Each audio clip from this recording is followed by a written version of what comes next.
talking about your input tax credit, you need to understand that there are various sections, right? Starting from section 16, but the main sections are your section 16 and 17, which tells when to take credit, when not to take credit, and how much to take credit. There is a concept of proportionate credit also.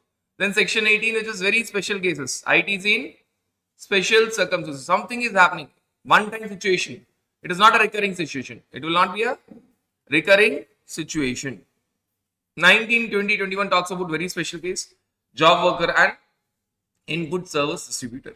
Now, government after all has to be government. So government tells that when you're claiming ITC, you have to prove that the ITC is eligible. The burden of proof lies on you, which means our departmental officer can any point of time tell that the credit that you have taken is ineligible. Section 155 is drafted in such a way that if you are taking the credit, the burden is on you to prove that it is eligible. Right? It is as if you're talking about a scenario where the police is telling that you have committed the murder. Now you prove that you did not commit the murder. It's just similar to that. So if you are taking credit, we can doubt at any point of time. You have to prove that the credit that you have taken is eligible. Now when you talk about your ITC certain terms, one thing you have to keep in your mind very clearly. Input tax credit means you are talking about inward supply, inward supply, inward supply, inward supply, inward supply. In simple language, you are talking about your purchases, expenses and fixed assets.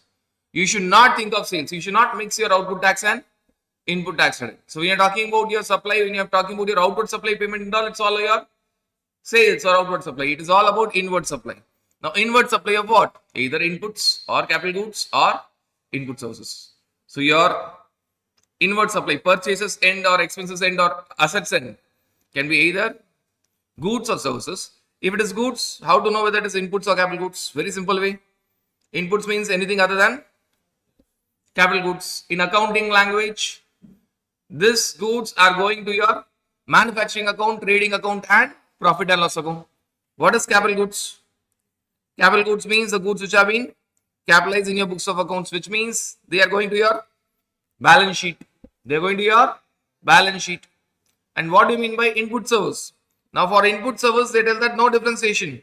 Whether that input service goes to manufacturing account or trading account or profit and loss account, or it goes to balance sheet. Certain input services will be capitalized. No difference. It is going to be called as input service, any service. So for goods, there is a differentiation. What you are taking to your manufacturing account, trading account, profit and loss account, inputs. What you are taking to your balance sheet, fixed assets, that is capital goods. For services, whether you take to your manufacturing, trading, profit and loss account, or whether you take to your balance sheet, you will capitalize a lot of services. Say for example, your purchase plant and machinery, that is capital goods. You are installing that plant and machinery, that is the service, installation service. But that is also being capitalized. It is input service. It is input service. And that's one common point, whether it is inputs, input service or capital goods. It should be used or intended to be used in course or furtherance of business. You just cannot take the credit of any item. It should be used or intended to be used in course or furtherance of business. In simple language, it should have business connection. It should have business connection, either present or futuristic. Either present or futuristics. Used or intended to be used. In course, which means while doing the business or furtherance of business. Even you can take the credit of R&D expenses, research and development expenses, which will not give you any business today, but it might give you business in future. Right? So inputs, input service and capital goods. And all these three inputs, input service, capital goods will be inward supply or outward supply. Will be all inward supply. So what do you mean by inward supply?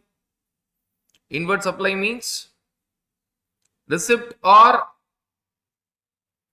supply. Are you receiving or are you giving it? Inward supply means are you receiving or are you giving it? Receipt of goods or services. It can be by way of purchase or by acquisition or any other means. You can get them free of cost. With consideration or without consideration. It may be with consideration or without consideration. Tamil Nadu branch is sending goods to Karnataka branch. Tamil Nadu branch will pay output tax. Can Karnataka branch take input tax credit? Yes. Has it purchased? No. Acquisition? No. Any other means? Yes. With consideration? No. Without consideration. Without consideration. Inward supply. Inward supply. So that is inward supply of inputs, input source and capital goods. And see, outward supply is used in a different context. So you may ask why outward supply is used. Now let us understand the significance of using outward supply here. By the way, outward supply is nothing but your supply. Outward supply is nothing but your sales side. Whatever you discuss in supply, the same thing is given here. Outward supply focuses on supply of goods or services. It may be by way of sale, transfer, disposal, barter, exchange, license, lease, rental, same thing, which are agreed to be made by a person in course or furtherance of business. Same thing. So why are we focusing on outward supply? Just now you said that when it's all about input tax credit, focus on your inward supply. Suddenly you're telling that focus on. No, it is not like that. Normally the end is always inward supply. End is always inward supply. Now why it is outward supply is given is, if you are not paying output tax on your outward supply, you cannot get input tax credit on your inward supply. If you are paying output tax on your outward supply, you can get input tax credit on your inward supply. So that is the logic of ITC. We'll be seeing it further. If you know output tax, don't take credit. Schools, colleges, don't pay output tax. Can they take credit? No, they'll have a lot of expenses having GST, but then can they take credit? No. It is going to get added to their cost. If you're paying output tax, you get credit. But there are certain special cases like zero rated supply, which is technically nothing but export of goods or services, or supply of goods or services to special economic zone. Export of goods or services or supply of goods or services to special economic zone. Now, when you talk about such cases, that you are talking about export of goods or services or supply of goods or services to SEZ, they are technically called as zero rated supply. Zero rated is different from nil rate, correct? So zero rated supply. What is the significance of zero rated supply? Normally, what is the thumb rule? No output tax, no input tax credit, correct? Don't pay output tax on your output supply, no input tax credit on your input supply. Pay output tax on your output supply, get input tax credit on your inward supply. But for zero rated supply, it acts as an exception. Even if you are not paying output tax on your outward supply, which is zero rated supply, even then you can take input tax credit. Not only that, you can also take the refund of it. Not only you can claim the credit, but also take the refund of it. That is the reason why outward supply is given. So what is the thumb rule? You're not paying output tax on your outward supply. Can you take input tax credit on your inward supply? No credit.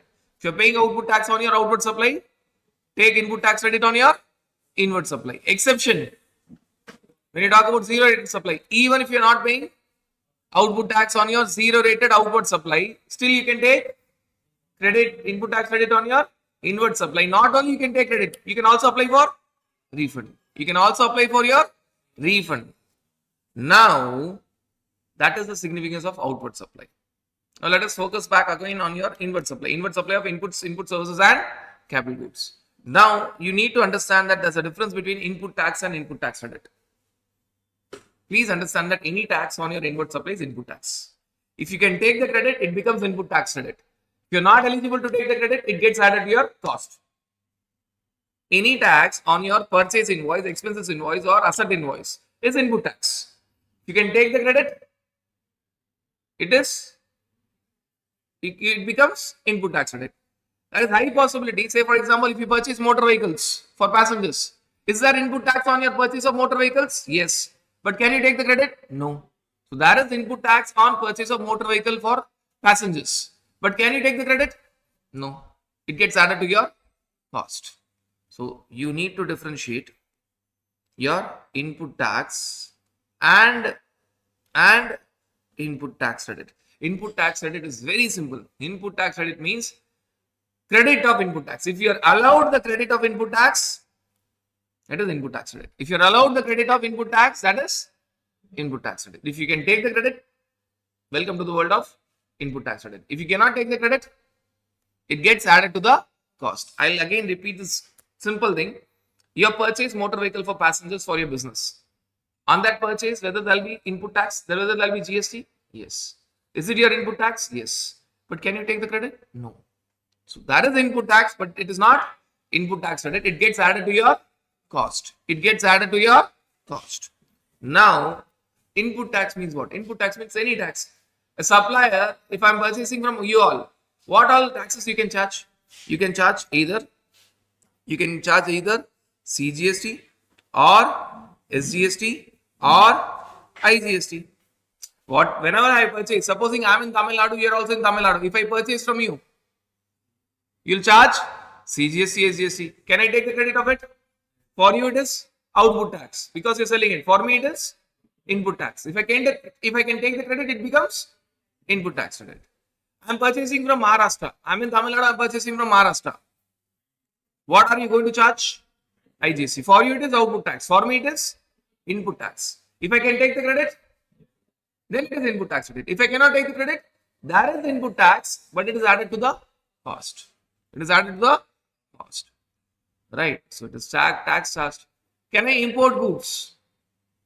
Can I import goods? Yes. If I am importing goods, what will be the tax? Remember that. If I am importing goods, what will be the tax? No. If I am importing goods, what will be the tax? Custom duty. The breakup of which is basic custom duty, SWS plus IGST, BCD plus SWS plus. I can take the credit only on IGST portion. Can I take the credit on your BCD portion? No. Can I take the credit on your SWS portion? No. Again, it is a classic example where it is input tax, but I cannot take the credit. I cannot take the credit.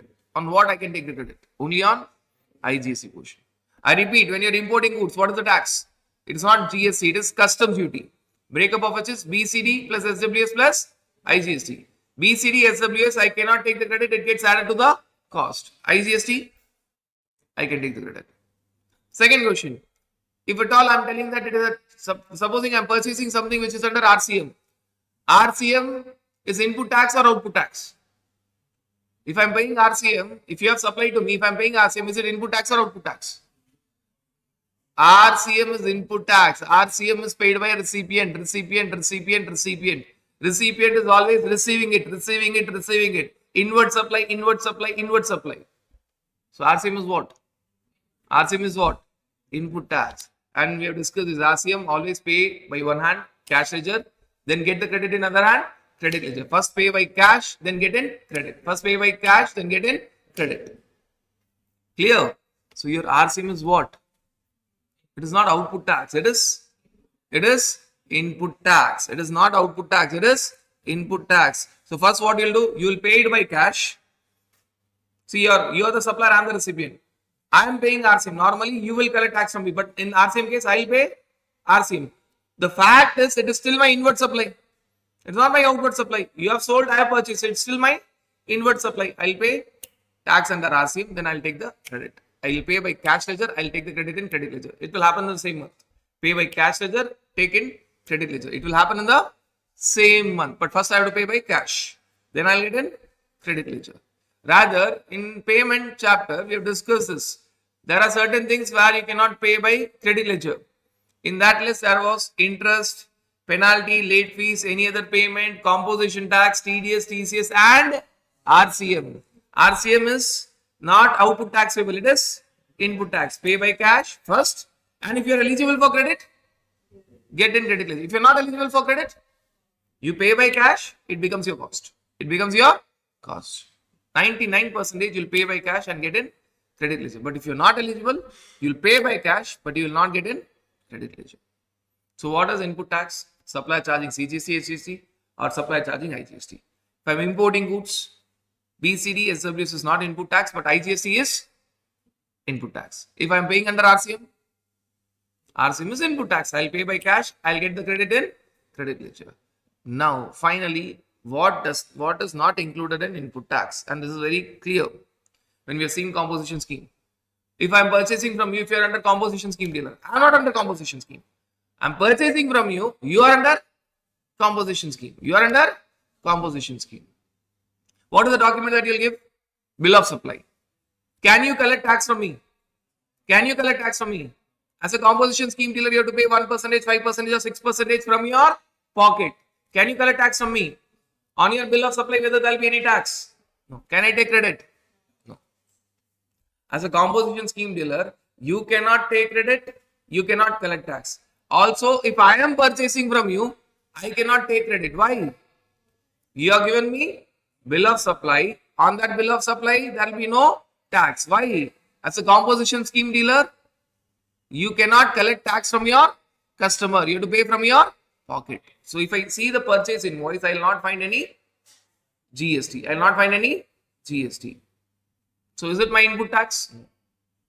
The opposite person has paid the tax, but he has paid from his pocket. I don't find it in my bill of supply. I cannot take the credit. I cannot take the credit. Right. So that is all about your input tax. It includes IGST on import of goods. It includes RCM, but it excludes composition tax. It excludes. We are not talking about a composition scheme dealer. For a composition scheme dealer, this chapter is totally irrelevant. Why? A composition scheme dealer cannot take any. So we are not talking about him. We are talking about a person who has purchased from composition scheme dealer.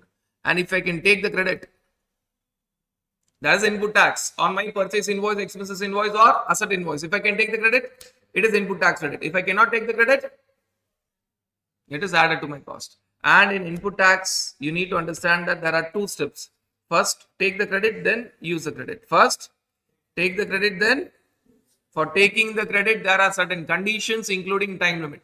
For using the credit, there is no condition. There is a restriction. There is a sequence for using the credit.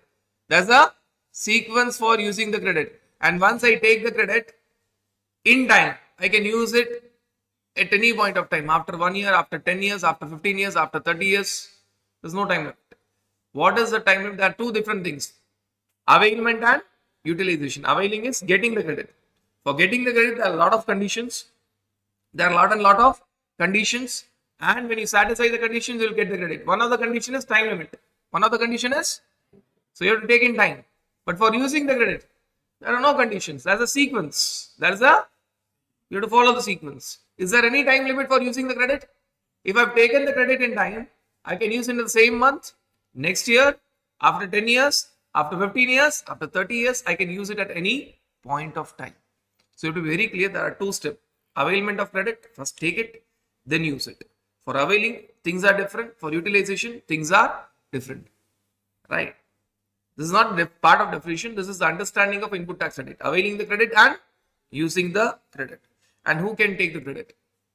Only a registered person can take the credit. What do you mean by registered person? Very simple definition. Registered person means who's having GST-IN. Who's having GST-IN under section 25. But registered person will not include person who are having UIN, international bodies. Only if you have GST-IN, GST identification number, you are called as registered person. If you are having UIN, who will have UIN? International bodies. International, they are not registered person. Though they have something in GST, but they will not be called as registered person. They have UIN. They have done something in GST. They have taken some number in GST, but they are technically not registered person. Now, once you have this background, very easy to see the conditions. Be with me. We'll be seeing about 11 conditions to understand when you can take the credit. When you can take the credit. First condition is you should be a registered person. First condition is you should be. If you are unregistered person, can you take the credit? No. At the time of inward supply, you should be. For payment, it's not so. For output tax payable, you should be taxable person. Whether you are registered or not, you have to make the payment. See, things are different. For your output tax, you should be taxable person. Either registered or liable for registration. Either registered or liable for, even if you are not registered, you are liable to pay output tax. But for input tax credit, you should be registered person. You should be registered person. Condition number 1 is registered person. You should be registered person. Unregistered person cannot take the credit. Condition number 2, you should be using that in course or furtherance of business. Those inward supply should be used or intended to be used in course or furtherance of business. Business connection. Business connection. First is registered person. Second is business connection. Business connection. Third, you should have proper documentation. You should have proper documentation. You should receive the document. You should receive the proper document. Now, what are the documents for that on basis of which you can take the credit? It is either tax invoice or supplementary invoice, debit note. Supplier will pay extra output tax, recipient can take extra input tax credit. Either tax invoice or supplementary invoice called as debit note. Called as debit note. Or self invoice. Self invoice is nothing but recipient himself recreating an invoice. Normally, invoices of other person. Self invoice is recipient himself is making invoice. Self invoice is applicable when? Self invoice is applicable in a case where supplier is unregistered person and it is a case covered under RCM. If supplier is unregistered person, can he give GST tax invoice? No. And it is under RCM. Recipient himself has to pay RCM first paid by cash ledger, then get it in credit ledger. First paid by cash ledger, first make the payment, then get it in credit ledger. So he has to have a self invoice. Self invoice is nothing but a tax invoice, but created by recipient himself. Normally, when you are talking about document, you talk about what document? Document of supplier, opposite party. Document of supplier, which is opposite party. But here, what is happening? I am taking the credit based on my own document. When supplier is unregistered and it is a case covered under RCM. And it is a case covered under RCM. I have to create self invoice. Both the conditions. Supplier is unregistered and it is a case covered under RCM. If it is not covered under RCM, I need not create self invoice. Supplier is unregistered and it is a case covered under RCM. I will create self invoice. Next, if I am importing the goods, for import of goods, the document is bill of entry. Import of goods will attract what taxes? Custom duty. Breakup of which is BCD, SWS, IGST. I cannot take the credit of BCD and SWS. I can take the credit only of, for that, what is the document? Bill of entry. For that, what is the document? Bill of entry. And at times, my head office will give me the credit. Reliance Limited will have multiple registration throughout India. They will have a lot of common input services. Where Reliance Limited head office, which is technically input service distributor, will take the credit. Like advertisement service or audit service. And it will distribute the credit to the different GSC number. To the different. Now, who is giving the credit? Head office. Technically called as input service distributor. Now, we are not talking about person who is giving the credit. We are talking about the branch offices. We are talking about the branch offices are taking the credit on the basis of what? Head office invoice. On the basis of ISD invoice. ISD invoice. So, what are all the documents on the basis of which you can take the credit? Tax invoice or supplementary invoice.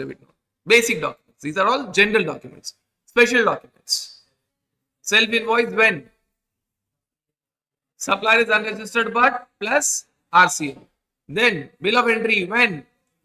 Import of goods. Then ISD document when? Head office giving the credit to branch offices. All these three are very special cases. Very, very special cases. Now, please understand that the third condition is document. When you talk about the third condition, it is important to know that you should have, the supplier is required to put a lot of information on invoice. As a recipient, should I be worried that supplier has put all the details on the invoice? No. If I am taking the credit, for me, I should check only the main contents. What are the main contents? Whether supplier's GST, supposing I am the recipient, whether supplier GST number is there and whether my GST number is there. Throughout the chapter, I will be the recipient. You guys will be the supplier. So whether your GST number is there and whether my GST number is there. Whether description is given of goods and services. Whether value is given. Whether tax is given. Whether place of supply is given in case of interstate supply. I need to verify only these 5 details. Your GST number, my GST number. Description, value, tax, place of supply in case of interstate supply. If these 5 main elements are there on your tax invoice or debit note, I can enjoy the credit. I can enjoy the credit. I will not be worried about even signature. I will not be worried whether you put your HSN number properly or not. I will not be worried whether you put quantity properly or not. I'll not be worried whether you put my address properly or not. All I will worry is 5 important contents. Your GST number, my GST number. Description, value, tax, and place of supply in case of interstate supply. Place of supply in case of interstate supply. You might not have put other details. That is your mistake. You please take action against supplier. What is my mistake? I will enjoy input tax credit. I should check 5 main contents. I should check 5 main contents. That is sufficient for me to take the credit. Right. What are the 3 conditions that we have discussed? Recipient should be registered person for taking the credit. I should be using these input source capital goods used in or intended to be used in course of furtherance of business. I should be receiving the document. I should be receiving the goods or services. I should be 4th condition. I should be receiving the goods or services. I should get the goods or get the services. I should be receiving the goods or services. If I don't get the goods or services, I cannot take the credit. I can take the credit only if I receive the document plus goods services. If I receive the document in April, I receive the goods and services in May. Technically, when I can take the credit? May, when I satisfy both the conditions. If I receive the invoice on 30th of April, if I receive the goods and services on 2nd of May, when can I take the credit? 2nd of May. 2nd of May. Are you guys clear with this understanding? I should satisfy all the conditions together. Receiving the document alone is not sufficient. And I say ask these questions. That one of the input supply, the question will be from the angle of April. The question will be calculating input tax credit for April. One of the inward supply, you have received the document on 30th April, but you have received the goods or services on 2nd of May. So whether that amount will come while calculating input tax credit in April? No. Because you are technically eligible to take the credit only in the month of May. So while writing the explanation, against that inward supply, you should write amount as 0. Why? You are calculating the credit for April month. And for that item, you are eligible for credit only in May month. Clear? I have to receive the document plus I have to receive the goods and services. Now, there are 2.2 exceptions for this receipt of goods and services. Exception number A and exception number B. Now, first exception is beneficial. Supposing you are the supplier, I am the recipient. I am telling that you don't send me the goods, you send the goods to my job worker. I am asking you, don't send me the goods, send the goods to my maybe job worker or customer, whosoever it is. So you are going to give the bill to me, but you are going to ship to third party. You don't know who is he. I know who is he, but you don't know who is he. He might be my job worker or customer, anything. Bill to me, recipient, but ship to third party. As a supplier, you have bill to me, recipient, but ship to third party. Who can take the credit? Recipient or third party? Recipient or third party? Louder. I can take the credit. I am going to make the payment to you. I am the recipient. I can take the credit. But did I receive the goods services? No.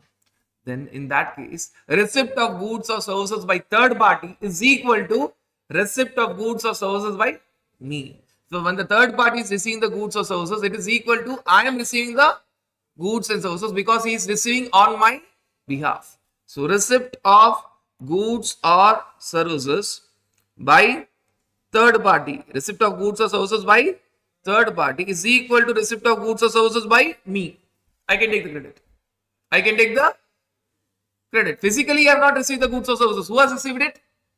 Third party. But he has received it on my behalf. So receipt of goods or services by third party is equal to receipt of goods or services by me, recipient, registered recipient. I can enjoy the credit. I can enjoy the credit. This is a beneficial provision. Now, there is a dangerous provision. What is this dangerous provision? In case the goods are received in lots. Supposing you are the supplier, I am the recipient. Through this chapter, you will be supplier, I am the recipient. You are sending me the goods in lots. Against one invoice, 10 crores plus GST, you are sending the goods in lots. 1 crore lot, second 1 crore, third 1 crore, fourth 1 crore.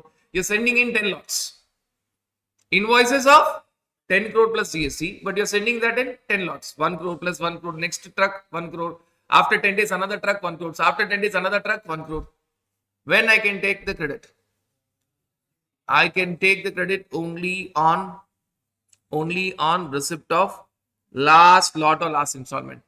I have received the invoice. I might have received the invoice in April. Supposing you have started sending the lots in April and you're sending the last lot in Jan. You're sending the last lot in Jan. Right, 10 months. Every month you're sending one lot. Invoice I've got in the month of April itself. Invoice I've got in the month of, but can I take the credit? No. I cannot even take the credit proportionately.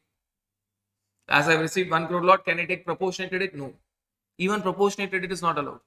When I receive the entire lots, last lot, I can take the full credit. Because if I don't tell this, your mind will tell that, sir, I've received 1 crore plus 1 crore, then 1 crore. Can I take the credit proportionately? No. It is received against the same single invoice. So I have to wait till I receive the last lot. But the irony is, supplier would have paid the entire output tax. You guys would have paid the entire output tax in the month of April. April means your due date will be 20th May. April written on or before 20th May. But I can take the credit only in the month of Jan of next calendar year. Jan of next calendar year. Right.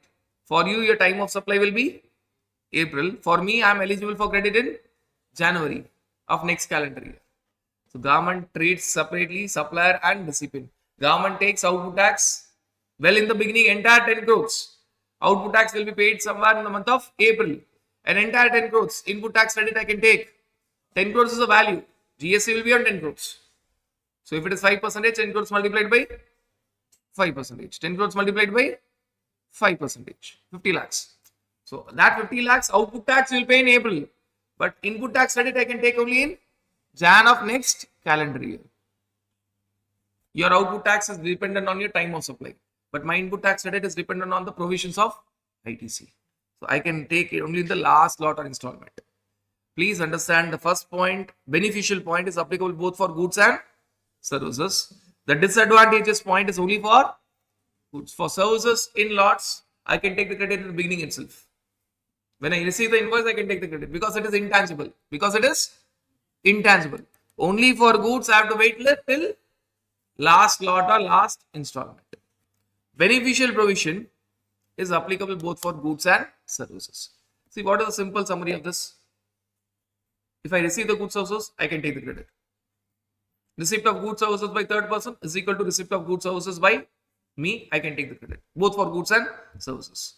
But when you talk about goods, if I'm receiving the goods in lots against a single invoice, only when I receive the last lot installment, it is equal to receipt of goods. I can take the credit only at that point of time.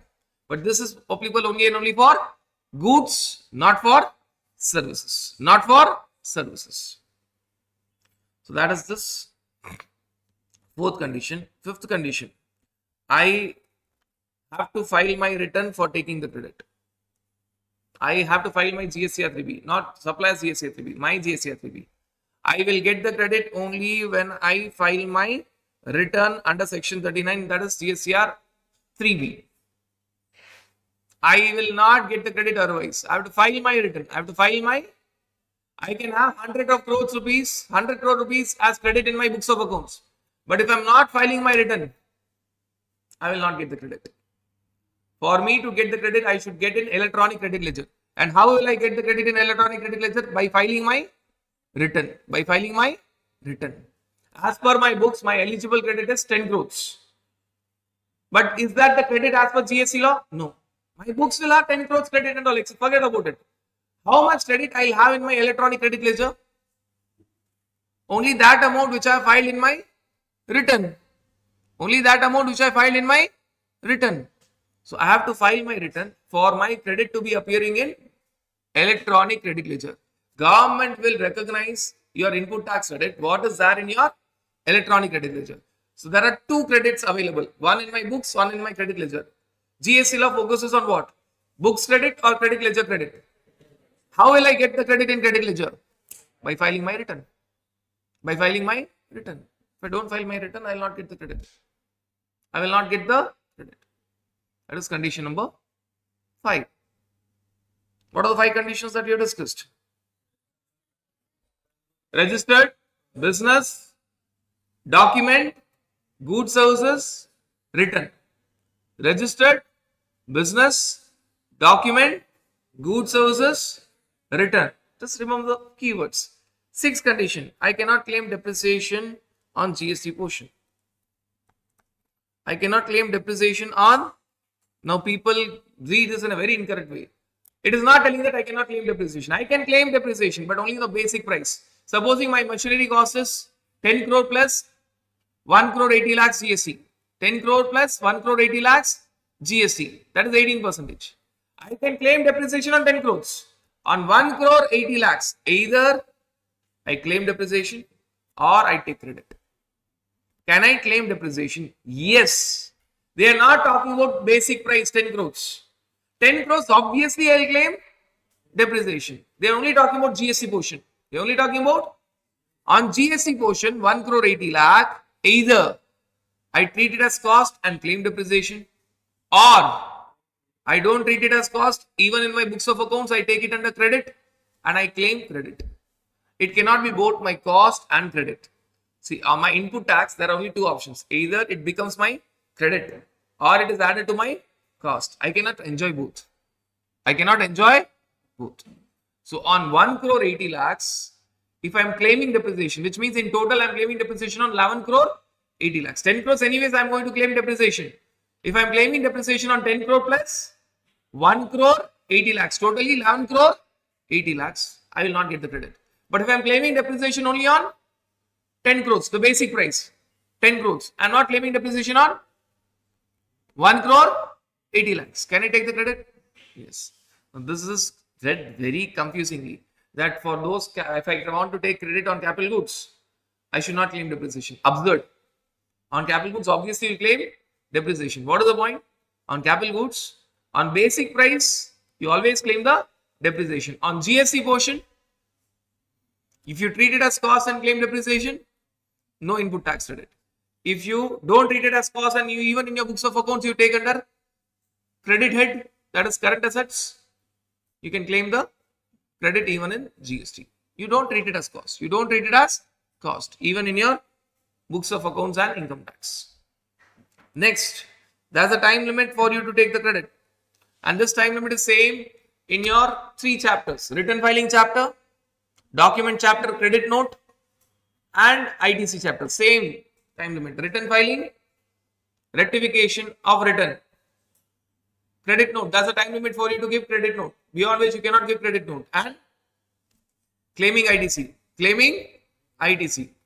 What is this time limit? This is same in 3 chapters: return filing, rectification of return, document, credit note, and ITC. Same time limit. Very important time limit. What is the last date for me to take the credit? If I have missed the credit of financial year 24-25, 24-25, can I take the credit in 25-26? Yes. What is the last date? 30th November of next financial year. So if at all I am talking about financial year 24-25, what is the last date?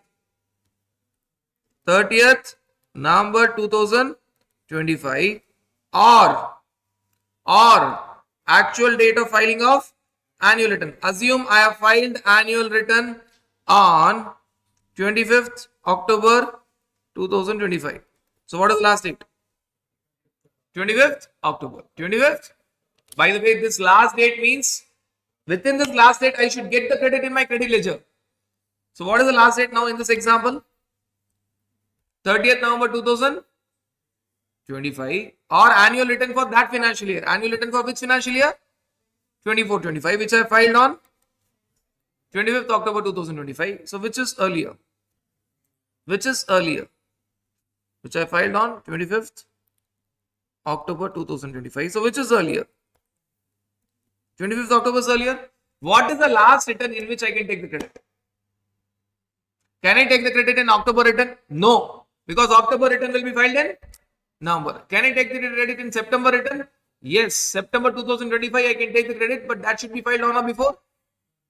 On or before 25th October. So when I write here 25th October 2025, please understand that my last return is September 25 return. I can take the credit in April 25, May 25, June 25, July 25, August 25, September 25, any of these return, next year returns. But these should be filed on or before 25th October 2025. But what if I tell that, no, I have filed my annual return for financial year 24-25 on 10th December 2025. Actually, ideally speaking, you should never file your return before 30th November if you understand the provision. You keep everything ready, but never ever file your return on or before 30th November, because if there are any mistakes, you could have rectified. But because you are very eager and no, I've done my work fast, very fast, I'll file my annual return. Useless fellow. You have filed in haste. You could have waited. You could keep everything ready, but file it after. So file in that 1 month gap. The last date to file annual return is 31st December. After 30th November, but before 31st December, you file it. Why? What is the advantage? In this scenario, what is the last date in which you can take the credit, or you can raise the credit note, or you can rectify your return? Because all the three, it's the same due date. What is the last date? 30th November now, because whichever is earliest, 30th November. What is the advantage? This we are talking about mistake committed in financial year 24-25. It can be April 24 or March 25 for any of the months. ITC could have been missed of April 24 or May 24 or June, July, till March 25. Any month in that financial year, end date is the same. End date is the same. 30th November of next financial year or actual date of annual return of that financial year, whichever is earlier. So what is the last date now? 30th November. When I tell the last date is 30th November, what is the significance? Significance is I can correct this. The last return in which I can correct it is October 2025 return, which is to be filed before 30th November 2025. I can file returns late, right? And it is always advisable that October return, even if you file late, no problem. Thoroughly check and file it. Thoroughly check and file it. Can I correct it in April 25 return? Yes. May 25 next year. These are all next year returns. May 25 return? Yes. June 25 return? Yes. July 25 return? Yes. August 25 return? Yes. September 25 return? Yes. October 25 return? Yes. All these returns should be filed on or before. If at all I'm filing, correcting it in October 2025 return, but I'm filing after 30th of November, not possible. So this is the last return. October 25 is the last return in which I can correct it to be filed on or before 30th November. So last return is October 25. Main condition to be filed on or before 30th November. To be filed on or before 30th November. Can I correct it in November return? No. Why? My November return will be filed in 30th November is gone. 30th November is gone. So this is a time limit. Very, very, very, very important time limit. And this is same time limit in all the three places. So once you are clear with it, you can apply the same thing even there. What are the three cases where time limit is the same? Rectification of returns. Last date for raising your credit note for sales return or discount. Credit note, decreasing the value, decreasing the tax. And last date for claiming input tax credit. Last date for claiming input tax credit. So what are the 7 conditions that we have discussed? What are the 7 conditions that we have discussed? Registered business, document, goods services, return, depreciation, time limit. Next is 180 days. You're talking about your 180 days. If at all I'm taking the credit, I'll be the recipient, you are the supplier. I have to make you the payment within 180 days. I have to make you the payment within 180 days. What payment? Entire payment. If I want the credit, I have to pay you the value plus tax within 180 days. So government is taking care of the supplier because supplier pays output tax from his pocket. And government is telling that recipient, you pay him soon because we have got the tax from him. But you please pay him soon. You please pay him soon. So I have to make the payment within 180 days. What if I don't pay within 180 days? Please understand, initially I'll take the credit whether or not I'm going to pay within 180 days. The moment I get your invoice and the moment I get your goods and services, I'll take the credit. If I pay within 180 days, nothing. If I don't pay within 180 days, I have to reverse the same to the extent of non-payment with interest, with interest, with interest. So first step is avail the credit.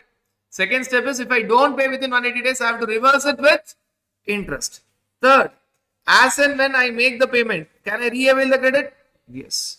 But interest paid cannot be re-availed. So what are the three steps? Step number one, avail the ITC without waiting for 180 days. Second step, if I don't make the payment within 180 days, reverse the ITC with interest. Interest on input tax credit will be discussed in section 50.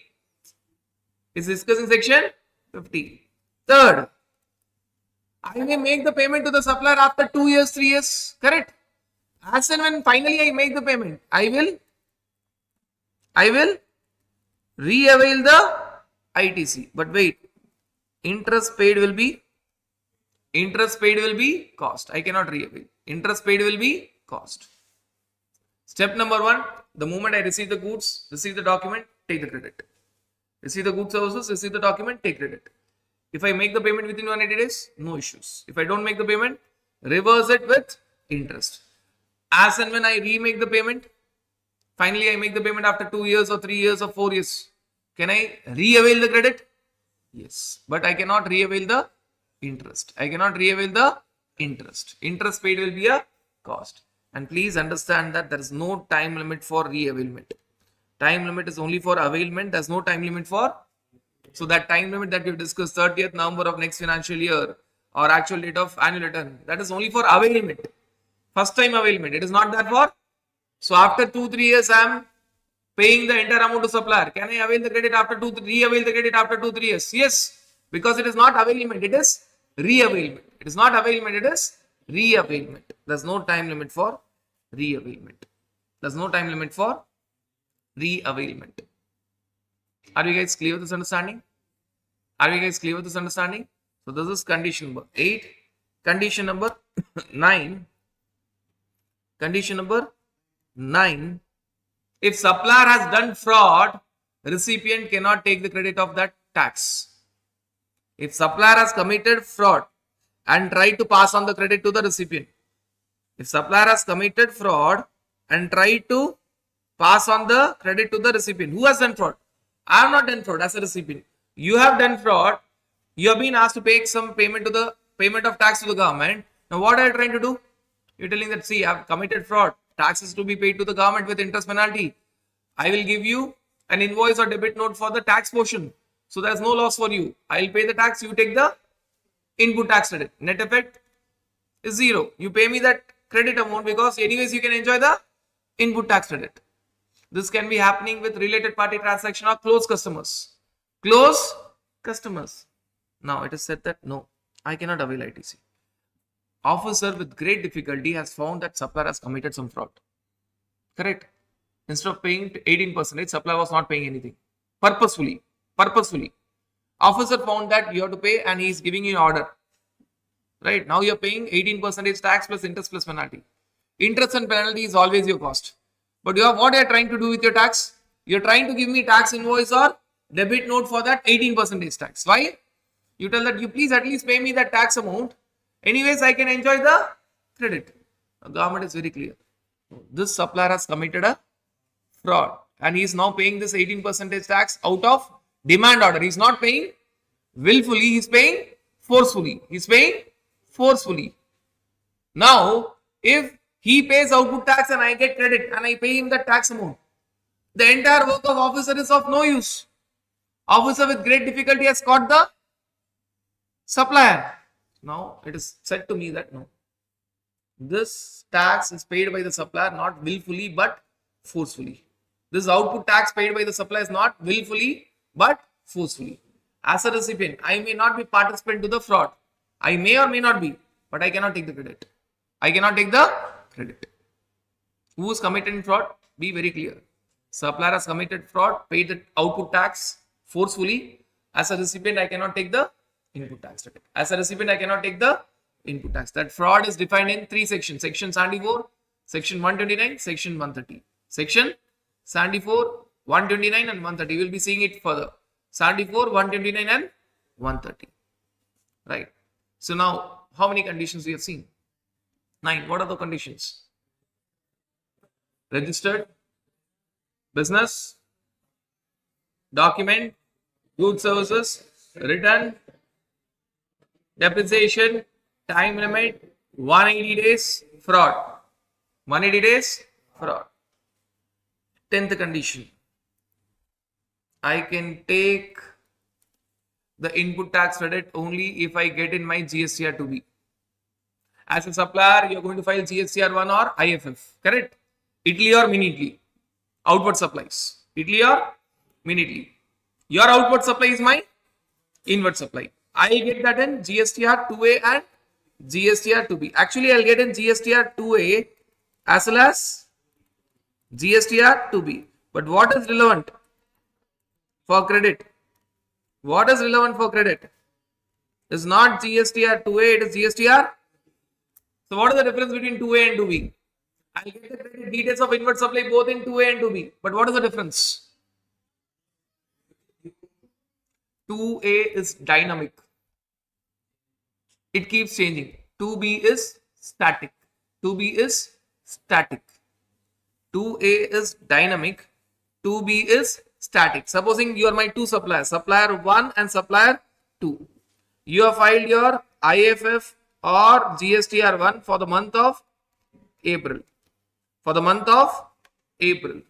You have filed for the month of April on 10th of May and on 17th of May. 10th of May and 17th of May, which means within due date, after due date. Within due date, in GSTR 2A, it will be updated in April month's GSTR 2A. If I file in time, it will be updated in April month's GSTR 2A as well as April month's GSTR 2B. April month's GSTR 2A as well as April month's GSTR 2B. But second supplier was not filed on time. It will be appearing in April month's GSTR 2A again. When I download my 2A on 10th of May, I'll see only supplier 1 purchases. When I download my GSTR 2A on 17th or 18th of May, I'll see both supplier 1 and supplier 2. I'm talking about downloading April month's 2A. Downloading. But when I download my 2B, 2B can be downloaded only on 14th of next month. Why? What is the due date of 1? Normally 11th of next month. IFF 13. So few suppliers can be under 1 and few suppliers can be under IFF. When finally my GSTR, when finally my inward supplies will be finalized. Few suppliers will be in GSTR 1, MRMP scheme, few will be under QRMP scheme. IFF for the first 2 months and GSTR 1 for the third month, which means again 13th. So I have to wait till 13th of next month. Till 13th of. So my 2B will be finalized on 14th of next month. My April month 2B will be finalized on 14th of. Now understand whether I download my 2B on 14th of next month, that is 14th of May or 20th of May or June or July or August, after 2 years, after 5 years, my April month's GSTR 2B will contain only supplier 1 purchases. Supplier 1, it will not contain my supplier 2 purchases. Even if I download my GSTR 2B after 17th of May, I will not get supplier 2 data. I will not get supplier 2 data. It is static. On 14th of next month, it becomes freezed. Whatever has come will come. Whenever you download, you'll get the same data. Whenever you download, you'll get the. Whereas GSTR 2A, it keeps changing. Out of 2 suppliers, 1 supplier has filed on time. On 14th of May, if I download, I'll get only supplier 1 purchases.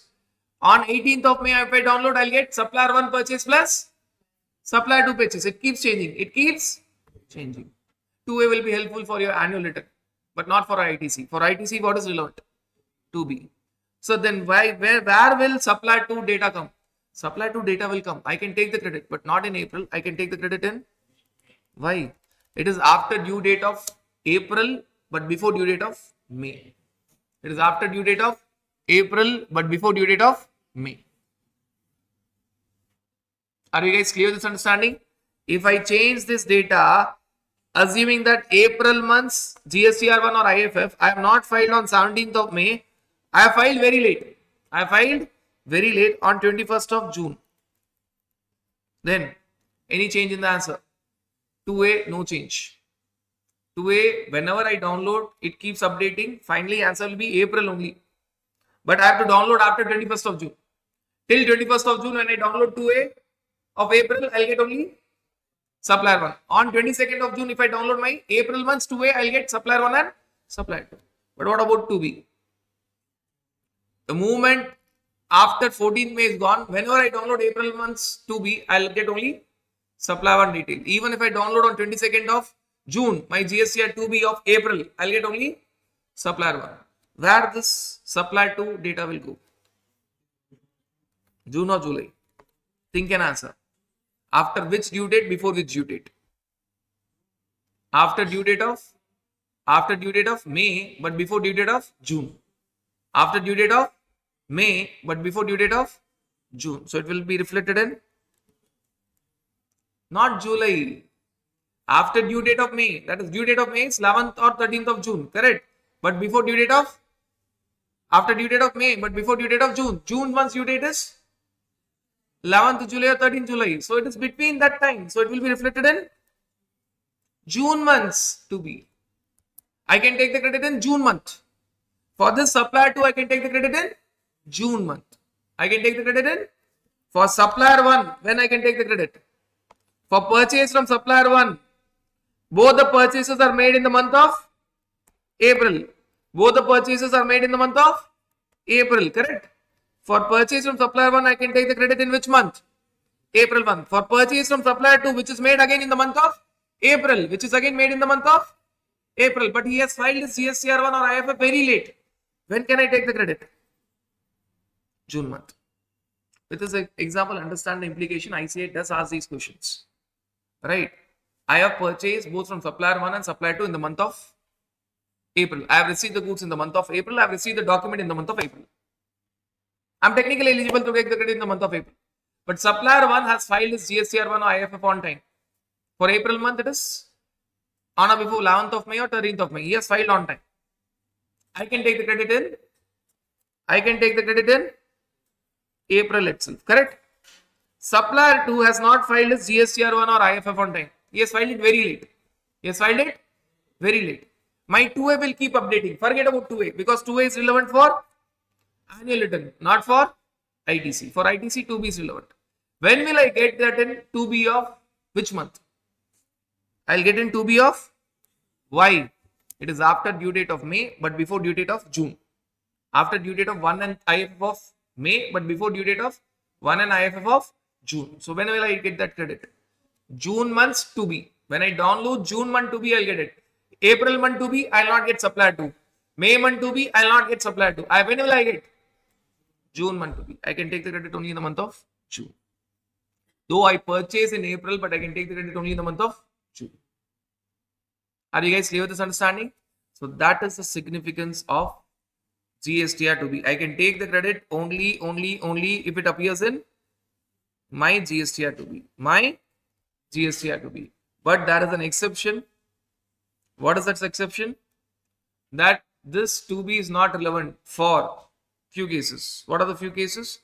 RCM from unregistered supplier, import of goods, invoice from my head office, ISD invoice, or invoice of NRTP. I'm not talking about NRTP. I'm talking about I am purchasing from NRTP.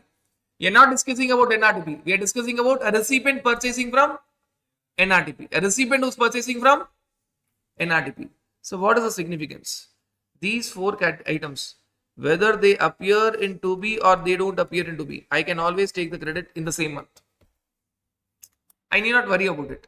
If I have RCM from unregistered supplier or import of goods, IGST credit, BCD, SWS, I cannot take the credit. Or head office invoice of ISD or NRTP invoice, purchase from NRTP. Whether I see it in my 2B or not, I can take the credit. In all these 4 cases, even if it is not appearing in my 2B, I can take the credit. They are all special cases. Other cases, only if it appears in my 2B, I will take the credit. These 4 cases, Even if it is not appearing in my 2B, even if it is not appearing in my 2B, I can take the credit. I can take the credit. Right. So this is the, I say doesn't touch this exception, but yes, that is the exception. These 4 cases, even if it is not appearing in my 2B, I can take the credit. So how many conditions we have seen? Rather, there was an exception even for this 180 days, which you missed out.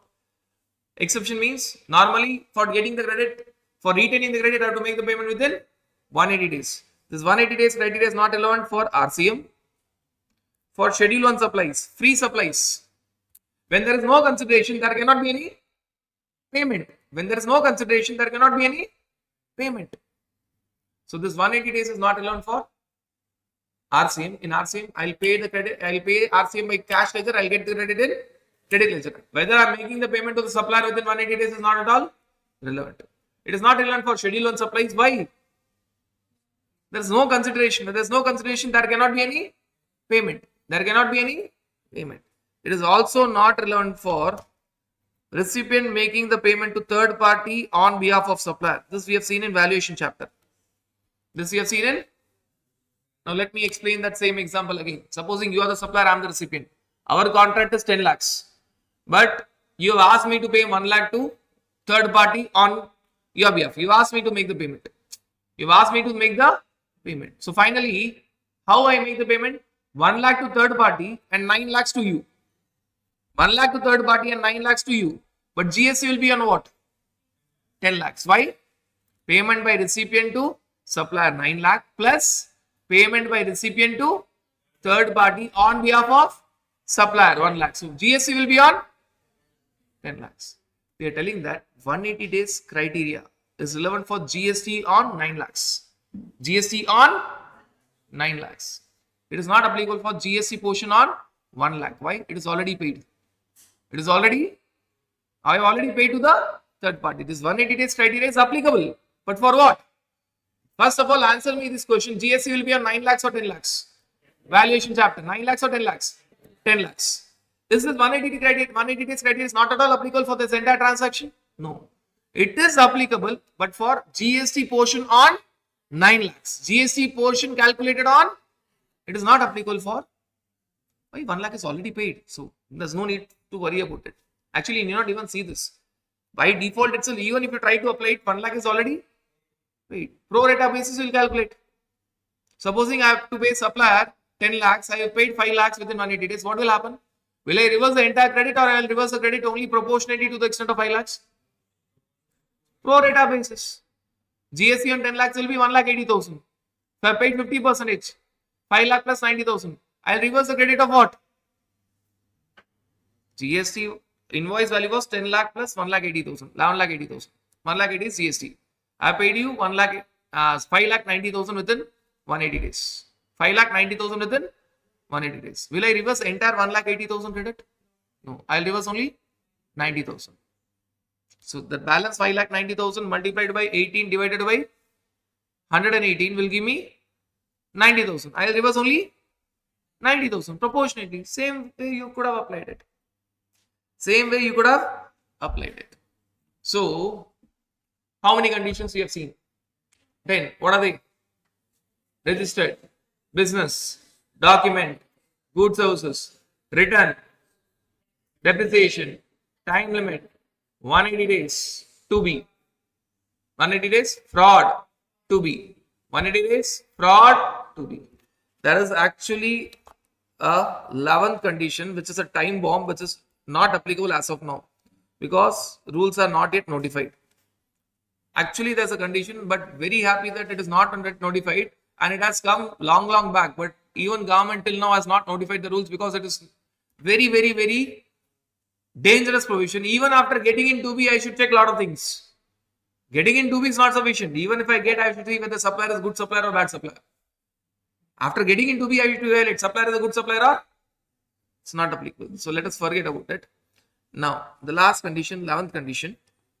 The last condition, which is the 11th condition, is supplier should pay the tax.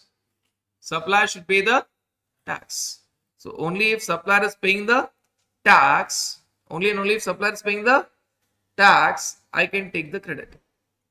Now, previous condition was based on supplier filing, GSTR 1 or IFF, so that I get in GSTR 2B.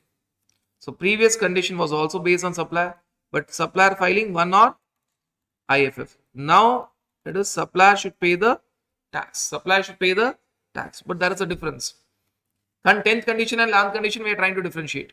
In the previous point, if supplier files 1 or IFF, I will get that information in, and based on that I'll take the credit. Based on that I'll get the credit. But whether supplier has paid the tax or not, I will never get that information. As a recipient, actually, practically, I'll never get that information. Officer has to inform me. And here, this condition is actually for availment of ITC, which means only if I get the credit in my GSTR 2B, I can take the credit. But here, it is not about availment of credit. You can avail it. Initially, without seeing whether supplier has paid the tax or not, you can avail it. But if he has not paid the tax, on or before 30th November of next financial year, on or before 30th, no annual return here, on or before 30th of November of next financial year, then first I will avail the credit. Without seeing whether he has paid a tax or not. Step number 1. But in the previous condition, only if I get into B, I'll take the credit. If I'm not getting into B, I'll not take the credit.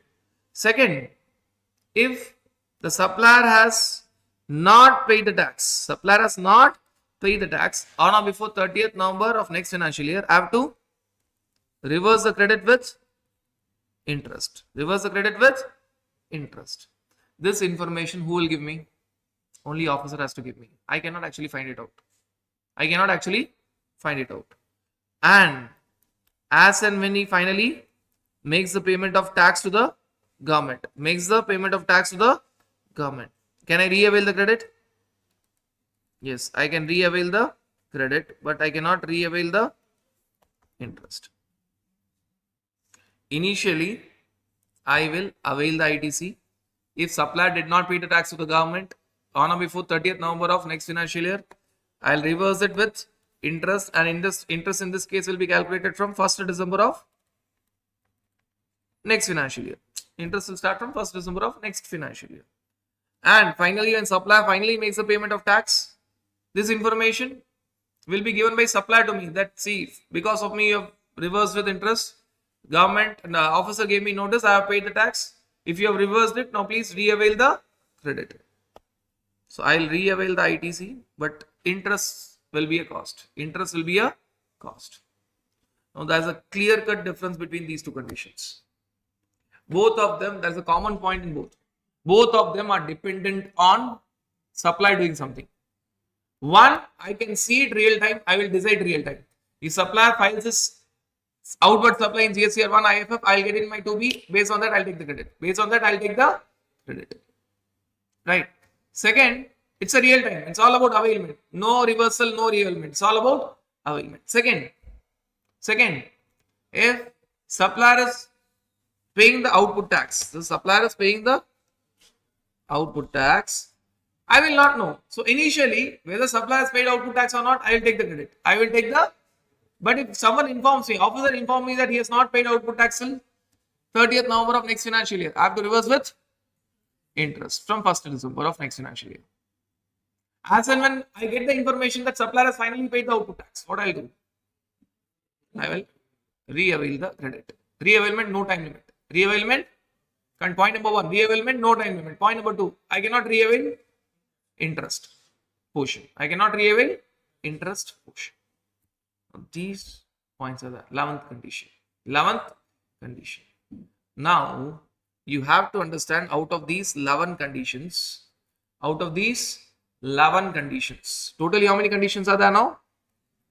Out of these 11 conditions, 9 conditions and 2 conditions, split it. 9 conditions and 2 conditions. Out of that, split that into 8 condition and one condition. These two conditions, what are the two conditions we are talking about?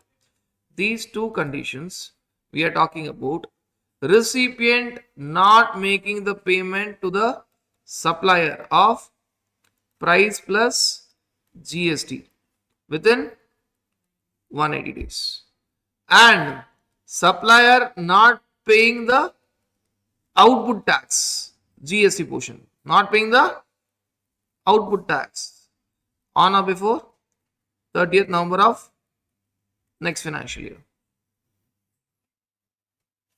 Please do understand, these two conditions are basically talking about first availment of ITC without checking them, then reversal of ITC with interest, and finally when you satisfy it, it is re-availment of ITC, but interest portion will not be there, which means these two conditions are not checked real time. They are not checked. First you take the credit, you don't wait for 180 days, but both are very different. Please understand, the first part is recipient making the payment to the supplier. What? Both, entire value plus GST within 180 days. Second one is supplier making the payment to the government. What?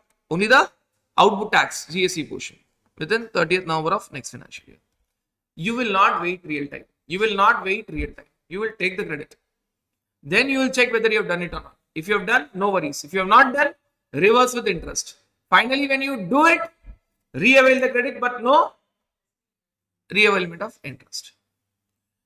All the other 9 conditions, only when you satisfy it, you will get the credit. If you don't satisfy it, you will not even get the credit.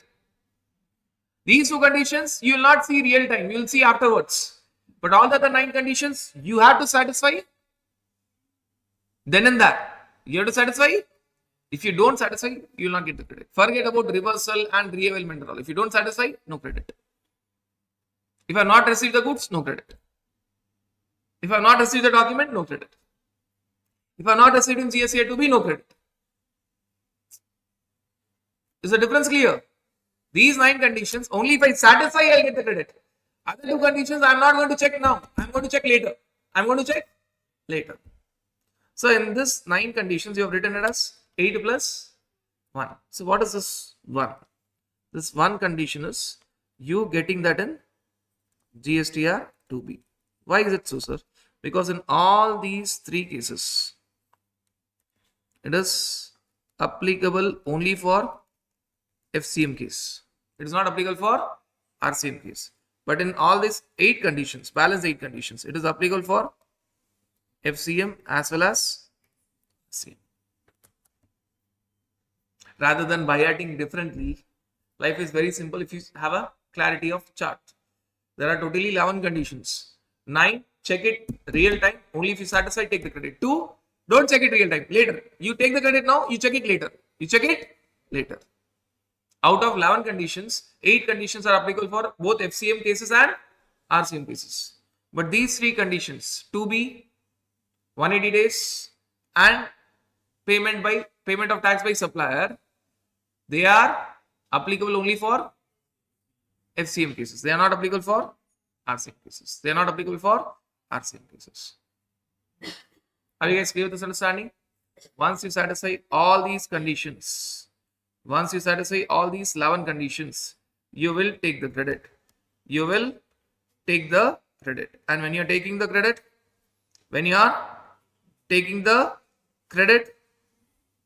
you will take the credit of everything. If it is intra-state supply, you will take the credit of CGST, SGST and compensation cess. If it is interstate supply, IGST and compensation cess. If it is import, you will not take the credit of BCDs, SWS and special import duties. You can take the credit only of IGST and compensation cess.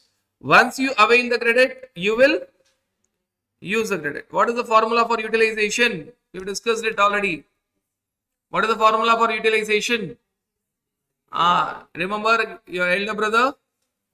Don't look at me. Right? Remember? Okay, you can look at me also. I have married now for almost 10 years. 10 years is going to complete. So you can think of me as your elder brother who's married for almost 10 years.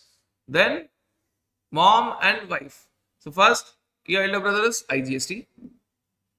Then my mom is CGST. My wife is SGST. So first who will contribute?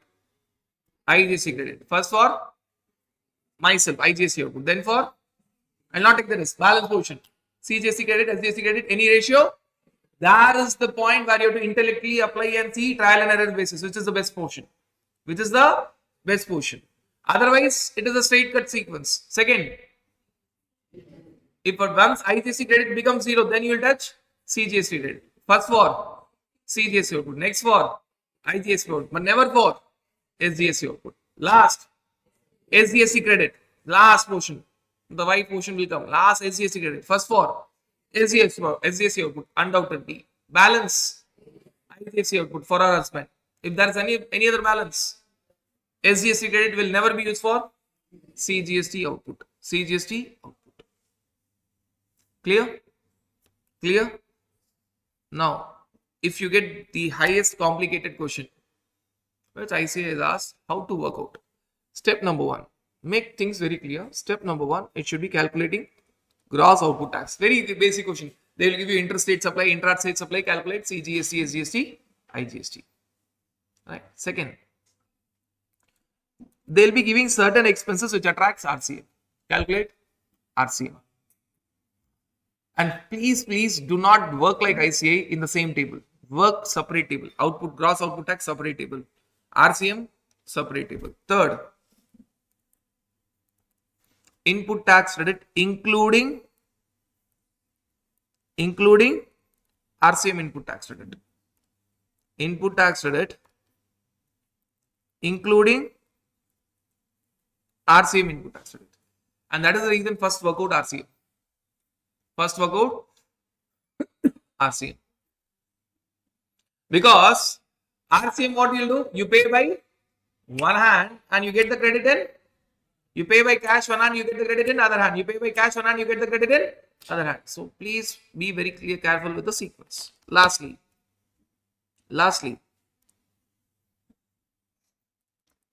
we are talking about final payment by cash. Final payment by cash. In this final payment by cash, split into two. One is RCM that you are going to pay by cash. Correct? Because RCM, what is the first one thing that you know about RCM? Pay by cash, get in credit. So we have already taken in credit because that is the step you have to follow practically. But you have to pay by cash, right? So you would have paid by cash. So RCM will be paid by cash. Then net output tax paid by cash. Net output tax paid by cash. So how you will calculate net output tax? Gross output tax from step number 1 less input tax credit from step number 3. Input tax credit from step number 3. This RCM has come from step number 2. You'll get net output tax. You'll get net output tax. So you'll have this figure and you'll have this figure. If you total that, you will get total payment by cash ledger. Total payment by cash ledger. These two portions. What are the two portions? If I want to write RCM portion and net output tax payable portion. Wait, don't stop your answer here. Always when you conclude your answer, write ITC carried forward. Though that will never be asked in the question, write it. Is there any ITC carried forward? Because that is the way where you will see trial and error whether you have calculated this ITC utilization correctly or not. This is the indication that whether you have utilized the ITC correctly or not. So always write ITC carried forward. Question will never ask. We always write ITC carried forward. This is the master question data, the highest complicated question which can come, and this has to be presented in this way. If you present in this way, you will not make any silly mistakes. And one important point I forgot to tell you, that please always go with ICS. Never go with CSI. Always write in IGST, CGST, SGST. IGST, CGST, SGST. Are you guys clear with this understanding? Are you guys clear with this understanding? Where is the area where you have to be very cautious with the utilization portion? IGST credit first used for IGST output. Balance portion used for CGST output, SGST output. Any ratio? Normally, you think that will split equally. Correct? At times, you should not split equally. At times, you should split in such a way that final cash payment is less. I'm not going to work out and all. Just think this area. This is the only area. This is the only area where you have to go by trial and error basis. Normally, what you'll do, supposing you have IGST credit of 10 lakhs and you have IGST output of 4 lakhs. You'll use it first. Balance. Don't split always by 3 lakhs, 3 lakhs. In normal question, you can split it equally. But if the credit is in such a way that credit is more of SGST and less of CGST, in the second and third step, it is not matching. You have to balance in such a way that you give the minimum answer by cash. You should not spend more by cash. So here you have to do trial and error basis. Trial and error basis. Are you guys clear with this understanding? And that is the reason I'm asking you to finally write. And that is the reason I'm asking you to finally write ITC carry forward. So that if you compare payment by cash and ITC carry forward, you'll end up that I have so much credit, but still I have paid by cash. Have I done something wrong? It is possible that you have credit, but you have paid by cash. But just check, have I done anything wrong? And this anything wrong will be possible only in which area? IGST credit used for CGST output, SGST output in any ratio, any other thing, you cannot do anything. All other things are freezed. Whether you like it or not, you have to go by that sequence. Whether you like it or not, you have to go by that particular sequence. And one important point in that chart I have forgot, when you are writing less ITC, please don't write in one line. Never write in one line. Less ITC should be there in 3 lines. First, IGST ITCs. Next, CGST ITC. Next, see your output tax will be in one line. But ITC utilization, write in. Why? First, you are going to use IGST credit. Properly, you have to match. So you have above IGST, CGST, SGST in columns, and here in rows you have IGST credit, CGST credit, SGST credit. Properly think and answer. So please, this is again one important change that I'm doing. I should have written there itself. When I'm doing less ITC, don't write in one line. Never do this ICA stunt where they will set off in one line and write explanation. It will not make sense. Write in 3 lines. IGST credit, utilization, then less ITC, write in 3 lines. IGST credit, then CGST credit, then because that is the sequence. IGST credit, CGST credit, then SGST credit. Then use in that formula. The only area where you have to apply your mind. Other area don't apply your mind. I am not telling that if I have extra credit balance, I should not pay by cash. There can be situation where I have credit balance, but still I end up paying by possible. But if at all there is a situation where IGST credit is there, used for IGST output and balance to be used for CGST and SGST output in any ratio, in any proportion, you could have balance in such a way that your cash payment is minimum. Cash payment is minimum. So there you have to be very cautious. This is the master summary chart, the complicated question, and you'll finally have answers in how many tables? 4. Gross output tax, 1 table. Second, RCM, 2nd table. Third, ITC including. ITC will include the RCM portion. 3rd table. Fourth is payment by cash. Payment by cash split into 2. RCM you have to pay by cash.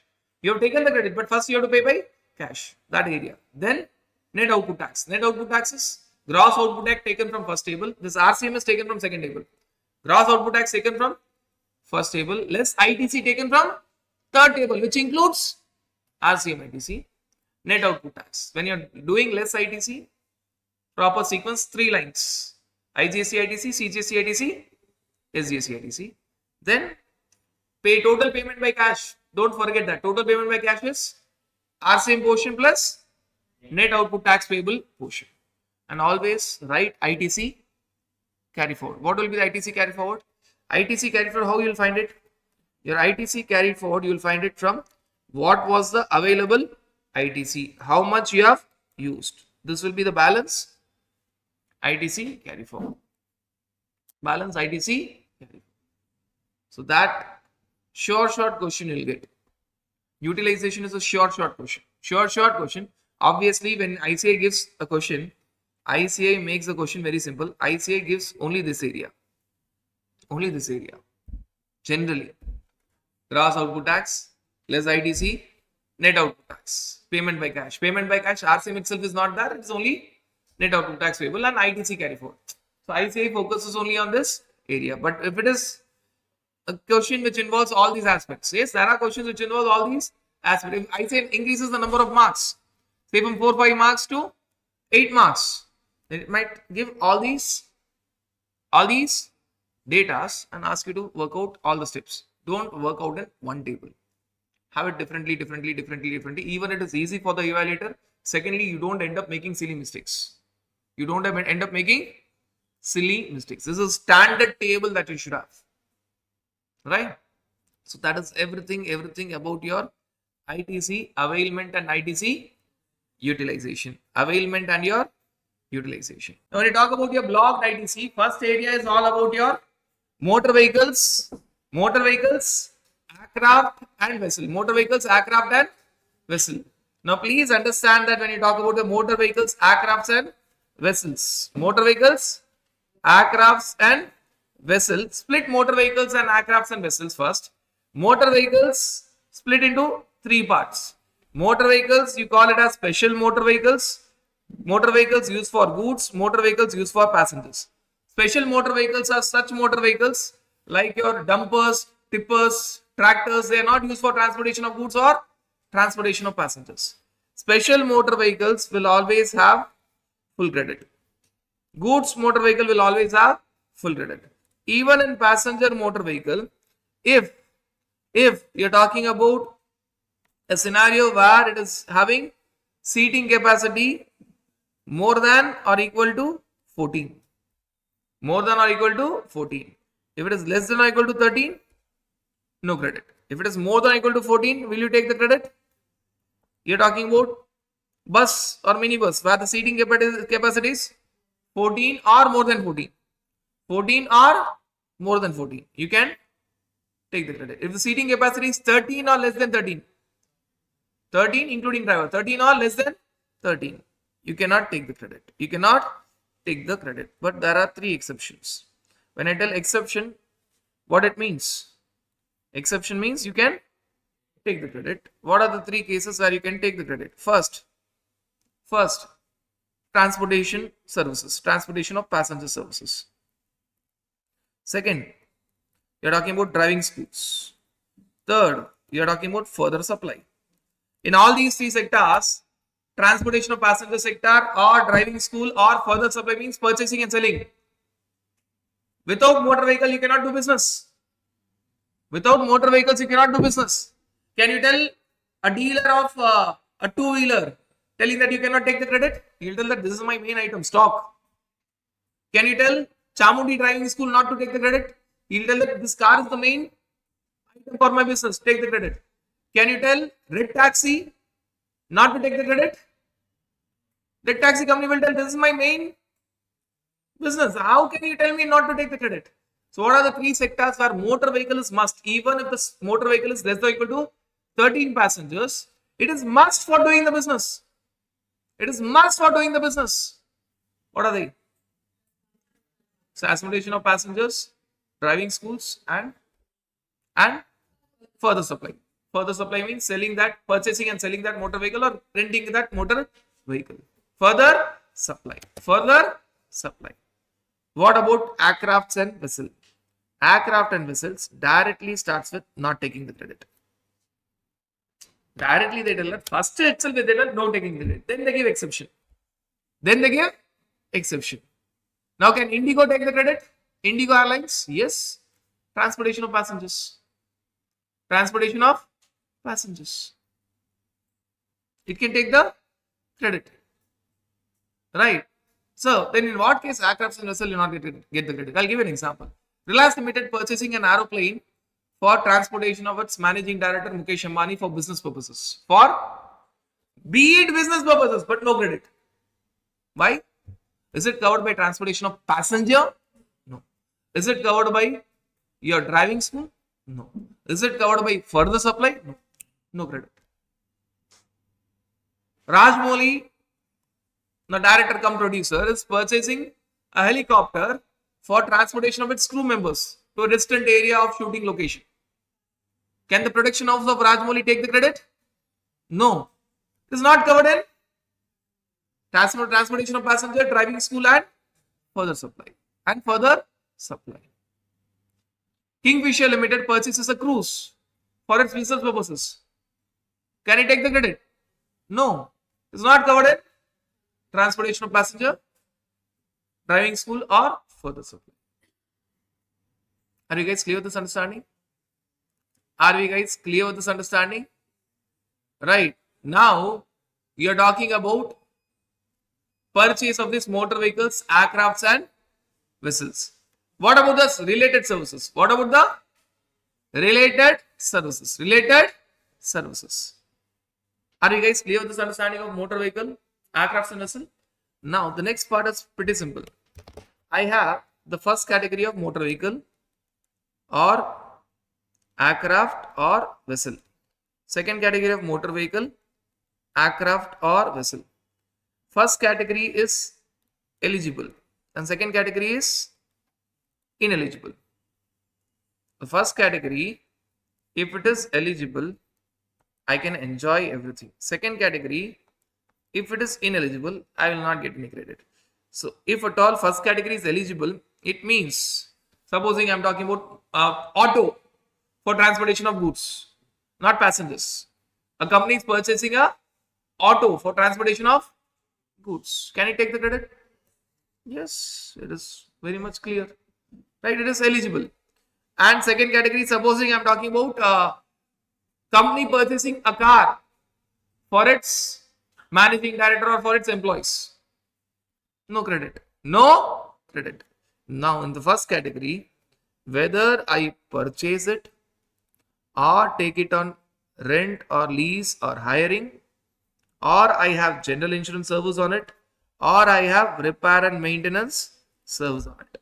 These are all things possible. See, whenever I purchase any motor vehicle, aircraft or vessel, I do have two options. First, purchase option or renting option. So if at all at the time of purchase it is not eligible, even at the time of renting it is not eligible. Now whether I purchase a vehicle or rent a vehicle, there will be general insurance service, there will be repair and maintenance service. I'm sorry, it is eligible. There will be renting, there will be general insurance service, there will be repair and maintenance service. So when an item is eligible, whether I purchase it, take the credit, whether I take it on rent, take the credit, whether I have general insurance service on that particular motor vehicle, vessel or aircraft, take the credit, whether I have repair and maintenance service on that motor vehicle, aircraft or vessel, take the credit. If it is eligible, I will enjoy all the credits. I will enjoy all the credits. What if it is not eligible? What if I purchase a car for my company only for business purposes? Let it be for business purposes, but I cannot take the credit. Let it be for 100% business purposes, but I cannot take the credit. What will be the answer? If I purchase it, no credit. What if I take it on renting, leasing or hiring? No credit. What if I have general insurance service on that car? No credit. What if I have repair and maintenance service on that car? So if it is not eligible, whatever expenses I have on that, no credit. No credit. I'll make it very simple. Reliance Limited has purchased two motor vehicles. One, a bus for transportation of employees. Second, a car for transportation of its managing director. Bus is eligible. Why? Both are passenger transportation. Bus is eligible because more than or equal to 14. Can it take the credit on the bus? Yes. Whether it purchases the bus or takes the bus on rent, it can take the credit. Whether you have general insurance service on that bus or repair and maintenance service on that bus, you can take the credit. What about car? Whether you purchase that car, no credit. Whether you take that car on renting, no credit. You're taking the car on renting for business travels, no credit. Or you have general insurance service on that car, no credit. Or you have repair and maintenance service on that car, no credit. No credit. Are you guys clear with this understanding? Are you guys clear with this understanding? But there are certain exceptions for no credit. When there is credit, no exception. When there is no credit, there are certain exceptions. Certain exception means you will get the credit. What is the exception? If it is because of statutory obligation. Statutory obligation. I'll give a practical example. You are having a company in Tamil Nadu, you are having a company in Delhi. Now, in both the places, I am purchasing car for my employees, for transportation of my employees. Can I take the credit? I am purchasing 10 cars for my transportation of employees. Can I take the credit? For purchase, there is no exception. I cannot take the credit in Tamil Nadu, I cannot take the credit in Delhi. But I am taking 10 cars on renting. 10 cars on renting for transportation of my employees. In Tamil Nadu, still I cannot take the credit, whether it is purchase or renting. But in Delhi, if I take the 10 cars on renting for night transportation of my employees, mainly women employees, I can take the credit. Why? In Delhi, a company is under statutory obligation to provide night transportation of its employees, mainly female employees. So now I am taking those 10 cars on renting or hiring or leasing because of, but look at the difference. Tamil Nadu, there's no such statutory obligation. Delhi, there's a statutory obligation. But it does not change the answer for purchase. If I purchase 10 cars, no credit in Tamil Nadu, no credit in Delhi.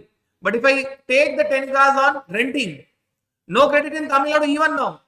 Credit in Delhi, only for renting, hiring and leasing. So this exception is not for purchase. This exception is only for renting, hiring or leasing. Statutory obligation. Statutory obligation. Clear? Clear? Next, the exception is for both general insurance service and repair and maintenance service for two sectors. One, manufacturer of motor vehicle. Second, general insurance company. I'll give example for both. Manufacturer of motor vehicle. Tata Limited is manufacturing nano cars. Tata Limited is manufacturing. Think of this, whether Tata Limited will purchase the car and sell the car or purchase the raw materials, manufacture it and sell it. Correct? Correct? So Tata Limited will never have any question of purchase of cars. It will purchase the raw material. On the raw materials, will it take the credit? On the raw materials, will it take the credit? Correct? Now, it is having car. Car is seating capacity is less than or equal to 13. Though it may be ineligible category, but don't you think that if Tata Limited has manufactured 1 lakh cars, it will take general insurance service on that cars? Correct? Should credit be allowed? Yes, we are not talking about trader, we are talking about how can you not allow the credit to him? Main business. Tata Limited on that 1 lakh car will have some small repair and maintenance. Will credit be allowed? Yes, main business. See, the answer is separate for a normal businessman. But for a manufacturer of motor vehicle, even if he's manufacturing small cars less than or equal to 13 seating capacity, for him, general insurance services very important for the business. Repair and maintenance services very important for the business. Take the credit. Take the credit. And by the way, Tata Limited will never have this discussion about purchase and all. Why? These cars, 1 lakh cars, they are neither purchased nor taken on renting, leasing, hiring. They are manufactured. See, for other companies, they do purchase or they do take on hire. Then there is general insurance service, repair and maintenance service. For Tata Limited or manufacturer motor vehicle, there is no purchase, there is no renting, leasing, hiring. Those 1 lakh cars have been manufactured. First thing. Second exception, general insurance company. Now this exception is going to be very useful for all the other points. So look at this particular point very carefully. Now, supposing there is general insurance company 1 and general insurance company 2 and there is Reliance Limited. Now, Reliance Limited has purchased, there's an aeroplane purchased by Reliance Limited for its managing director. for its managing director. And Reliance Limited is taking insurance on this aeroplane. Taking insurance on this. What is the service? General insurance service on this aeroplane. Now, general insurance company will pay output tax. Reliance Limited, can it take ITC? No. Why? Airplane is ineligible item. Whether you purchase or take it on renting, hiring, whether you have general insurance service or repair and maintenance service, you cannot take the credit. Because Reliance Limited is not engaged in transportation of passengers, driving schools, or further supply. It cannot take the credit. Therefore, it cannot take the credit even on general insurance service. This general insurance company thinks that the risk factor of insurance on this aeroplane is very high. So it will go for reinsurance. It will go for reinsurance. Reinsurance with another insurance company. Now that another insurance company will pay output tax. Can this general insurance company take input tax credit? Again, understand that this general insurance service is also against the same aeroplane. But can this general insurance company take the credit? Yes. Reliance Limited cannot take the credit, but the general insurance company can take the credit. Please understand that in technical language, it is called as, first contract is called as main contract, second contract is called as subcontract, second contract is called as, and please understand that when it is subcontract, always credit is eligible because it is integral part of business. Integral part of, see, in the first scenario, you're looking from the eyes of Reliance Limited. In the first scenario, you're looking from the eyes of Reliance Limited, yes, you cannot take the credit. Main contract. In the second case, you're looking from the eyes of general insurance company 1. Subcontract. Subcontract is there in every business sector. If I'm not able to do something on my own, I'll subcontract the work. Subcontract is essential part of business. Now, when I'm subcontracting, you cannot tell that this general insurance service is also taken for aeroplane, which is not eligible. Therefore, you cannot take the credit. This is true for Reliance Limited. This is true for Reliance Limited, not for general insurance company. I'll give another example so that it will be useful for the next points. Actually, we are done with your motor vehicles, aircraft and vessel. We are talking about other points. In the subsequent points, we will see that food beverages, outdoor catering is not eligible. Food beverages, outdoor catering is not eligible. There is an outdoor caterer 1 and there is an outdoor caterer 2. Reliance Limited is having an AGM. Reliance Limited is having an AGM where thousands of people are going to come and there is going to be outdoor catering service. Outdoor catering service. Outdoor caterer 1 will pay output tax because outdoor caterer 1 is having contract with Reliance Limited. Reliance Limited, can it take ITC? No. Why? Why? Outdoor catering services not eligible. Not eligible. Blocked.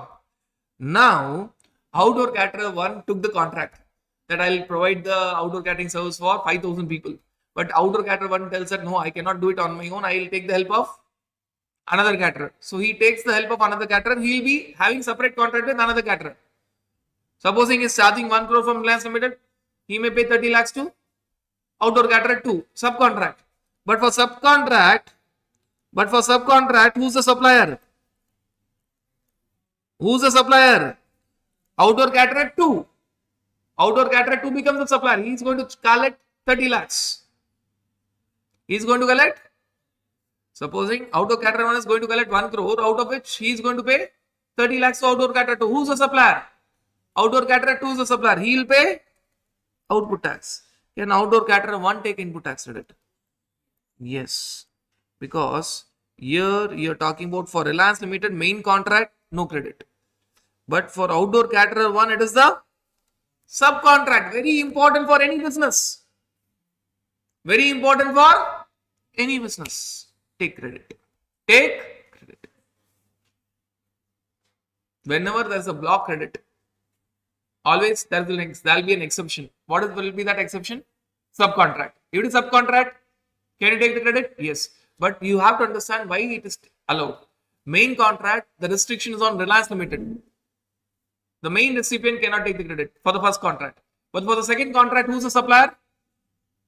outdoor caterer 2. Who's the recipient? It is not Reliance Limited, it is outdoor caterer 1.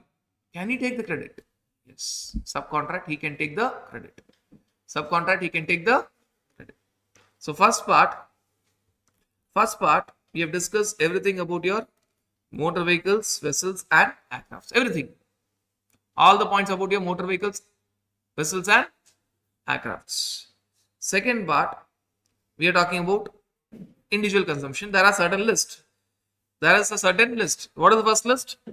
Food and beverages, outdoor catering, beauty treatment, cosmetic and plastic surgery, health services, life and health insurance. Life and health insurance. Food, beverages, outdoor catering, beauty treatment, cosmetic and plastic surgery, health services, life and health insurance. If these items comes in your question, even if all the conditions are satisfied, what is the significance of block credit? Even if all the conditions are satisfied, credit is 0. Even if you satisfy all the conditions, the moment you see this item, please don't waste your time evaluating conditions. Don't waste your time evaluating conditions. Credit is 0. Membership of a club or health and fitness center. Travel benefits to employees, but on what? For leave travel or home travel concession. If travel benefits are given to employees at the time of business travel, you can take the credit.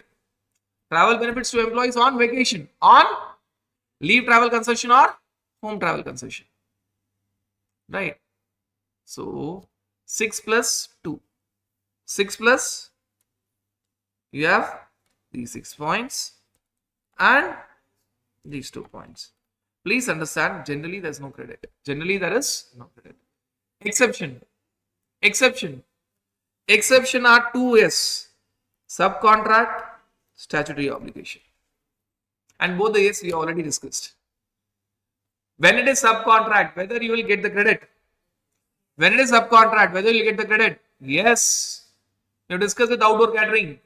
Subcontract, you will get the credit. Subcontract, you will always get the main contract, recipient will not get the credit. Subcontract, recipient will get the credit. If it is due to statutory obligation,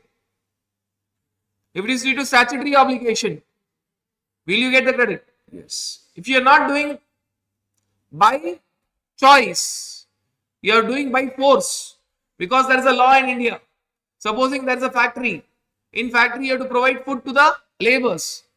So that is food and beverages. Whether that factory can take the credit, whether that company can take the credit. Yes. Why? It is not by choice. It is by force. Statutory obligation. We can remember this example for statutory obligation. Normally, food and beverages, no credit. But if there is a factory, there's a company having a factory providing food to its laborers. Can it take the credit? Yes. Statutory obligation. Statutory. And understand that. Then why have we distinguished 6 plus 2 points? For all these 8 points, statutory obligation is the common. Statutory obligation is the common exception. But subcontract is there only for first 6 points. Because in the last 2 points, that cannot be subcontract. Need not buy at it. For membership of a club, health or fitness center, or travel benefits to employees on vacation, home travel concession, leave travel concession, there cannot be a concept of therefore not given. See, there are 2 ways to remember it. One, buy at it. So first 6 points, 2 exceptions. Subcontract, statutory obligation. Last 2 points, only 1 exception, statutory obligation. Because for these last 2 points, you cannot have subcontract. Therefore, that is not there. Now, next category. First category, motor vehicles, aircrafts, vessels. Second category, employees related, personal consumption related. Next category, we are talking about works contract or construction. Works contract or construction. Now, please understand it this way. I can have goods and services plus construction service for a building, or I can directly go for works contract service, correct? So, if I want to make this building ready, either I can purchase cement, sand, bricks separately, then construction service. Or I can tell the contractor that you do everything. You do everything. Works contract. You do everything. Works contract. Works contract includes goods plus services, but it is a service. Works contract, service. We have seen that in schedule 2. Schedule 2. Now, if it is for, if the same is for civil structure or pipelines outside this factory or telecommunication towers. Civil structure, pipelines outside the factory or telecommunication tower, or if the same is for plant and machinery. The common point in both the cases is immovable property. We are not talking about plant and machinery which is movable, we are talking about plant and machinery which is immovable. If it is movable, you can always take the credit. Right. So what are the two categories now? Civil structure means building, godowns, factories, civil structure. Pipelines outside the factory. This will be there for petrochemical companies. This will be there for petrochemical companies. Telecommunication towers. For Jio, Airtel, VI, telecommunication towers will be there. Now, look at the government. This will show you the real picture of the government. Now, government tells that when you talk about civil structure, pipelines outside the factory or telecommunication towers, if the same is being capitalized, if the same is being capitalized to balance sheet, or if the same is charged to P&L. So, capitalized in balance sheet or charged to profit and loss account. If it is capitalized, the amount is huge. The amount is huge. When the amount is huge, government tells will not give you credit. If I am constructing a factory, government tells that I will not get the credit. Obviously, factory is going to be used for manufacturing purposes, connection with my business. But government tells I will not give you the credit. But once factory is ready, there are small repair and maintenance, painting, small repair and maintenance. Government tells now take the credit. Now take the, it is like teasing the assessee. Big credit, no, I will not give. Small credits, enjoy. Small credits, enjoy. You're getting that point? Big credit, not allowed. Small credits, enjoy. Can they tell this for plant and machinery? No. Government understands if they tell for plant and machinery, the entire business sector will revolt against the government. So plant and machinery, they tell whether it is capitalized or whether it is to taken to P&L account. You can always take the credit. You can always take the credit. For whom there's a difficulty? When you're talking about civil structure, pipelines outside the factory, telecommunication towers.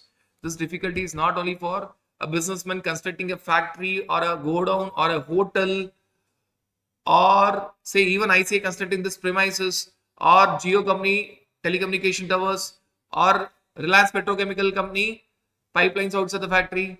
If they're capitalizing it, when they'll capitalize? New construction or major repairs, renovation, correct? New construction or major repairs, renovations, additions, alterations. So capitalization is not only at the time of new construction, it can be there at the time of major repairs, major renovation, major additions, major alterations. It is going to be capitalized. When it is going to be capitalized, you will not get the credit. When it is ready, when there are small repair and maintenance which are charged to P&L account, you will enjoy the credit. What if it is plant and machinery? Be it capitalized or taken to P&L account, you will always get the credit. But there is an exception when you don't get the credit. What is that exception when you don't get the credit? Exception means you will take the credit. And by the way, you need not break your head. Exception is simple. Subcontract. I am the builder constructing factory for Reliance Limited. Can Reliance Limited take the credit? I am the builder constructing factory for Reliance Limited. Can Reliance Limited take the credit? No. I am not able to construct that entire factory. I give it part of the work to another builder. Now builder 2 is paying output tax. Can I take the credit of that output tax? Yes. Subcontract. It is subcontract. Subcontract is always allowed. Subcontract is always allowed. Are you guys clear with this understanding? Right. What are the three parts in which we have divided the block credit? Motor vehicles, aircraft vessels, personal items for employees, immovable property. Immovable property, others. Now others are basically very simple. In others, already we have seen 3 points, and 3 points we have yet to see. We have already seen if it is composition tax, can you take the credit? If supplier is a composition scheme dealer and he's paying composition tax, can he take the credit? Already seen. If the goods are used for personal consumption, can I take the credit? Business condition is not satisfied. Business condition is, I cannot take the credit. Or tax is paid by the supplier because of fraud. Tax is paid by the supplier because of fraud. And fraud definition is section 74, 129, 130. If supplier is doing fraud and paying tax under 74, 129, 130, can recipient take the credit? Already these 3 points have been seen. Already we have seen these 3 points. Correct? If supplier is paying composition tax, I cannot take the credit. If I am using the goods or services for personal use, I cannot take the credit. If supplier is doing fraud and paying the tax under 74, 129, 130, recipient, I cannot take the credit. Now, what are the other points that we have to see? Other 3 points. Other 3 points. If the goods are used, if the goods are lost or stolen or destroyed or written off or given as gifts or free samples. Gifts or free samples. I would have taken the credit, but now I have to reverse it. I would have taken the credit, but now I have to reverse it. But when it is gifts or free samples, there are 2 answers. If I reverse the credit, no need to pay output tax. If I am purchasing something and giving it as gifts and free samples, if I have taken the credit and reverse it, net effect credit is 0. It is not deemed supply. It is not deemed supply. If I am having the credit, if I am reversing the credit, output tax will not be there. If I am having the credit, should I pay output tax? Yes, deemed supply. Deemed supply. See, for lost, stolen, I have taken the credit, reverse it. Destroyed, I have taken the credit, reverse it. Written off, I have taken the credit, reverse it. But gifts and free samples, there are 2 answers. If I reverse the credit, no need to pay output tax. No need to pay. On my purchase, I took the credit, but I reverse it. No need to pay output tax and I am giving it as gifts or free samples. If I am not reversing the credit, I took the credit at the time of purchase. For me to give gifts or free samples, first I should have purchased it. So I have taken the credit but not reversed it. If I have not reversed it, then it is nothing but deemed supply. Para 1, schedule 1. Permanent transfer or disposal of business assets on which ITC is awaited. On which ITC is awaited. Clear? This is only for the last point. Other points, when I put a cross mark, it means I have to reverse it. I have already awaited it, now I have to reverse it. Now, second case, if at all you are talking about non-resident taxable person, you cannot take any credit except, there is an exception. There is an exception. Exception means you can take the credit except IGST portion on import of goods. IGST portion on import of goods. If you are NRTP, which means recipient is an NRTP. Now you are talking about purchase from NRTP. Purchase from NRTP means recipient is any person.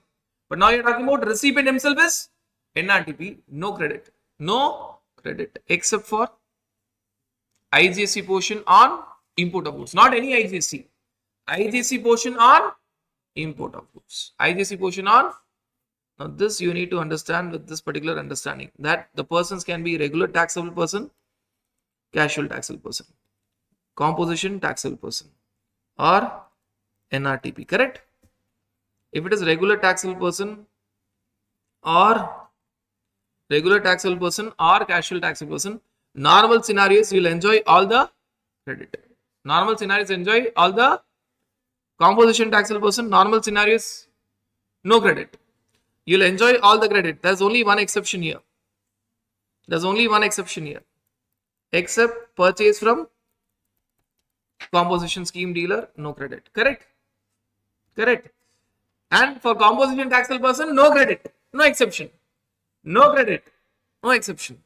But if you are talking about NRTP, now the recipient is NRTP. Normal answer is no credit. Exception. IGST portion on, not IGST credit, IGST part of customs duty on import of goods, you will take the credit. If the recipient is RTP or CTP, generally full credit, except for the purchases from composition scheme dealer. If the recipient himself is composition taxable person, he will not get any single paisa credit. If the recipient is NRTP, normally no credit except IGST portion on input of goods. IGST portion on import of goods. And the last point of block credit, CSR expenses. Corporate social responsibility expenses under section 135 of your Companies Act. CSR expenses. If a company is spending on CSR expenses, corporate social responsibility expenses, it cannot take the credit. It cannot take the credit. It cannot take the credit. If a company is spending on corporate social responsibility expenses, be it goods or services, it cannot take the credit. It cannot take the credit. Are you guys clear with this understanding? Are you guys clear with this understanding? So how we divided your block credit? 4 parts. Motor vehicles, aircraft vessels, personal usage items mainly for employees, goods or services used for employees. First is motor vehicle category, second is employee category, third is immovable property category, last is miscellaneous. Last is, now this will make your job simple so that you can easily remember all the block credits. What is the speciality of all these block credits? If you, generally how you will get the credit, how you will get the question in your exam paper, you will get say 5-6 items in your exam paper, out of which 2 items are blocked. For these 2 items, you don't even think of condition. Answer is balance 3-4 items. You can take the credit on satisfaction of, then you have to check those conditions, whether the condition is satisfied or not. Whether the condition is, and you are not going to check totally 11 conditions. Real time you will check only 9 conditions. 2 conditions will be checked later. So question will not be dealing with those two questions, those two conditions. It will be dealing only with the 9 conditions. Check those conditions. If all the 9 conditions are satisfied for each of these points, take the credit. Out of totally there are 6 points. 2 point block credit, 0. Balance 4 points. Out of balance 4 points, 2 points. Conditions are not satisfied. You cannot take the credit now, you may take later. You may take balance 2 points.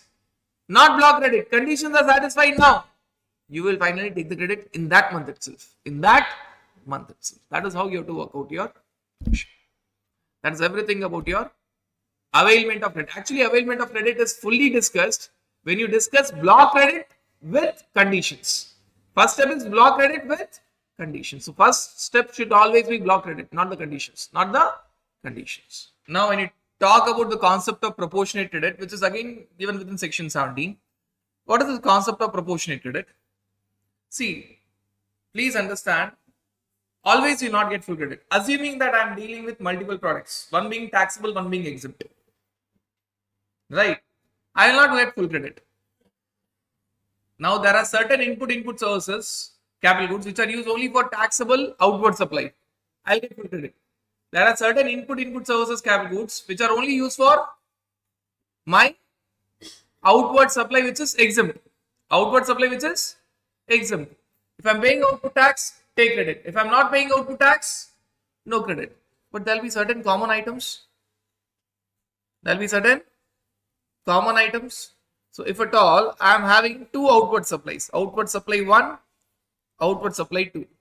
There are input service, capital goods 1. Capital goods 1. There is input service, capital goods 2. Now my outward supply 1 is taxed at 18%. Outward supply 2 is taxed at 0%. What is the thumb rule for me to take the credit? What is the thumb rule for me to take the credit? If I am paying output tax, I can enjoy input tax credit on input 1, input service 1, capital goods 1. If I am not paying output tax on output supply 2, on related input service, capital goods, there will be GST on my purchase invoices. But I cannot take the credit, it will be added to my cost. But there will be certain common input service, capital goods 3, which we will call as commonly used for both.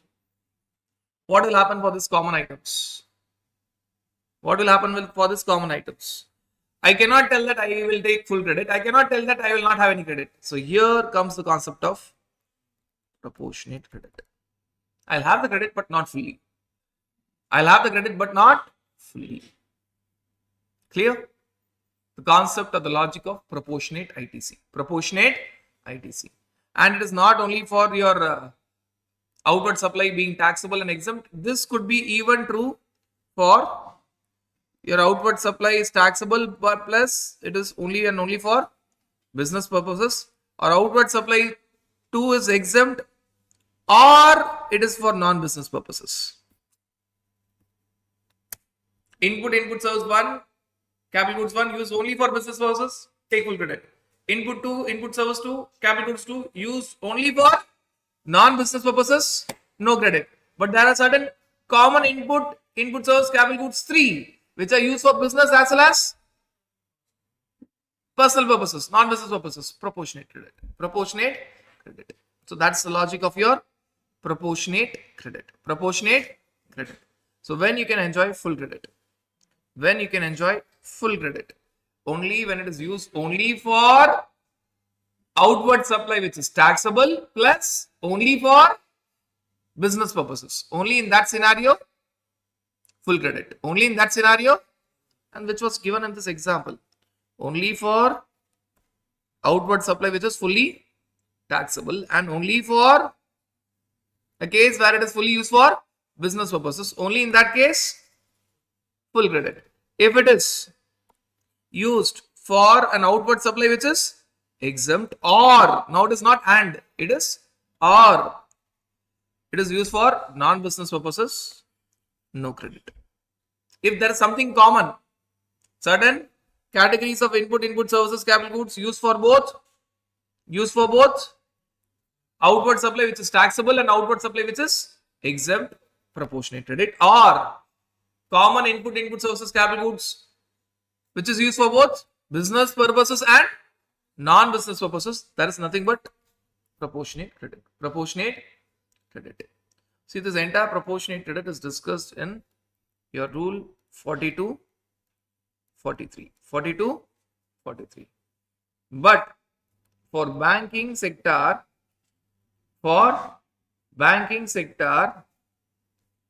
you have a special rule. Generally, what is the rule? Rule 42, 43. For banking sector, you have a special rule, rule 38. General sector, including banks, rule 42, 43. This rule 38 is only for banking sector. Only for banking sector. Now we are first focusing on rule 38. Rule 38. Understand the complicated calculations are there in rule 42, 43. Rule 38 is a very simple calculation. Very, very basic and simple calculation. Basic and simple calculation. Understand this way. If at all you are having proportionate credit, in general you have only one route, 42, 43 route. Rule 42, 43 route. If you are there as a banking sector, you have two routes. Either go for the complicated rule 42, 43 or go for simplified rule 38. So this banking sector, when I tell banking sector, it is banking company, financial institution and non-banking financial companies. For them, either go for 40 to 43 or go for simplified. This option 2 is simplified rule 38. But once you exercise the option, it cannot be withdrawn during the remaining part of the year. Once you exercise any option, 40 to 43 is by default option. Rule 38 is a simplified option. Once you go for a simplified rule, you have to be there till the end of the year. You cannot again go back. Whether this route is there for others? For others, no. For others, you have only one route, which is rule 42 for inputs and input services, 43 for capital goods. So it's only one door. Rule 42, Rule 43.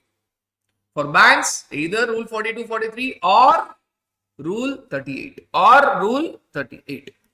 So when you talk about banking sector, we talk about banking sector. Alright. Which rule is governing it? Rule 38. Rule 38 can be read as 3 B's. Correct?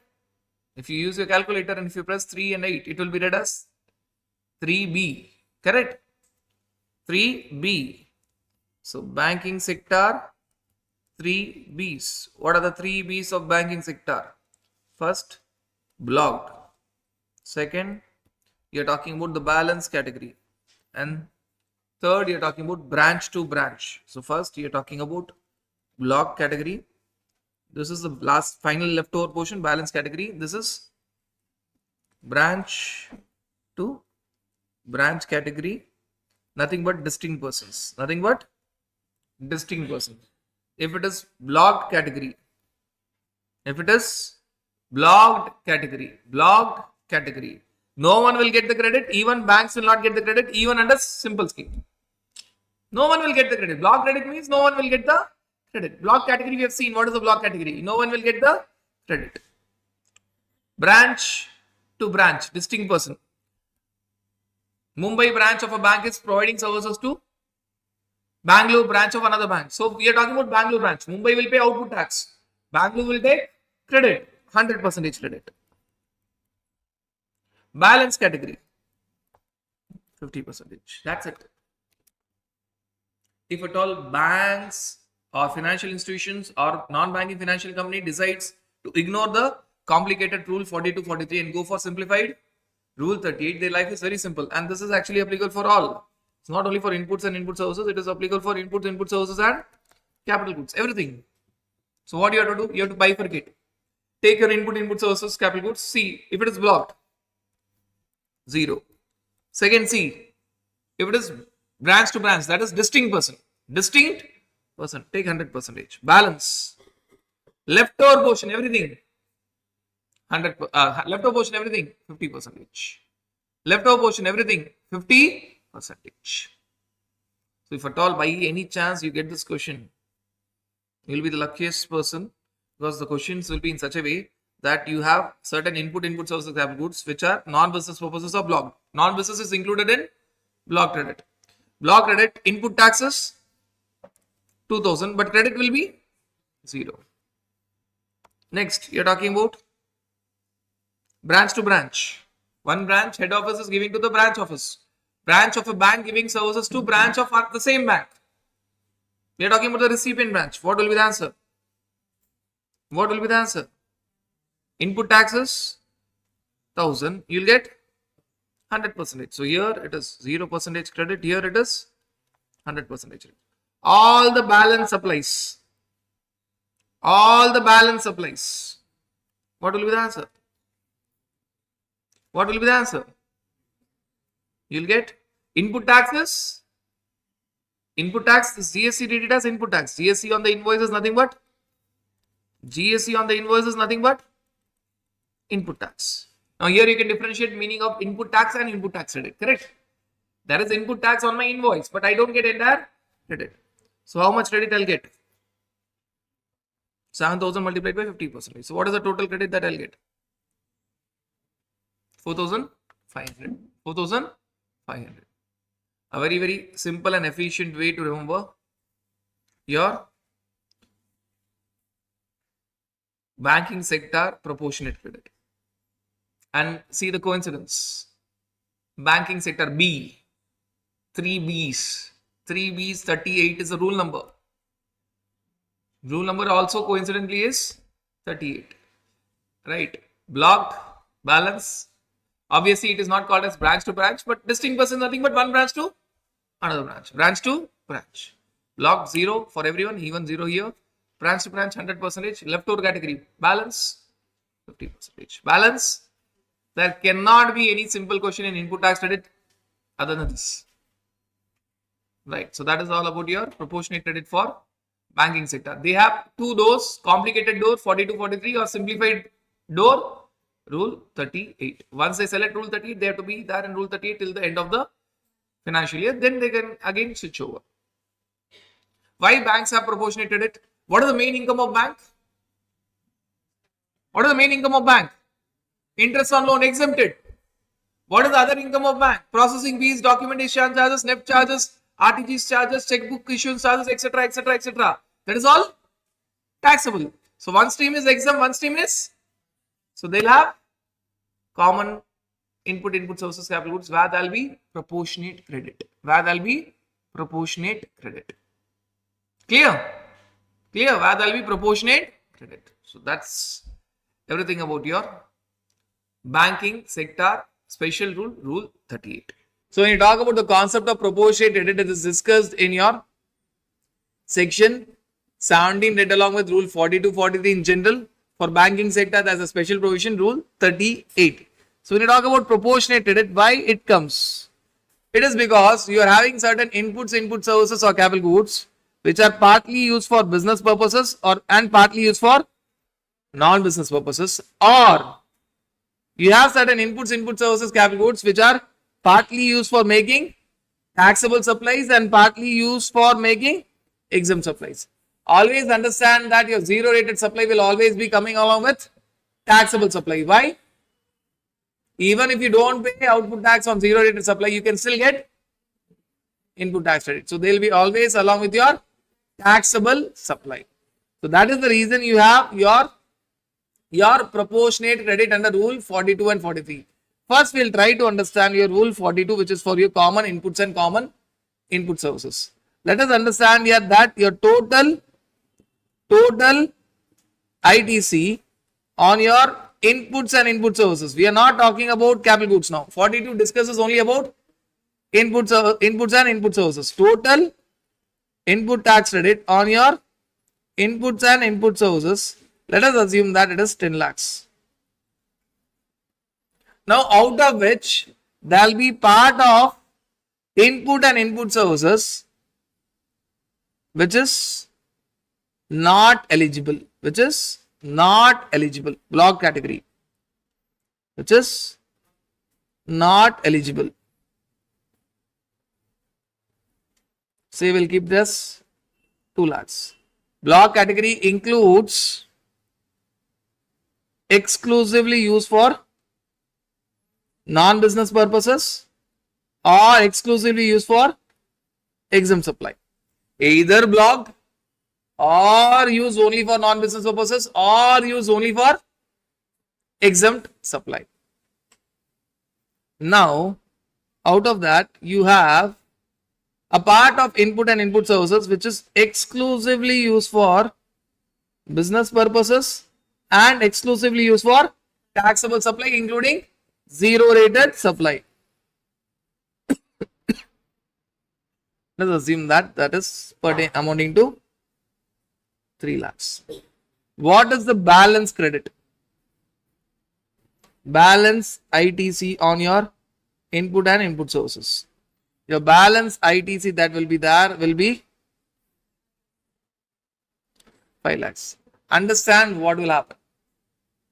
What is going to happen in your rule 42 specifically. You are talking about input and input services. The entire focus is only on your rule 42. Rule 42. Common inputs and input services. Understand that 2 lakhs is fully blocked or only used for non-business purposes or only used for exempt supply. It will never go and sit in credit ledger, zero. 3 lakhs is fully used for business purposes, fully used for taxable supply, and it is not blocked. It will go and sit in credit ledger fully. You are eligible for full ITC, you are getting full ITC. 2 lakhs, you are not eligible, you are not getting. 3 lakhs, you are fully eligible, you are getting. With respect to 5 lakhs, you are eligible partly because it is partly used for taxable supply and partly for exempt supply, or partly for business and partly for non-business. You are not eligible fully, but you get full 5 lakhs. Initially, you will get full 5 lakhs. So you get how much credit in your credit ledger? you get how much credit in your credit ledger? 8 lakhs. You get credit ledger totally 8 lakhs. 8 lakhs in totality you get the amount in your credit ledger. You clearly know that you are not eligible fully for 5 lakhs, but you have got full 5 lakhs. Now there will be reversal of ITC. There will be reversal of ITC to the extent of 5 lakhs. So first you will get full 5 lakhs, then you will reverse it. Now that reversal is 5 lakhs multiplied by exempt turnover in that month divided by total turnover in that month. Obviously, you are talking about state turnover. Calculation, state turnover. Calculation, state turnover. Why you are taking numerator as exempt turnover? Because you have to make reversal. That reversal will be to the extent of exempt turnover. Exempt turnover. If exempt turnover is assume that 5 crores and total turnover is and taxable turnover is 10 crores. So multiplied by 5 divided by 15. Multiplied by 5 divided by 15. Exempt turnover 5 crores. Taxable turnover in that month is 10 crores. So total turnover is 15 crores. So 5 lakhs multiplied by 5 crores divided by 15 crores. So this reversal will happen always. This first type of reversal will happen always. Second type of reversal will be there only if question is specifically mentioning it. If question tells that there are few inputs and input services which are used for business and non-business purposes, then you have to reverse second thing, 5 lakhs multiplied by ad hoc 5%. Ad hoc 5%. Reversal type 1 will always come. This will come only and only if question is specifically asking, giving information that few input services are used for business as well as non-business. The first type of reversal is because your input and input services are used for exempt supply as well as taxable supply. The second type of reversal is because it is used for business purposes as well as. Second type of reversal will not come generally. It will come only if the question is specifically giving that information. That's all. That's all. That's the working of your rule 42. Every month on month you have to do it. Every month on month you have to do it. So that is the first part of your rule 42. Monthly you have to do it. Monthly what you will do? There are 3 categories, correct? The first category, blocked, don't take it. Second, fully eligible, take it fully. Third, partly eligible, initially take it fully, then do the reversal. Reversal how many types? 2 types. One, that common ITC, not entire ITC. You did not take 8 lakhs. You took how much lakhs? You took only 5 lakhs. That common credit multiplied by exempt turnover in that month divided by total turnover in that month. Right. Now, second type of reversal will be there if the question tells that the input and input services are used both for business and non-business. Then take 5 lakhs multiplied by 5%. Otherwise, second type of reversal will not come. This you will do every month. This you will do every month. So, you will have rule 42 reversal. Rule 42 reversal which is done on monthly basis. This is done on monthly basis. Say April month, May month, June, July, August till March month. Assume that total reversal that you have done during the entire year amounts to 10 lakhs. Now you have to do a cross check, year end cross check. Rule 42 reversal, same formula that you have to do. You are going to do a year end check. In the year end check, there will be only one formula. Same formula. That common credit multiplied by exempt turnover month divided by total turnover month will be replaced by year. So now in the same formula, month will be replaced by year. You will get only a straightforward single answer, correct? You will get straightforward single answer. That amount, believe me, it will never match this amount. Never. Even by coincidence, it will never ever match this amount because you cannot have the same ratio of exempt turnover, total turnover in all the months. Now that amount may come to 9 lakhs, it may come to 13 lakhs. If it is coming to 9 lakhs, what is the meaning? You already reversed 10 lakhs. Now, finally, when you check, you should have reversed only. What you have to do? Take self ITC of balance 1 lakh within the time period on or before 30th of November of next financial year. Within the time limit. Take self credit. Take self credit. What in the second case? What in the second case? You should have reversed 13 lakhs, but how much reversal you have done? How much reversal you have done? You have to reverse or pay the extra amount, which is 3 lakhs with interest at 18% per annum starting from 1st April of next financial year till the actual date of reversal or payment.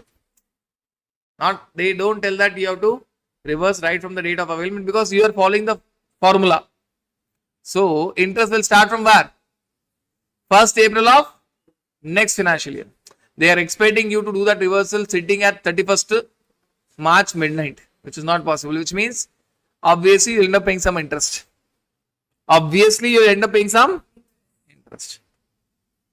So you have to pay with interest. So you have to do a year-end check. Question will never ask about year-end check, never ever. They'll talk about the monthly calculation, which we have discussed here itself. They'll stop at your monthly calculation. This year-end check question, if that has to be drafted, it has to be a very lengthy question, giving the monthly reversal information. Then you have to do a year-end check. When you're doing a year-end check, you'll apply the same two formulas. Reversal type 1 is common credit during the year, not during the month, multiplied by exempt turnout during the year, divided by total turnout during the reversal 1 will be the same. Reversal 2 will come only if at all there are some inputs and input services used for business and non-business. There reversal 2 will be common credit during the year multiplied by 5%. See, this was all during the monthly calculation. This was all during the replace month by year. You will get an answer. The answer will never be same when you compare with the total of all the months. If you have to finally reverse 9 lakhs, but you have already reversed 10 lakhs, don't worry. Take the balance self credit of 1 lakh within the due date, that is 30th November of next financial year. If you should have reversed 13 lakhs, but you have only reversed 10 lakhs, then what to do? Pay the extra 3 lakhs with interest at 18% starting from 1st April of next financial year till the date of reversal of actual payment. That will happen. So that is all about your Rule 42. Rule 42. So this completes your understanding of your Rule 42. The moment you talk about your Rule 43, it is somewhat similar. The moment you understand the concept of Rule 42, Rule 43 becomes very simple. The same logic will apply. Basically, the same logic will apply. There are certain differences as well which we'll try to understand, but basically the same logic will apply. Now, let us focus on your Rule 43. Let us focus on your Rule 43.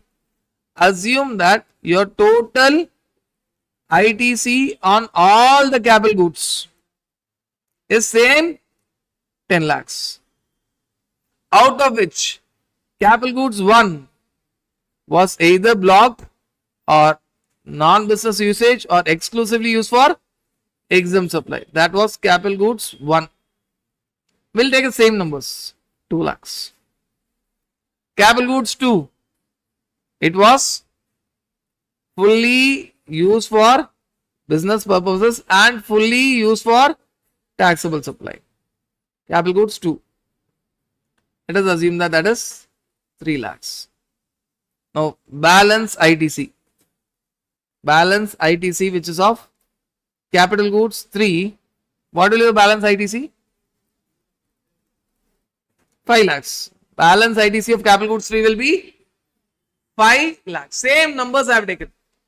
I have gone with an understanding that will make the life simple. We'll go with the same figures. We'll go with the same figures. What will happen? 2 lakhs. The breakup of 10 lakhs is 2 lakhs, 3 lakhs and 5 lakhs. 2 lakhs. It is not eligible. It will never hit your credit ledger. 3 lakhs. It is fully eligible and you will get fully in your credit ledger. 5 lakhs. It is partially eligible. Partly used for taxable supply, partly used for exempt supply, partly eligible. But initially you will get fully in your credit ledger. Initially you will get fully in your credit ledger. Later on, you are going to reverse ITC, which is technically called as addition to output tax liability. Difference number 1. That you call it as reversal of ITC, which means you will be reversing from your ITC figures. This will be added to your output tax liability. It will make a difference. It will in fact make a difference. It will be added to your output tax liability. Difference number 1. That there were 2 types of reversal, correct? Reversal 1, reversal 2. Here there is only 1 type of reversal. Second type will never come. Second type will never come. Second difference. Third. What was the calculation there?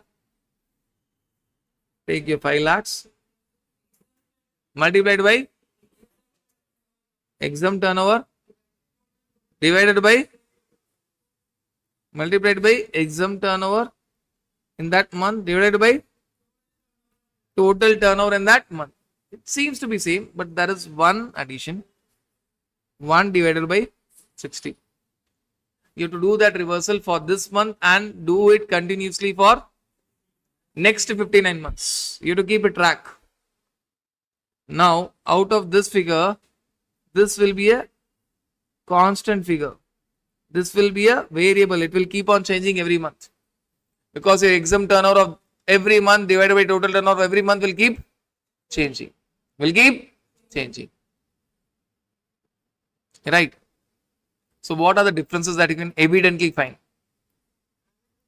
1. It's not reversal of ITC. It is addition to output tax liability. 2. There is only first type of reversal. You don't have the second type of reversal where it talks about business and not business. Not there. 3. In the calculation part, you have 1 divided by 60, which means you will do that reversal for this month and the reversal amount will be very small compared to that 42. Because you are doing that reversal in this month and you will be continuously doing that reversal for the next 59 months. The figure of 5 lakh multiplied by 1 divided by 60 will be same for this month and next 59 months. What will keep changing? Exempt turnover divided by total turnover of each month will keep changing. Keep changing.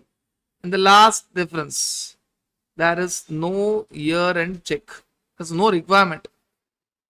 There is no year-end check. Why? When you are doing that 1 divided by 60, you are doing for this month and the next 59 months, automatically that check will be there. There is no year-end check. See, why year-end check is required? To see whether assessee is trying to manipulate the numbers. Willfully postponing exempt turnover when ITC is very high. But this is not the problem in capital goods because assessee cannot manipulate the numbers for next 5 years. He cannot postpone his sales for the next 5 years. Not possible. There is no need of year-end check. These are the 4 differences. What are the differences? Addition to output tax liability. No second type of reversal. 1 divided by 60 in the calculation. Do it for the next 59 months also. And finally, there is no year-end check for a very simple reason because you are going to do this reversal for this month and the next 59 months. That is all about your calculation in your Rule 43. But yes, there is something special in your Rule 43 which theoretically I cannot explain. Therefore, we'll take an example and wind this up. It cannot be explained. Till now, we have understood that these 3 capital goods were used for only exempt supply or only taxable supply or for both. What if initially it is used for only for exempt supply, later on it is used for both? What if initially it is used only for taxable supply, later on it is used for both? Let us try to understand this with the help of this example. In April 2020, we are continuing Rule 43. We are still discussing capital goods. In April 20, Tata Limited purchases the following capital goods. Capital goods A, GST 50,000, fully used for exempt supply. Whether 50,000 will hit the credit ledger? No. Capital goods B, GST 1 lakh, fully used for taxable supply. Whether 1 lakh will hit the credit ledger?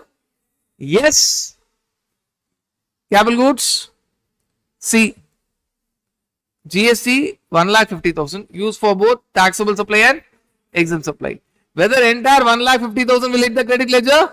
Yes, but it will hit, but you have to reverse it. But technically it is not called as reversal, it is called as addition to output tax liability. What will be that addition to output tax liability?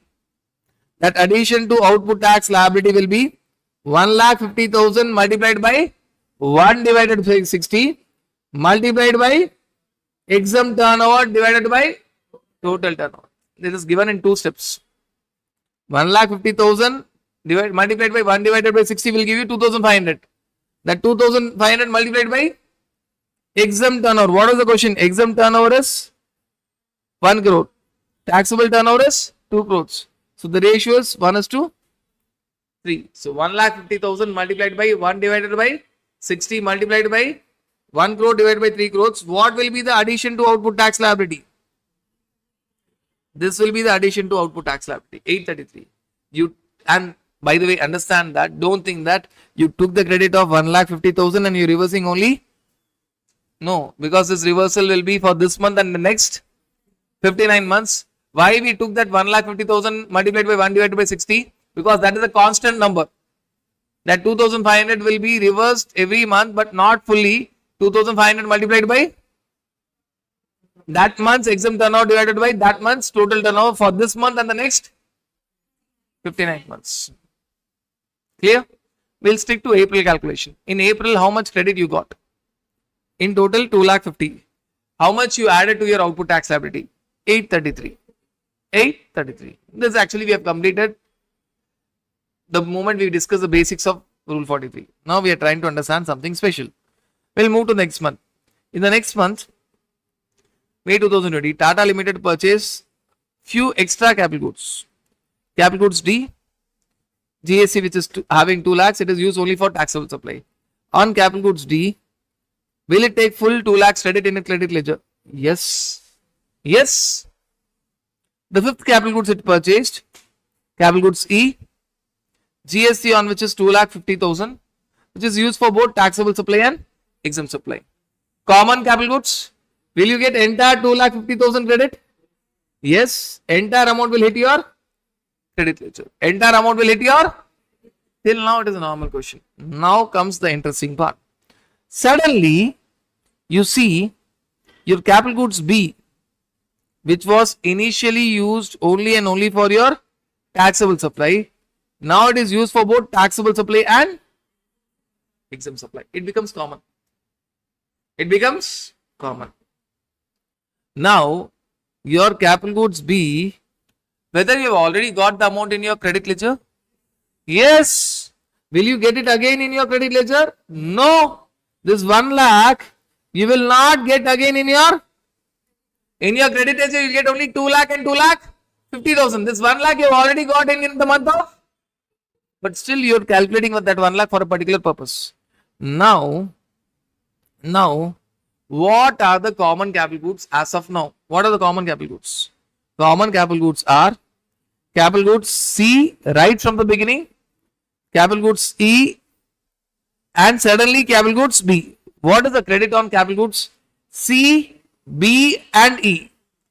See, C was always used for common, E was always used for common, but B initially was used only for taxable supply. Now it is used for both taxable supply and exempt supply. So your capital goods C, E and B, total amount is 1,50,000, 1 lakh and 2,50,000.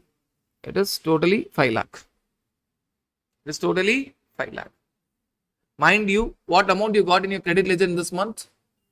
Only 2 lakh and 2,50,000. You did not get that 1 lakh again of capital goods B because you've already got in the month of April. So what amount has hit your credit ledger? 4,50,000. What amount has hit your credit ledger? The amount that has hit your credit ledger is only 4,50,000. Now, there are three common capital goods for which you have to do reversal. Now, what is the total of all the three capital goods GST amount? 1,50,000 plus 2,00,000 plus 50 plus 1,00,000. It gives you 5 lakhs. You take that 5 lakhs. You take that 5 lakhs multiplied by 1 divided by 60. What will be the figure? What will be the figure? This is a constant number. Multiplied by exempt turnover divided by total turnover. What is the exempt turnover in the current month? 50 lakhs. What is the total taxable turnover in the current month? 3 crores. So exempt turnover is 50 lakhs divided by 350 lakhs. Divided by 350 lakhs. So what is 5 lakhs multiplied by 1 divided by 60 multiplied by 50 lakhs divided by 3 crores 50 lakhs. It will give you 1,190. This 1,190 you are going to add to output tax liability in May month. But please understand, reversal for capital goods E will be done for this month and the next 59 months. Whereas reversal for capital goods C and B will be done in this month and next 58, because 60 months will be different for each of the capital goods. 60 months will be different for each of the capital goods. Keep that in mind. Keep that in. For your exam purposes, it is not important because you will get the data only for that particular month. Clear? Now let us see the last part. We'll end with a very higher note where we'll make it more interesting, where we'll bring June month Tata Limited purchase the following capital goods. Capital goods F, GST 3 lakhs, use only for taxable supply. On that 3 lakhs, entire amount will go and hit your credit ledger. Another new capital goods G, the GST amount 3,50,000, use only for exempt. No need to worry. This entire 3,50,000 will never go and hit the credit ledger. Now there's a change happening. What is the change? Capital goods A, which was initially used only and only for exempt supply, you never got any credit on that, suddenly is used for both taxable supply and exempt supply. Capital goods A. Now this is different. In the previous month, there was capital goods B, which changed the nature from taxable supply to both taxable and exempt supply. That's the difference. For capital goods B, you already took the credit in the month of April, you did not take it again in the month of May. For capital goods A, you never took the credit in your credit ledger. You never took the credit in your credit ledger. For capital goods A, now you will take that amount of 50,000 entirely in your credit ledger. Entirely in your credit ledger. But there is some feeling wrong. Why? Because capital goods A for few months was used only for manufacturing exempt supply. You will take entire 50,000. Now, what is the amount which is hitting your credit ledger? 3 lakh and 50,000. 3 lakh, 50,000. That's the difference. For capital goods B, you did not take that in your credit ledger because credit was already taken. Capital goods A in this month, you are taking it now in the credit ledger because it was never taken. But when you take this entire 50,000, something should disturb you. For few months, it was only used for exempt supply. Now you have to make some output tax liability, addition to output tax liability. That 50,000 multiplied by 5% per quarter or part thereof. How many quarters it is used? Only 1 quarter. So multiplied by 1 quarter, that 2,500 should be added to your output tax liability. By the way, this is output tax liability is different from the output tax liability that we are going to calculate in the end. So this is your first output tax liability. This we are discussing for the very first time. Why? You got entire 50,000 in your credit ledger, which is not fully satisfactory. Because for some time this capital goods was used only and only for exempt supply. So you have to add that to your output tax liability. What is that? You go with that 5% per quarter. So 50,000 multiplied by 5% per quarter or part thereof. How many quarters this capital goods A was used only for exempt supply? Only 1 quarter. 2 months will be taken as 1 quarter. So you are going to add it to your output tax liability. This is the first output tax liability. It has got nothing to do with common credit. Now, how many common capital goods you have in totality in the month of June? You have capital goods C, which was right from the beginning used for taxable supply, exempt supply. Capital goods E, right from the beginning used for taxable supply, exempt supply. Capital goods B, initially used for taxable supply, later on used for taxable supply and exempt supply, it became common. Capital goods A, initially used only for exempt supply, later on used for both taxable supply and exempt supply. So how many common capital goods you have? A, B, C and E. And A, B, C and E is 50,000, 1 lakh, 1,50,000 and 2,50,000. So what is the common credit? Common credit. A, B, C and E, that is 1,50,000, 2,50,000, 1,50,000, that is 5,50,000. Number of common capital goods have increased. Initially it was C, then E, later on B, later on A. 4 common capital goods. 4 common capital goods. What is the total amount now? 5,50,000. So we are going to do a reversal. 5,50,000 multiplied by 1 divided by 60, which is a constant figure, multiplied by exempt turnover of the current month, 50 lakhs, divided by total turnover of the current month, 2.5 crores. 2.5 crores. So what will be the addition to output tax liability? 1,834, which is total common capital goods, which is 5,50,000 multiplied by 1 divided by 60 multiplied by 50 lakhs divided by 2 crore 50 lakhs. 2 crore 250 lakhs multiplied by 50 lakhs divided by 250 lakhs. Now this is the second reversal, which we technically called as addition to output tax liability, second reversal. This month you have 2 addition to output tax liability. 2, not 1. Every month you will have only 1 addition to output tax liability. This month 2. Why? 1, because capital goods A initially, which was used only for exempt supply, now it is used for taxable and exempt. So you will take full credit. Then for the month, for the time it was used only for exempt supply, 5% per quarter, you will add it to output tax liability. That was only and only dealing with capital goods A. But this reversal deals with capital goods C plus E plus B plus A. So in this month, what is the total amount you got in your credit ledger? 3 lakh plus 50,000. What is the output tax liability that you are going to add? One with respect only to capital goods, say 2,500. One with respect to all the common capital goods, 1,834. 1,834. That is a summary of entire Rule 43. These special capital goods is one of the favorite area of ICAI. That being the case, I have made sure that you understand this with numbers. Favorite area of ICAI. Whenever they touch common credits, you will see a lot of questions. In exam itself, it has been asked twice or thrice. RTP and MTP, if you take, it has been asked multiple times. One of the favorite area of ICAI to check your understanding with respect to 43. Right. So that is all about your Rule 43. And the last part, which is very simple, which is only open for your banking sector, not even insurance sector. Normally, you will talk about banks and insurance. This time you are only talking about banking sector. Banks, financial institution, non-banking financial companies. Why? Bank has got the main income, which is interest income, which is exempt. Other incomes, processing fees, documentation charges, etc. is taxable. Surely they'll have common credit. Insurance may or may not have. So this is only applicable for banking sector, not applicable for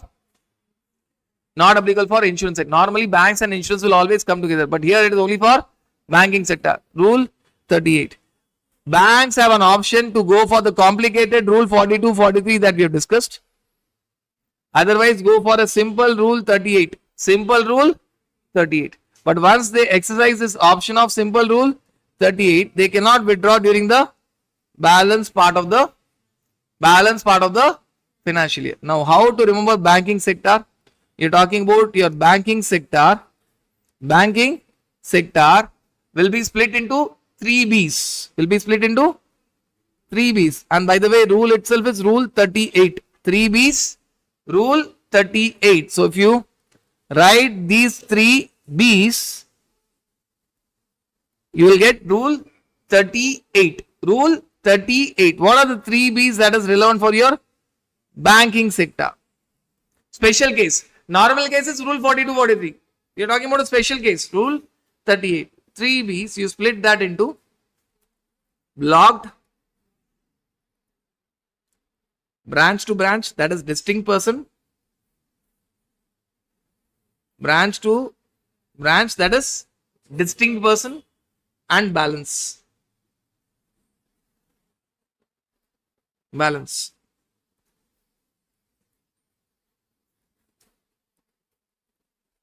Block category, branch to branch category, which is nothing but distinct person.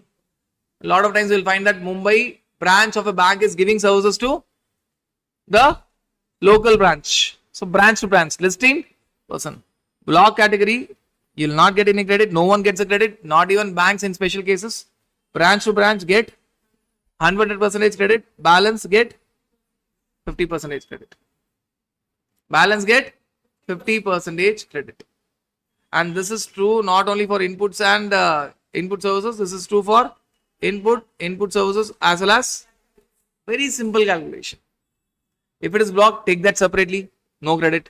If it is branch to branch, take that separately, full credit. So the sequence would be blocked, branch to branch, then find the balance credit. Take 50% of that. Take 50% of that. So that is a very simple calculation for your banking sector. 3 Bs, rule 38, block 0, branch to branch 100, balance 50%. So that completes your entire understanding of your proportionate credit, basically in terms of rule 42, 43 normal scenario for banking sector. Either they can go for 42, 43 or they can go for a simplified rule 38. Now, when you talk about your value of exempt supply for your rule 42, 43, please understand that normally when you talk about value of exempt supply for the purpose of rule 42 and 43, interest on loans and deposits is generally not included in value of exempt supply. Interest on loan deposits in general case. Obviously, when you talk about interest on loan deposits, when you talk about your banking sector, in a general scenario, it is not included. Obviously, when you talk about your banking sector, it is included in the value of exempt supply, and therefore there will be rule 42, 43 reversal. You will be having your rule 42, 43 reversal. So normally when you talk about your schedule 3 supplies, normally value of exempt supply will not include it. But when you talk about your sale of land and building, that will be included in the value of supply. So in a normal case, it is not included. But when you talk about special cases, sale of land and building, it will be included, and the valuation will be taken as the stamp duty value of exempt supply. Also now sale of warehouse goods, which is again part of your schedule 3. Again, it is actually a part of your schedule 3. That again will be included in the value of exempt supply, and the value will be taken as duty free shop value. Like for land and building, it is included in exempt supply, value of exempt supply, and the value is stamp duty value. Here it is duty free shop value, which is there at your arrival terminal of international airport for the passengers, for the incoming passengers. Duty free shop value. It is nothing but duty free shop value. Also, you need to understand that when you talk about securities, which is not at all neither goods nor services. When you talk about securities, which is neither goods nor services, still it will be included in the value of exempt supply, and the value will be taken as 1% of sale of securities. So there are certain special scenarios. Please understand, technically interest on loan and deposits is an exempt supply, but normally it is not included in value of exempt supply except for banking sector. Please understand the fact that schedule 3 cases, it is not at all supply. Technically it is not at all supply, but for certain purposes, land and building, it will be taken as value of exempt supply, reversal will be there, stamp duty value. Likewise, sale of warehouse goods, it will be taken as value of exempt supply, the value will be taken as value of exempt supply, duty free shop value.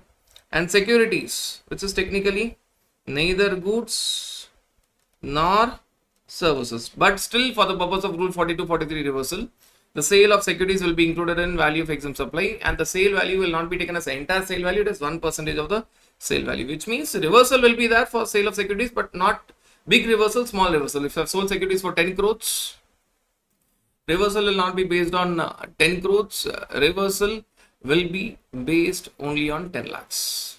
So it is only 1%. It is only 1% of sale of securities. So that you need to understand.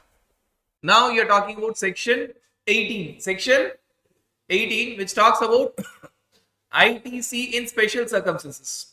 Please understand the fact that when you're talking about ITC in special circumstances, we are talking about scenarios which will not happen in general.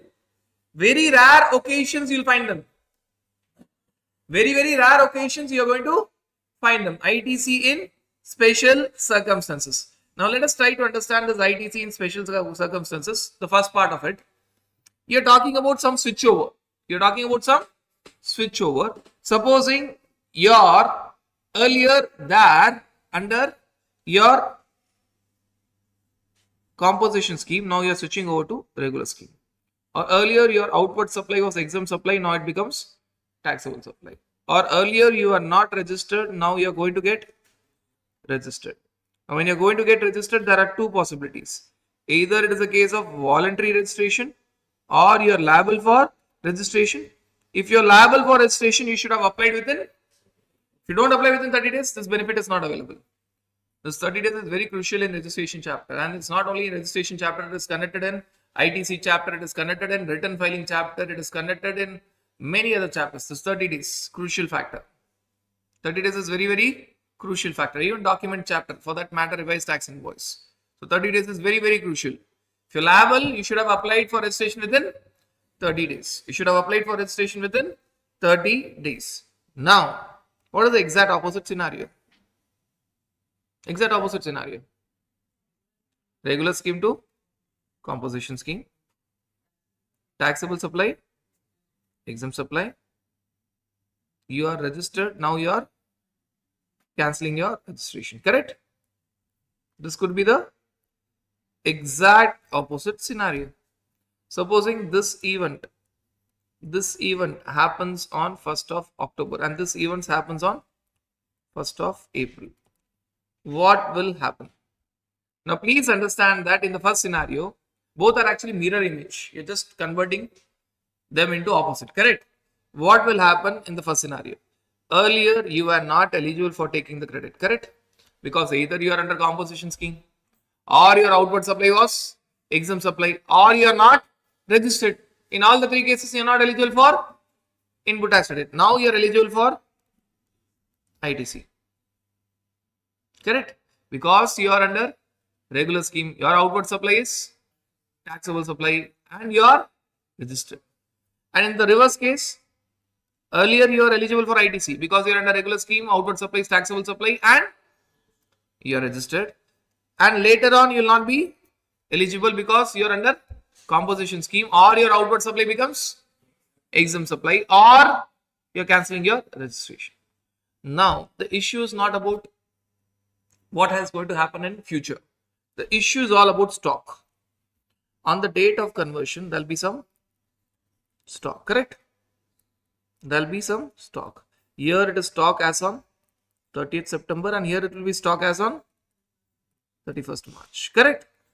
The previous date stock. And whenever I tell stock, it is very clear that it is only inputs and capital goods. You cannot have stock of services. Correct? It is only in inputs and capital goods. What are you going to do with stock of inputs and capital goods in the first case? You did not take the credit earlier, but now you are eligible for taking the credit on the stock. What you will do? You will avail the credit because of the stock which is there. You did not take credit earlier. Earlier you are under composition scheme or your supply was exempt supply or you are unregistered. But now you are under regular scheme. Outward supply is taxable supply and you are registered. Because this stock when it is going to be sold, you are going to pay output tax. So you are going to take the credit.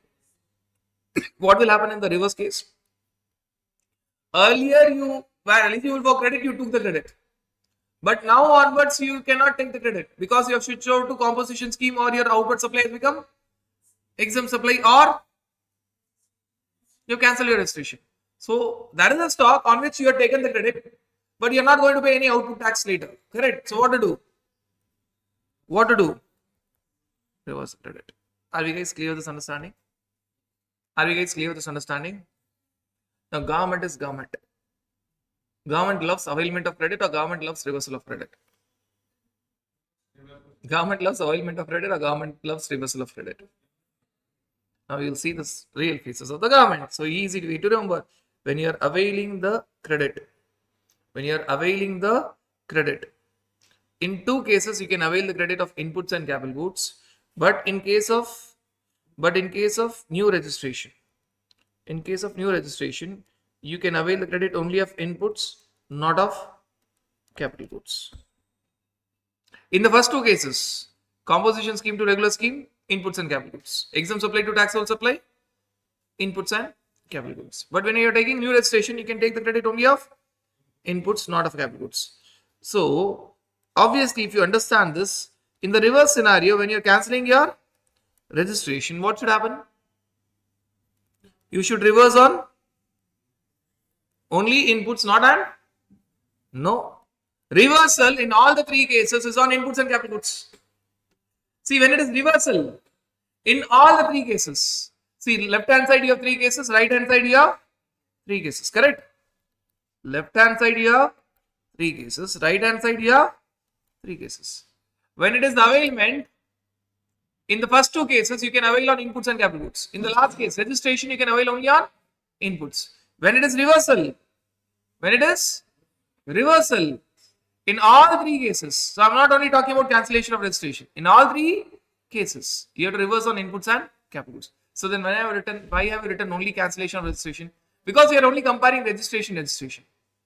Because you are only comparing registration.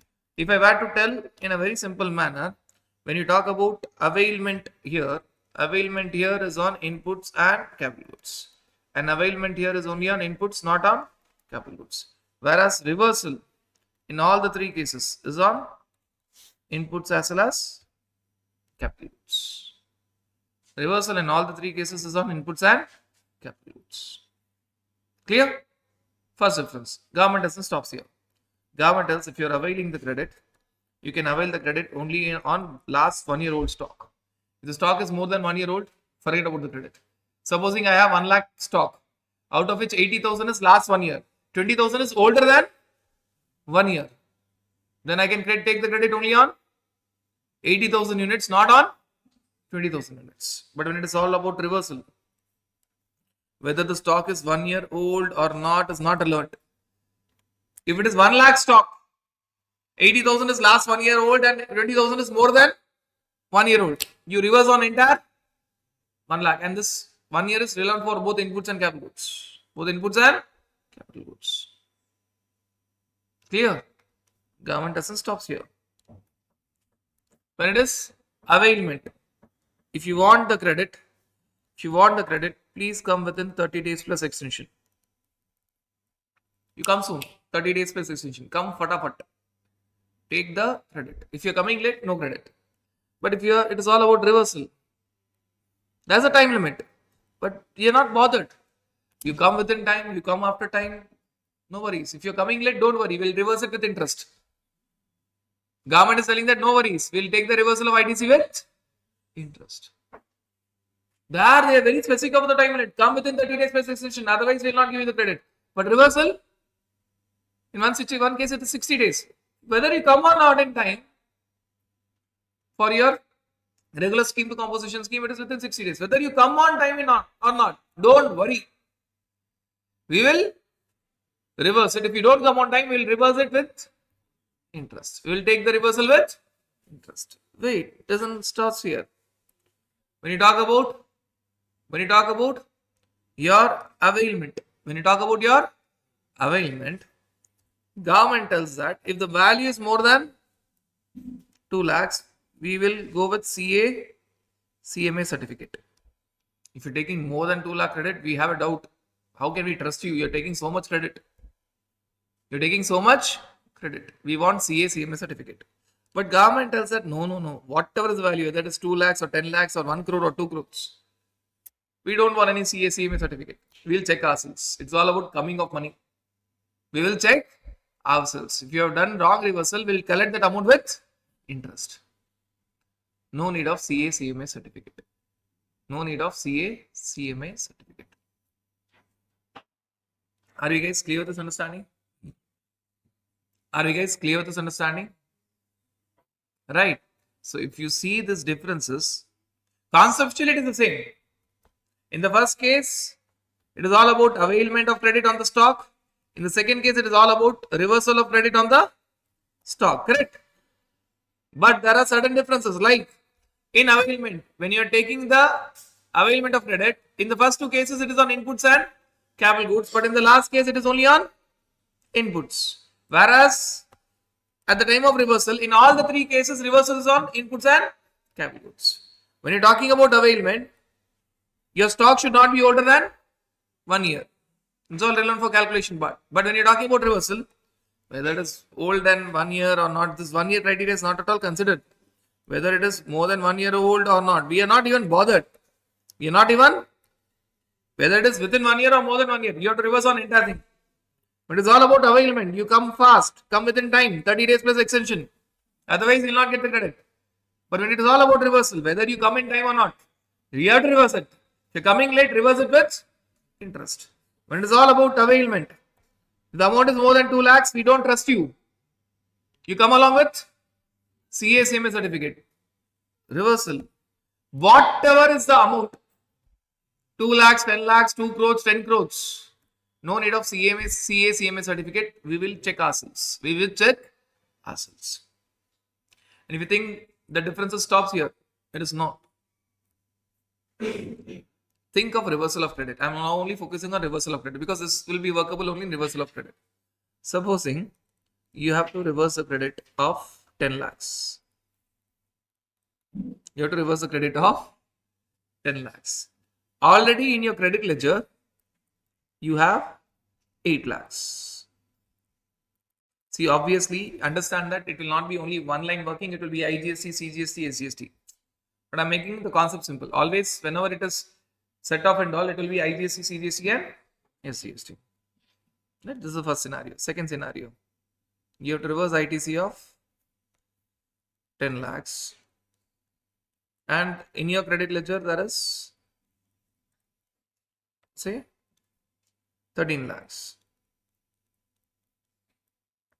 Now, what happens in the first case? You have to pay 2 lakhs by cash ledger. Correct? Here, what is the amount that you will pay by cash ledger? You have to pay 10 lakhs. You already have in credit ledger 13 lakhs. You have to pay nothing by cash ledger. Rather, 3 lakhs you will have balance amount in credit ledger. But government tells what you will do? Give that also. Give that also. That will lapse. See, understand that if at all, forget about the last case, cancellation of registration. In cancellation of registration, lapsing is fine. But in other two cases, if I would have had this credit, it would have been used later point of time when I again convert from composition scheme to regular scheme. Or when my again supply becomes exempt supply too, it would have been of some use to me. Government is government. It will lapse. It will lapse. In availment, this situation doesn't come. So availment is all about taking to credit ledger. In reversal, this will come. So in reversal, apart from these differences, even this is a very disturbing point. If I have to pay 10 lakhs, I have 8 lakhs in my credit ledger, then you ask 2 lakhs in cash. But in a reverse scenario, if I have to pay 10 lakhs, reversal of ITC, I have 30 lakhs in my credit ledger, payment by cash is 0. That's okay. But extra credit, 3 lakhs will lapse. Will lapse. Clear? So that is this particular point. And the last difference is the capital goods calculation. Here, there's an extra point. What is that extra point that you discussed in reversal? What is that extra point that you have discussed in reversal? The concept of lapsed ITC. I have to explain with example. Now you know that that's the concept of lapsed ITC. Then that's the final difference between availment and reversal. Capital goods calculation. Capital goods calculation. Now, supposing you have a capital goods on which GST portion, I'm not talking about the price, I'm talking about the GST portion is 1 lakh. Either we'll take only say 1 lakh. This is the GST portion. This you have purchased on say 10th of June 2024. 10th of June 2024. Now let us take two scenarios. Here we are talking about switching over from composition scheme to regular scheme. Composition scheme to regular scheme. Availment of credit. Here you are talking about say your taxable supply becomes exempt supply. So this is all and all about your availment of credit, correct? And this is all and all about your reversal of credit. And this conversion happens on say, we'll keep a date. This conversion happens on say 1st of January 2025. 1st of January, rather, will be more logical. We'll keep say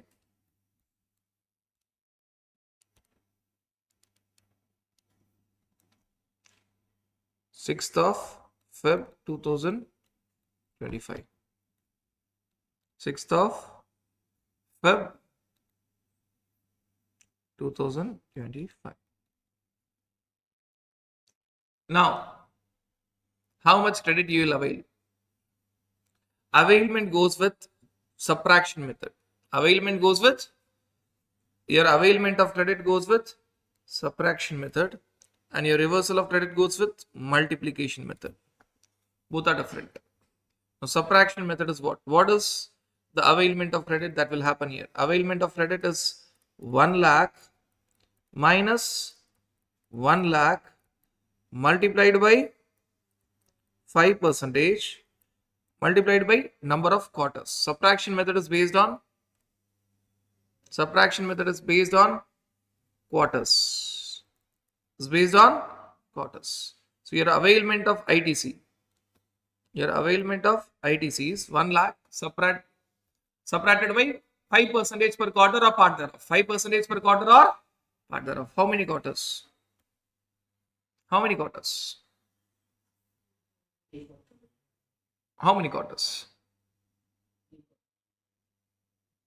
Is it 3 quarters or 4 quarters? Quarters always signifies calendar quarters. Obviously, if you calculate, you will get 3 quarters. If you do normal calculation, you will get 3 quarters. 10th June means 10th September. Then your 10th June to September, December. Then it will somewhere end in March. But you will get only 2 point some quarters, correct? But it's the wrong answer. Because quarters always means calendar quarters throughout GST law. Anywhere in GST law. So your 10th June to 30th June is 1 quarter. Calendar quarter will end on June. Then your 1st July to 30th September is second quarter. Then 1st October to 31st December is third quarter. Then 1st Jan to 6th Feb is another quarter. So total number of quarters 4. If it is flexible quarters, you would have answer as 2 point something, which is 3. Because part of the quarter means anything is 3. 2 point something is 3. But here it is calendar quarter. You see calendar quarter, first is part of the quarter, but you treat it as 1. And the last quarter is also part of the quarter, but you treat it as 1. Calendar quarters always ends at June, September, December and March. That is calendar quarter. 10th June to 30th June is treated as 1 quarter. 1st Jan to 6th Feb is treated as 1 quarter. Part of the quarter, which is 1 quarter. So how many quarters? How many quarters? So normally you would have got 3 answers, but now it is GSC means calendar quarters. GSC means calendar quarters. So what will be the answer? 20% will be subtracted. So what will be the answer? What will be the answer?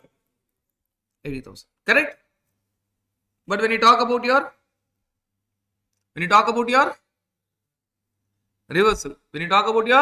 reversal, it is multiplication method, and multiplication method is based on months. M. Multiplication method is based on months, and it is not calendar months. It is not calendar months. Now how to calculate here reversal? Reversal is 1 lakh multiplied by balance life in months divided by 60. See, it is always assumed that capital goods life is 5 years. Even in subtraction method, because after 5 years, you will subtract entire 100%. 1 year, 1 quarter, 5%. So 1 year, 20%. 5 years, 100%. 5 years. Here also it is taken as 5 years only, but you calculate in months. So divided by 60 months. What is the balance life in months? What is the completed life? Completed life. How many life is what is the completed life? 10th June to 6th Feb. 10th July, 10th August, 10th September, 10th October, 10th November, 10th December, 10th Jan, 10th Jan. So which means 7 months and 26 days. Correct? 7 months and 26 days.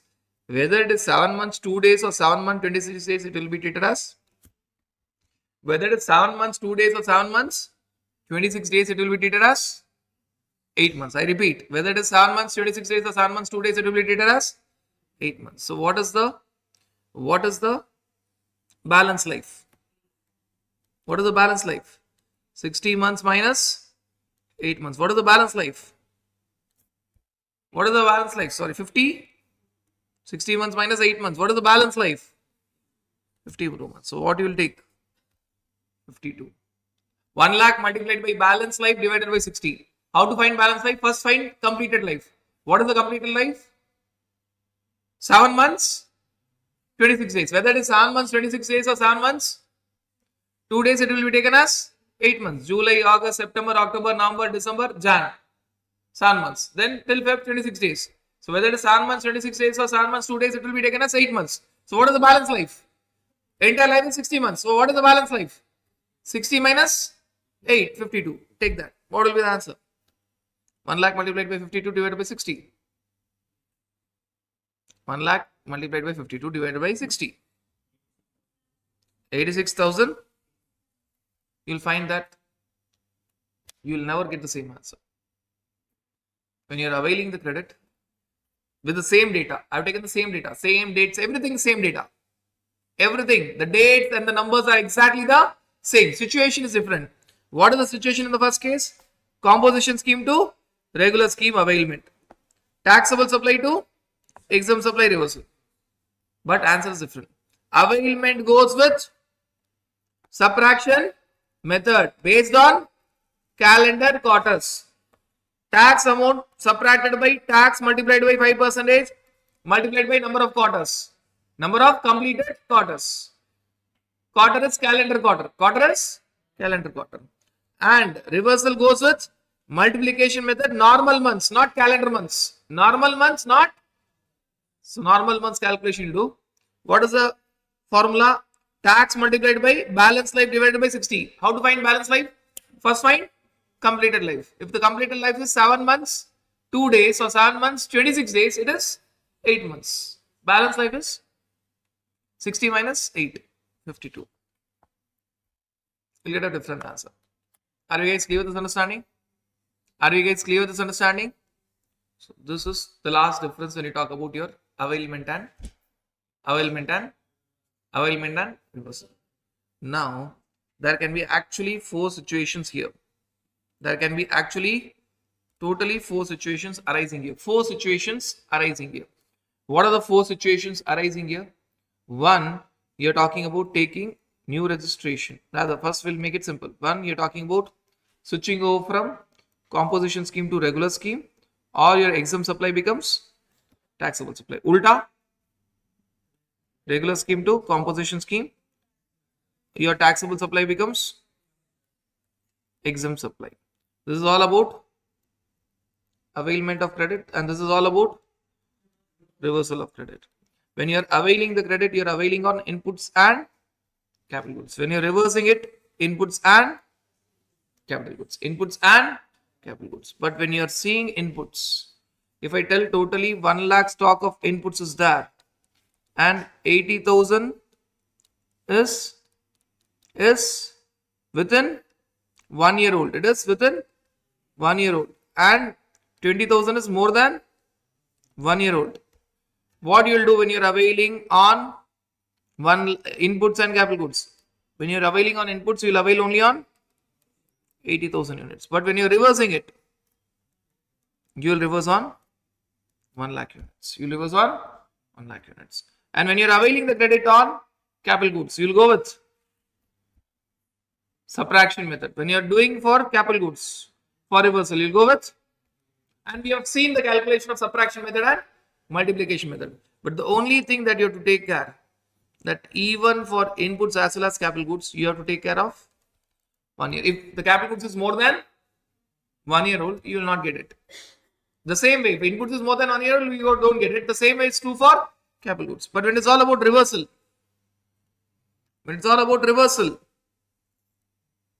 when it's everything about your reversal, what will happen? In reversal, you will ignore 1 year old. Whether it is within 1 year old or more than 1 year old, it's not relevant. It's not relevant. You will not take care of 1 year old. Just like inputs, correct?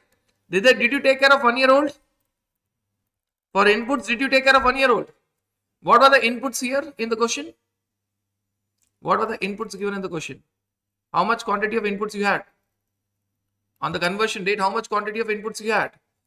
On the conversion date, how much quantity of inputs you had? You had 1 lakh units, out of which 80,000 units were more than 1 year old and 20,000 units were, 80,000 was within 1 year old and 20,000 was more than 1 year old.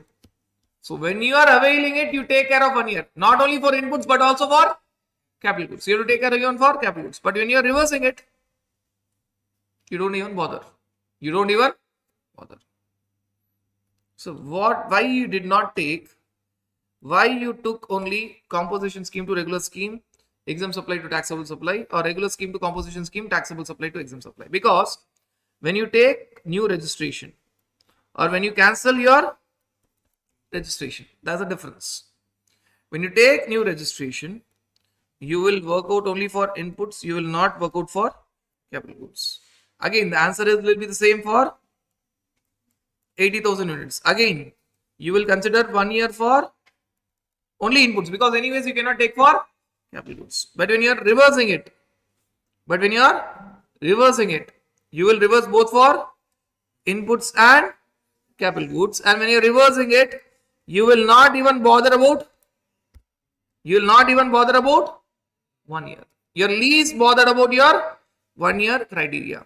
So when you are reversing it, you will reverse on entire 1 lakh units for inputs, and for capital goods, you will not see the date and all, you will do it. But which method?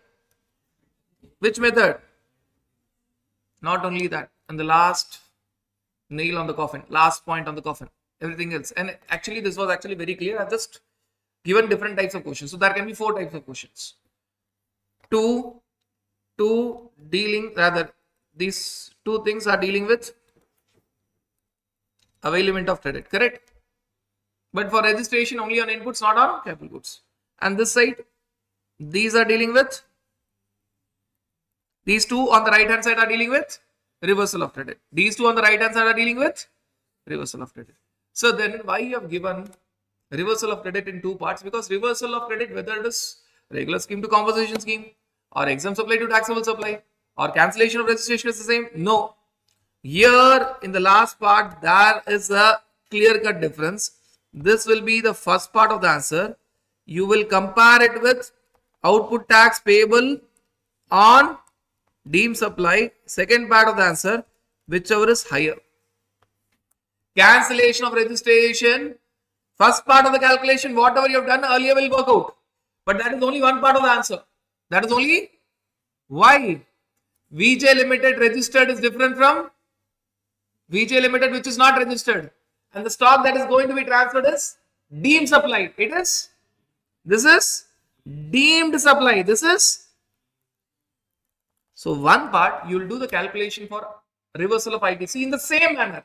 Exactly same manner. For inputs on the entire stock, entire 1 lakh units, whether it is within 1 year or more than 1 year, it will reverse. For capital goods, 1 year or more than 1 year old, you will reverse, but with multiplication method. So that will be only first part of the answer. Then you will take the entire stock. Now you will not treat it as inputs and capital goods. You will treat it as goods. You will treat it as goods. You will not treat it as inputs and capital goods. You will treat it as goods, and you will think that you have sold it. Deemed supply, you will think that you have sold it. You will have to find deemed valuation. Valuation rules will come into picture because actual supply is not that, it is deemed supply. Some notional value will be applied, and on that you will pay output tax on the deemed supply. That will be the second part of the answer. Believe me, this first part and second part will never be the same answer, because one is based on calculation of your ITC and one is based on calculation of your output tax, calculation of your whichever is higher. Whichever is higher. ICA till date has not touched this last part, where you're talking about cancellation of registration, because ICA has touched only the basic part. Cancellation of registration, and in cancellation of registration, you have to work out 2 things. One is reversal of ITC, which is the same. Inputs and capital goods, both for both inputs and capital goods, whether it is within 1 year or more than 1 year, you have to do reversal. For capital goods, there is a multiplication method that we have understood. You will get a number. Adding both, you will get a number, but that is not the final answer. That number has to be compared with output tax payable on deemed supply. Because now you will not treat them as inputs and capital goods. You will treat those goods are being sold. Those goods are being, assume that they are being sold, deemed supply. You will have to take the help of valuation rules. You will get a value of both inputs and capital goods, because they are not now inputs and capital goods. They are actually goods which are being supplied. Goods which are being supplied. Get a value and the rates on them. That question will be giving you what is the deemed value, deemed supply valuation, and what is the deemed supply rate of tax. You will multiply them. You will get an output tax payable on deemed supply. That is the second part of the answer. Compare both, whichever is higher. Whichever is higher. Now, if you look at all the 4 possibility of questions, you'll have an understanding that registration, not only for availment of credit it is special, but also cancellation of registration it is special. Availment of credit at the time of new registration, you will get the credit only on inputs, not on capital goods. Cancellation of registration, when you talk about reversal, it will be reversed on inputs and capital goods. 1 year is not relevant.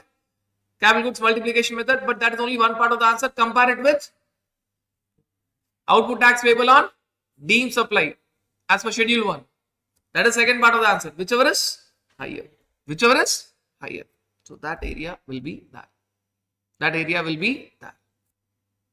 So that completes everything about your section 18 first 2 parts. We are not done with entirely section 18. The section 18, the first 2 parts which is given in this entire page, you have discussed. When you revise it, this page will be very helpful. When you have all the clarities, this page will be very, very helpful. Now, you're talking about other special cases of Section 18. Other special cases of Section 18.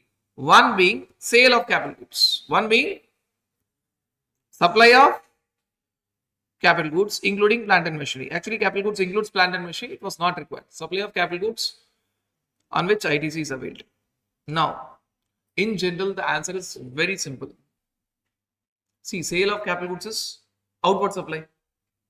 If I am selling a product, how to calculate tax? Just give me a method of calculating tax. Take the price, take the rate, calculate it. Correct? Take the price, take the rate, calculate it. So one part of the answer is very simple answer. Tax on transaction value. When I tell tax on transaction value, it is nothing but accessible value multiplied by rate of tax. It is nothing but selling price multiplied by rate of tax. Take the selling price of capital goods multiplied by the rate of tax. But that is one part of the answer. Compare it with depreciated ITC. What is depreciated ITC? We already discussed for your availment of credit. Depreciated ITC subtraction method. ITC subtract by 5% per quarter or part of the quarter. Compare both and find whichever is higher. One of the favorite area of ICI. In section 18, if I were to tell what is the most important thing, this is the most important thing. Compare both, whichever is higher. If I were to give a number on 10th of June, you have purchased a capital goods. You have purchased a capital goods for say 10 lakh plus GST 1,80,000, which means 18%. Which means 18%. On 3rd of January, you are selling it for 6 lakhs. You are selling it for 6 lakhs. This is all about your purchase. This is all about your sale. Calculate the output tax payable. How to calculate it? On sale, you are going to make the payment. What is the sale value? 6 lakhs. What is the rate of tax? 18%. What is the amount that you will get? 6 lakhs multiplied by 18%. What is the tax that you are going to get? 1,08,000? 1,08,000. 1,08,000. But this is not the final answer. This is tax on transaction value. Compare it with what?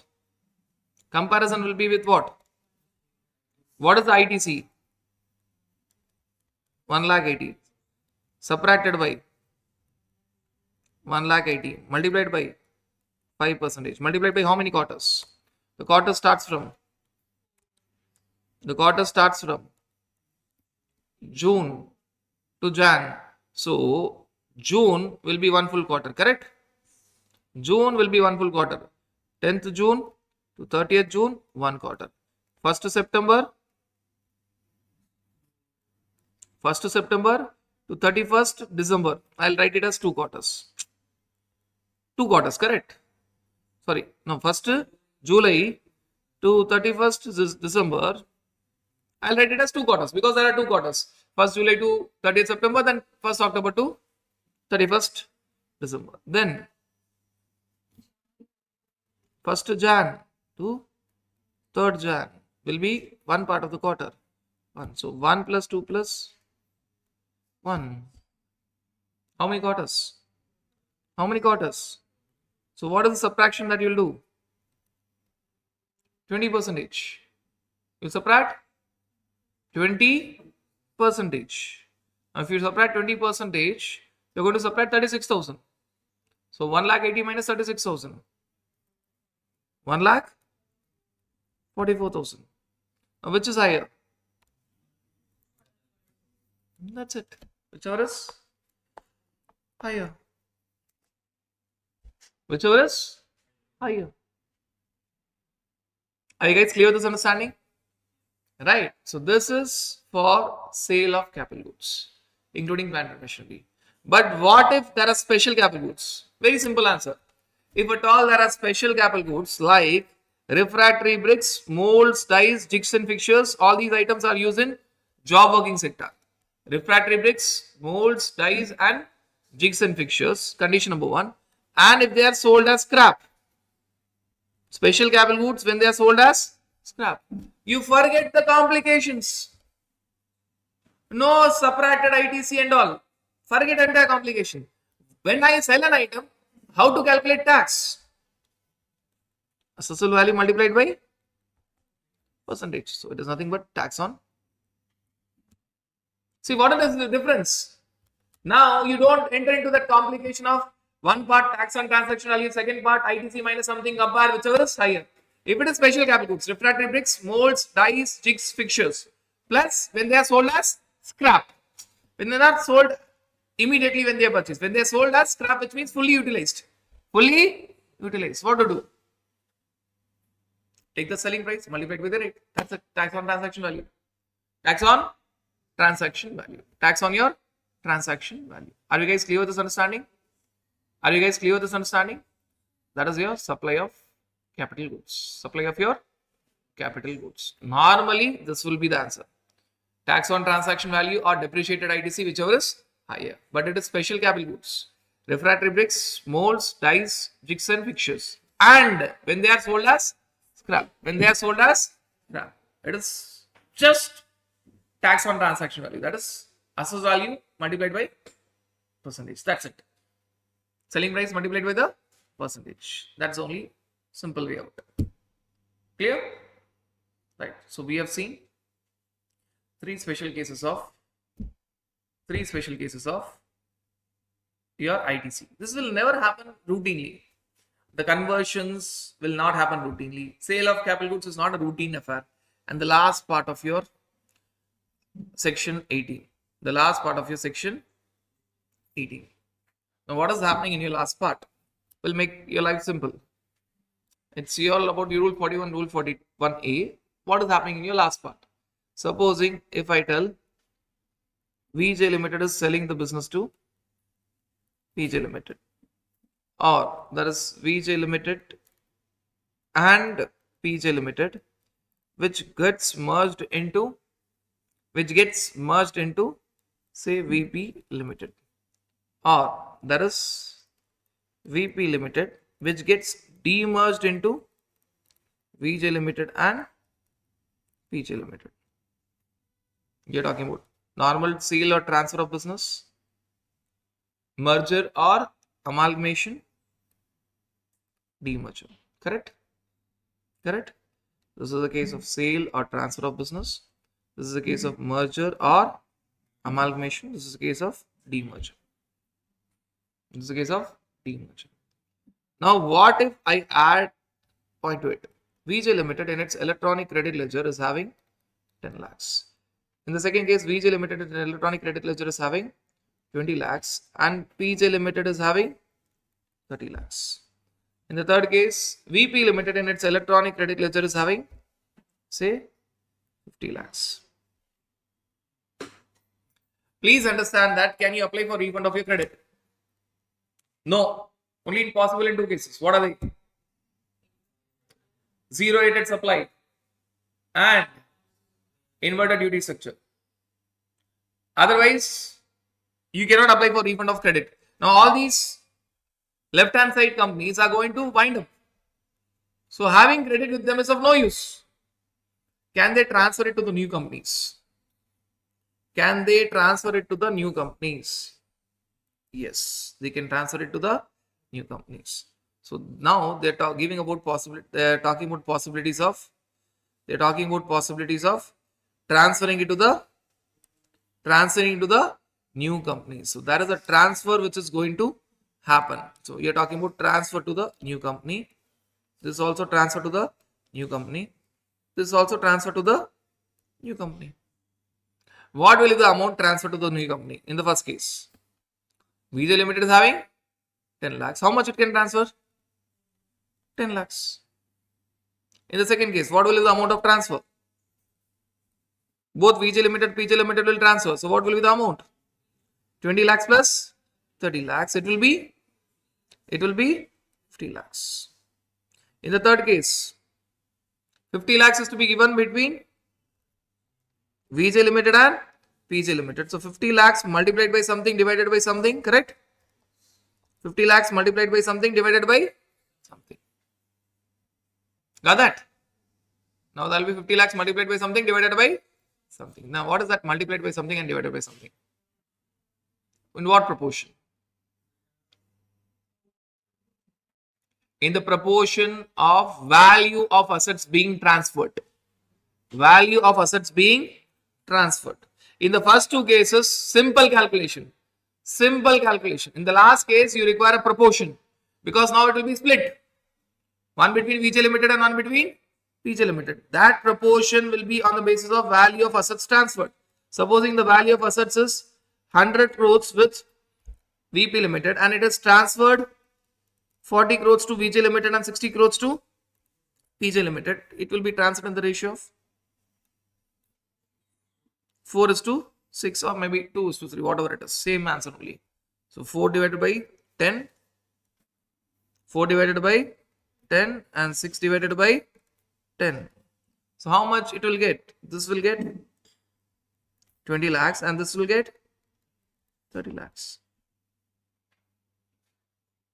So in the last scenario, you do require value of assets being transferred.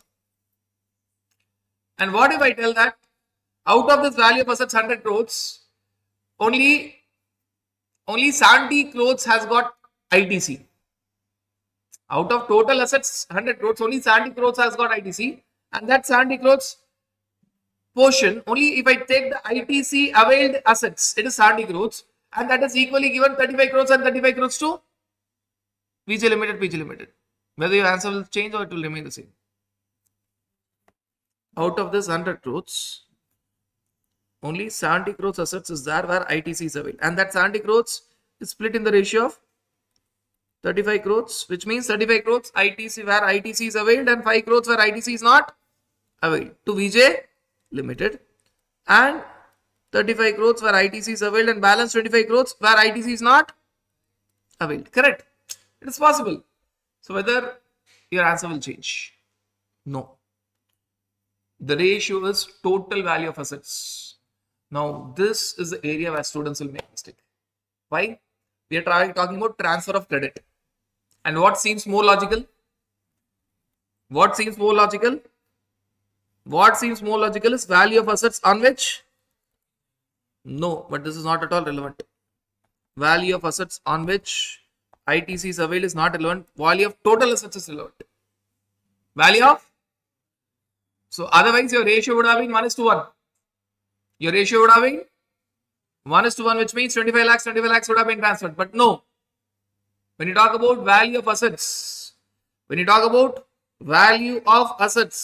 value of assets means all the assets, whether ITC is availed or not. And this is not said. A question can be easily drafted by ICI telling that total assets transferred is 100 crores in the ratio of 40 crores to 60 crores.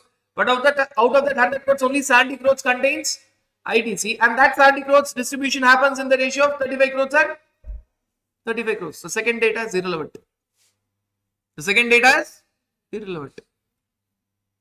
You have to take value of total assets. Are you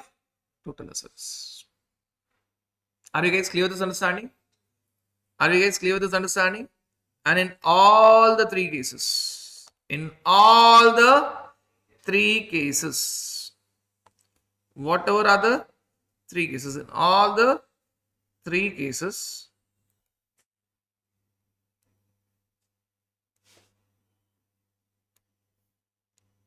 there is a condition, common condition.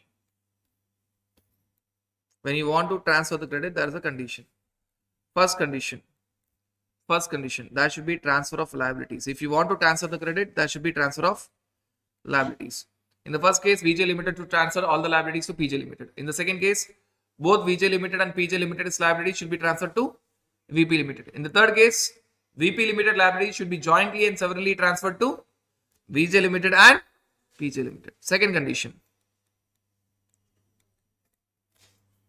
irrespective of the amount being transferred, no 2 lakhs and all, irrespective of the amount being transferred, they do require CA-CMA certificate. CA-CMA certificate.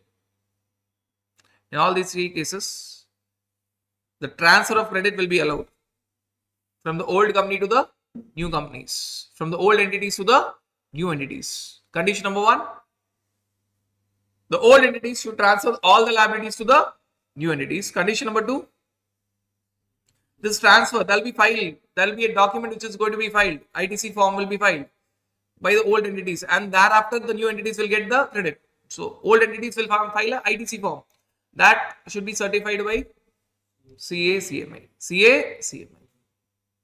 Are you guys clear with this understanding? Are you guys clear with this understanding? This is all about in rule 41. 3 cases. Then they introduce 41A. 41A is similar to demerger. So what is 41A? 41A, let us assume that you are talking about VJ Limited in Tamil Nadu. First operating with only one registration. Now decides to go for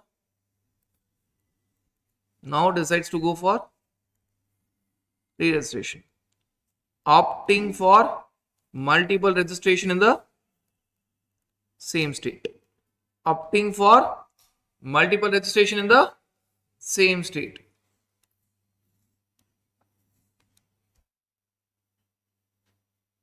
Optional multiple registration. Optional same state. So VJ Limited is there in Tamil Nadu, now also there in Tamil Nadu. Earlier working with one registration, now working with 3 registration. And I've presented the picture that it is just like demerger. It is just like demerger. The only differences. Now let us focus on the differences. There is no condition of transfer of liabilities. There is no condition of CMA certificate. There are no conditions. Why? Liability remains with VJ Limited. Whether it is registration 1 or 2 or 3, company is the same. So liability remains with VJ Limited. Second, what is the use of CA-CMA certificate? After all, it is credit is being transferred from one registration of VJ Limited to other registration of VJ Limited. So supposing there is a credit of 1 crore with the old registration. Now it is split into 3 registration. It is within VJ Limited. It is within distinct person. It is within VJ Limited, different registration. It is within VJ Limited but different registration, distinct person. So no need of transfer of liabilities, no need of CMA certificate. Now third difference, the way it works is different from demerger. First, condition is not there. Second, here if it wants, it can have the credit within itself, or it can give the credits. It can actually give the credits. How it can give? It can give the credit, it can have the credit with itself, or it can give to registration 2, or it can give to registration 3, or it can have between registration 1 and registration 2, or it can have share between registration 1 and registration 3, or it can share between registration 2 and registration 3, or it can be sharing between registration 1, registration 2 and, which is not possible in demerger. In demerger, there are conditions, transfer of liabilities and CA-CMA certificate. In demerger, it should be given to everyone. You don't have that option. Here, I may transfer or I may not transfer. If you see the last cases, there is transfer. Last all cases. In the first cases, I decided not even to transfer. I think no, I'll have it by myself. When I'm telling registration 1 with having it with itself, it is not transferring. It is not transferring. So there may be transfer, there may not be transfer. And when they are transferring, it may be transferred fully to registration 2 or fully to registration 3. Or shared between 1 and 3. Or shared between 1 and 2. Or shared between 2 and 3. Or shared between 1, 2 and 3. When it decides to share between multiple registration, then the ratio of value of assets will be relevant. Correct? Then, only then the ratio of, otherwise not relevant. If it decides fully give to registration 2, entire 1 crore to registration 2, there's no ratio. Give it full 1 crore to registration 2. If it decides to give full 1 crore to registration 3, give it full to registration 3. But if it decides to give between 1 and 2 or 2 and 3 or 1 and 3 or 1, 2 and 3, when it is deciding that, please go with ratio of value of assets. Actually, this is the best way to explain it. First, connect it with demerger. It is similar to demerger. How I did it? The presentation was given like demerger. Registration 1 is split into, right? Then tell the differences. It is different from demerger because it is actually not demerger. It is opting for multiple registration in the same state. There is no condition of transfer of liability, no condition of CA, CMA certificate. First difference. Second, when it is actually demerger, that is condition and you have to give to all the entities. You don't have an option. If a company is demerged into 3 entities, it has to give to all the 3 entities in ratio of value of assets. They don't have an option. They don't have an option to give only to the first new entity or second new entity. It has to give, but here there's an option. And what is the option?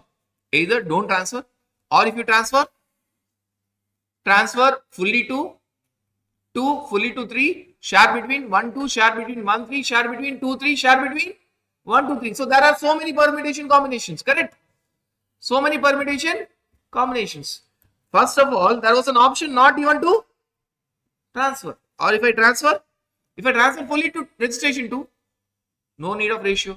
Fully to registration 3, no need of ratio.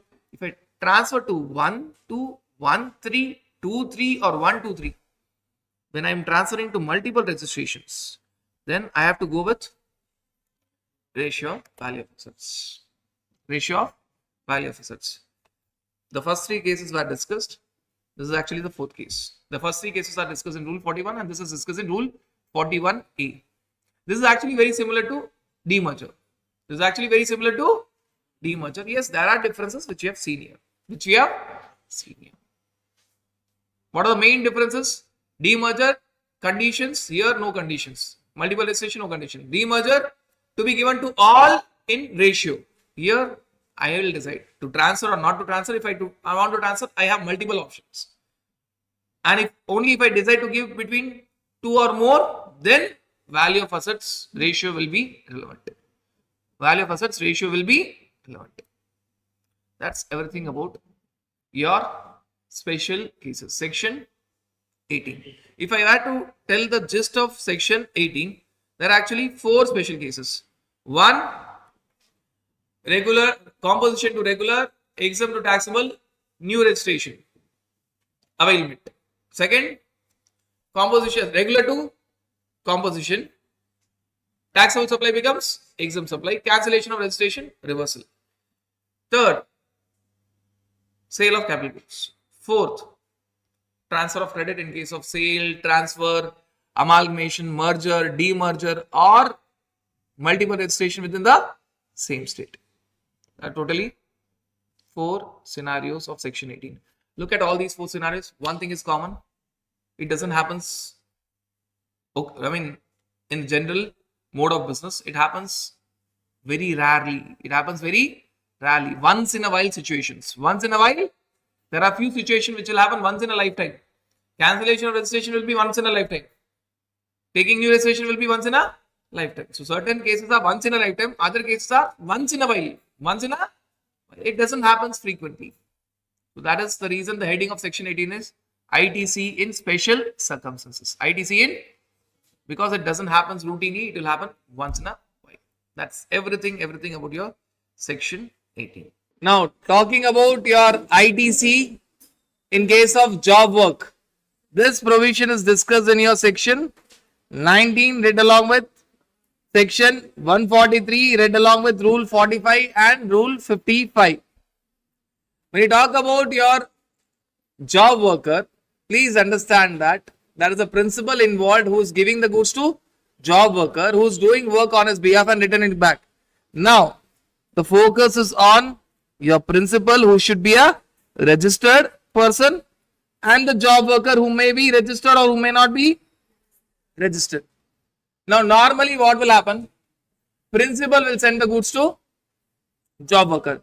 Either principal will directly send the goods, that is inputs and capital goods to the job worker, or he will ask his supplier to bill to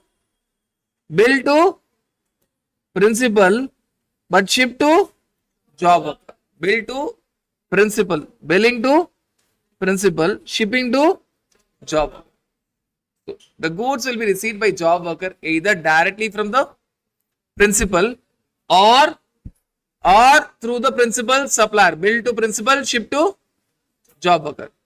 Now understand that if it is a case where supplier of the principal has given directly to the job worker, who can take the credit? Principal or job worker? Only principal can avail the credit, not the job worker. Not the job worker.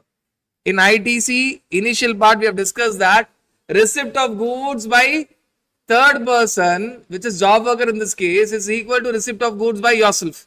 So when principal has asked the supplier to give the goods to job worker has received the goods on behalf of the principal. Receipt of goods by job worker is equal to receipt of goods by principal. So it is only principal who will avail the credit, though the goods are directly going to job worker.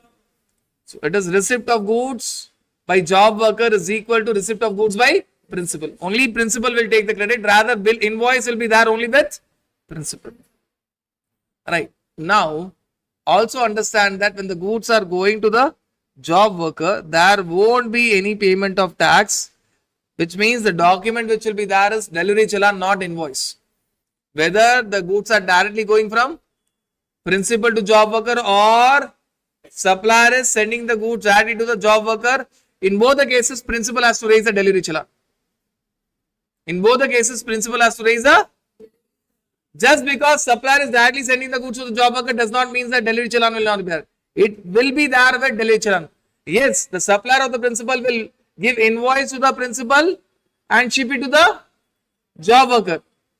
That is invoice of the supplier. Principal simultaneously will create a delivery challan. Delivery challan. And it should be with intimation to the officer. Please understand this intimation to the officer means filing your ITC 04. Filing your, who is required to file ITC 04?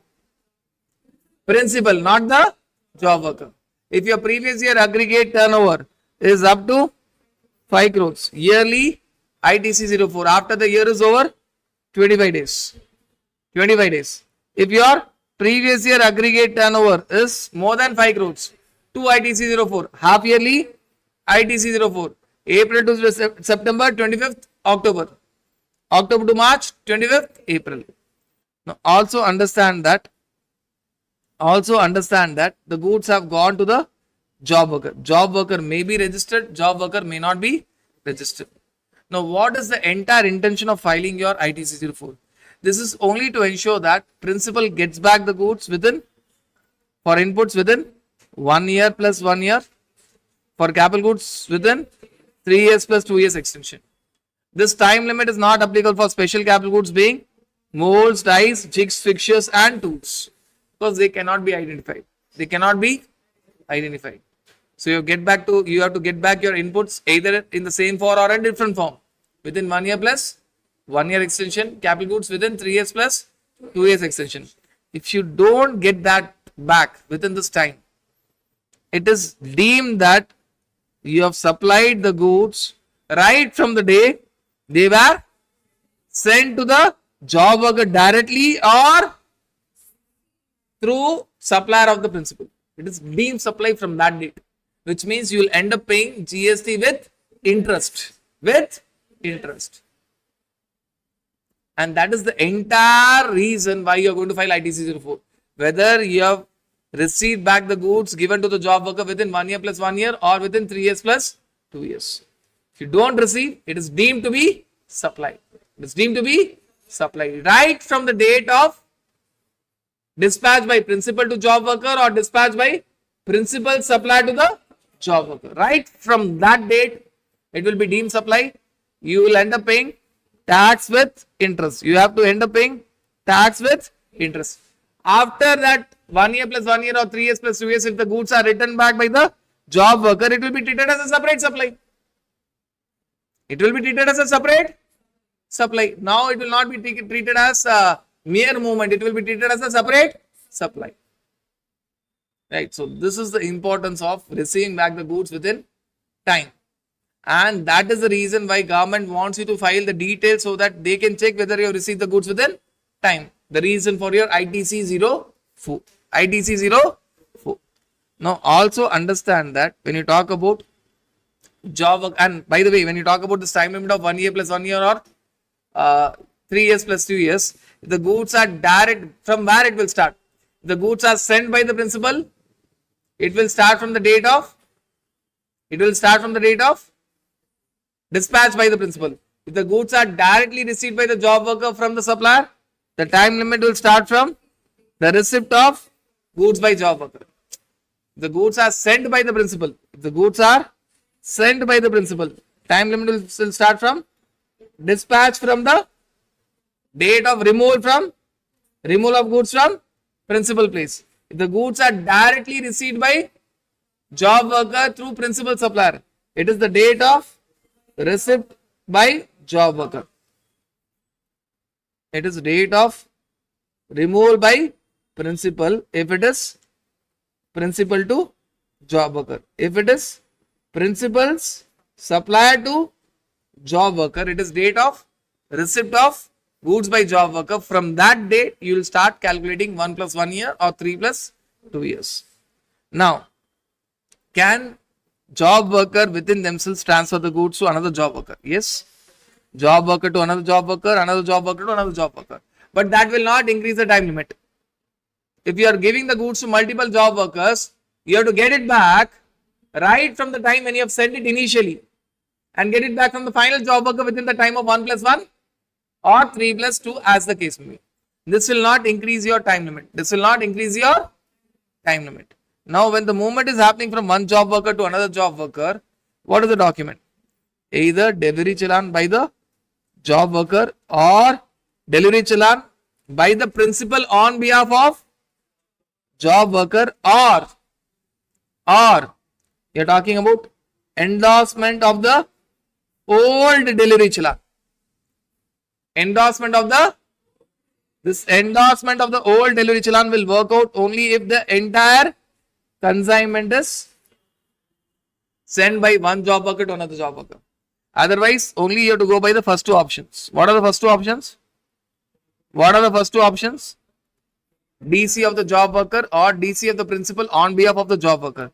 But when you talk about endorsement of the old DC, no new DC, old DC, that is possible only when the entire consignment is being moved from one job worker to another job worker or job worker back to principal. Now, the last part of this discussion. Now, can the goods directly be given by job worker to the customer? It is ulta. Supplier to job worker. Now, job worker to the customer or principal. So, direct supply or export from job worker premises is possible if either job worker is registered or job worker's place is added as additional place of business in the registration certificate of principal or for the goods notified by the commissioner. See, forget about goods notified by the commissioner. Two cases. Either job worker is registered or job worker place is added as additional place of business. Direct receipt from supplier of the principal, no condition. Whether you are registered, unregistered, added as additional place of business, not added as additional place of business, directly you can receive from principal suppliers to your place. But if you are directly sending from job worker's place to customer, reverse, then either you should be registered or you should be added as additional place of business in the principal's registration certificate. Now, who is responsible for this entire movement? Accounting is entirely the responsibility of whom? And that is the reason he is going to file ITC 04. Now, waste and scrap that is generated need not be brought back. They are giving a relaxation because then normally you have to bring it back within 1 plus 1 year, 3 plus 2 years. But waste and scrap, they understand that need not be brought back. But they are very clear. You don't bring it back, but we want tax amount. Either job worker, if he is registered, he will pay the tax on waste and scrap when it is being supplied, or principal will pay tax if job worker is not paying tax. Waste and scrap which is generated out of the process done by the job worker, they need not be brought back. That 1 year plus 1 year, 3 years plus 2 years is not applicable. Need not bring it back. But tax amount should be paid. Whenever that waste and scrap is sold from the job worker's premises, tax should be paid. If the job worker is registered, let the job worker pay the tax. If not, let principal pay the tax. Let the principal pay the tax. So that is everything about your section 19, section 143, read along with rule 45 and rule 55. Now, the last concept in your ITC which deals with your ISD. Section 20 read along with section 21 read along with rule 39. 20, 21 and rule 39. Now, what is this entire concept of ISD? An assessee is having multiple registration and moreover is having common input services related to multiple registration of multiple states, where he'll get the common input services credit and distribute to the branches. So who is an ISD? The definitions are always discussed in section 2. ISD is an office of supplier of goods or services which will get a tax invoice from the supplier of common input services, take the credit, and then give a tax invoice to the branches and distribute the credit to the branches. What is meant by branches? Recipient. Branches, technically they call it as recipient. Now, what do we mean by the recipient? Recipient means the supplier of goods and services having the same PAN that of ISD, which technically means they are the branches. Technical name is ISD, roughly we can call it as head office. Technical name is recipient, roughly we can call it as branches. Now, understand, ISD work is only to take the credit, pass on the credit, take the credit, pass on the credit, take the credit, pass on the credit. So, ISD will take the credit, pass on the credit. It will never ever make any payment. So, there is no payment. There is no payment. It will only take the credit, it will give the invoice and it has to file a return called as GSTR 6 within 13th of the next month. And ISD is technically blind. It will give all the credits. Whether eligible credit or ineligible credit, it will distribute everything. It will distribute. Remember, ISD is blind. Your head office is blind. It will not see whether you are registered or not registered. The branch is registered or registered, it will not see. Whether the credit is eligible or ineligible, it will recognize and give it separately, but it will give it fully. It will give it fully. Now, the distribution of ITC by IST should be done in the same month. And the distribution should not be more than what is availed. Very normal point. And the distribution should not be more than what is availed. And if at all there is an excess distribution, that will be recovered from the branch office with interest. See, IST has to give credit to two branch offices. Say in the ratio of, how to find out the ratio we will discuss. Say in the ratio of 3:2. It has given equally in the ratio of 1:1. So, one branch has got extra and one branch has got less. That branch which has got extra, government will recover the excess credit with interest. Don't worry, ISD will also have a residuary penalty. For giving wrong credit, ISD will also have a residuary. But that branch which has got lesser, provision is silent. Obviously, you can give back the short credit back to the branch which has received less, but provision is silent. Now, understand that ISD will take the credit, pass on the credit, take the credit, pass on the credit. Technically, it will not pay any taxes. It is not in a position to pay any taxes. What if there is a common input service which attracts RCM? Which attracts RCM. What will happen in that case? In that case, ISD cannot accept an invoice which attracts RCM. Why? ISD cannot pay any tax. What will happen?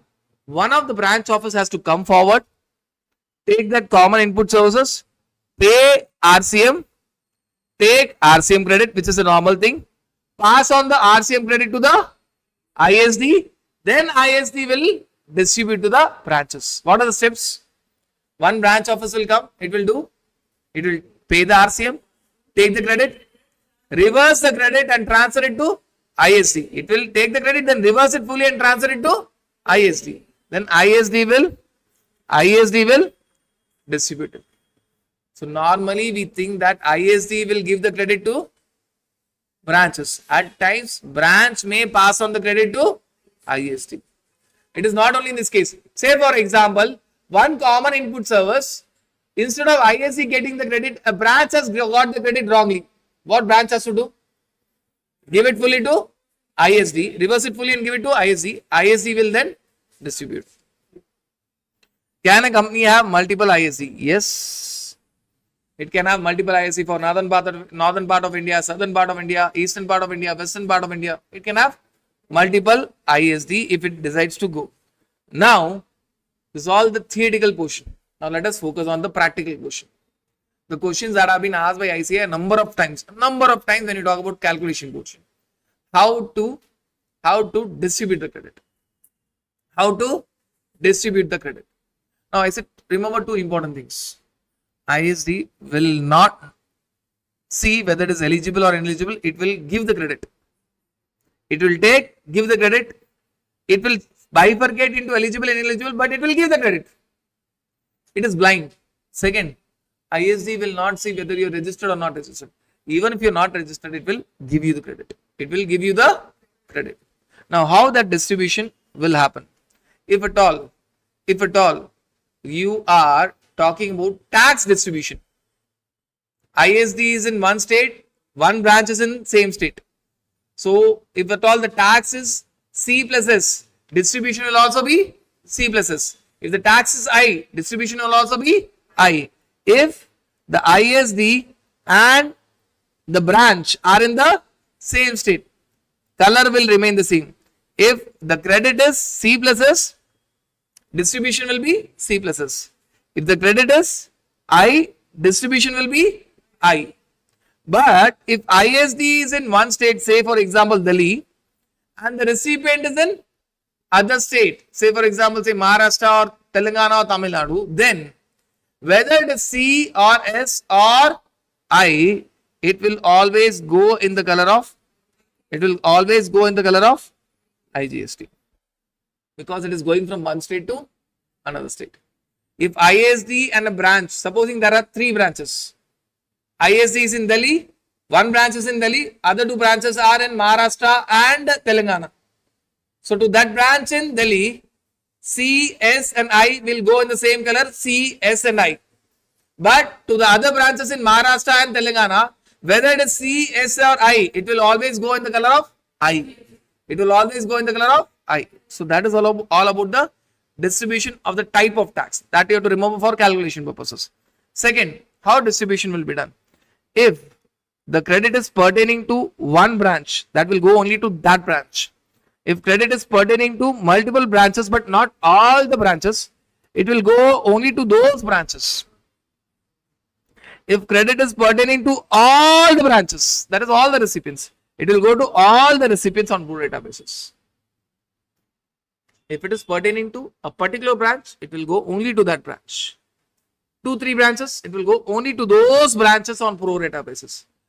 All the branches, all the recipients, it will go to all the recipients. Logical mathematical calculation. Now, the question is how to calculate that pro rata. How to calculate that pro rata. Rather, by the way, we have discussed this point. ISD is blind.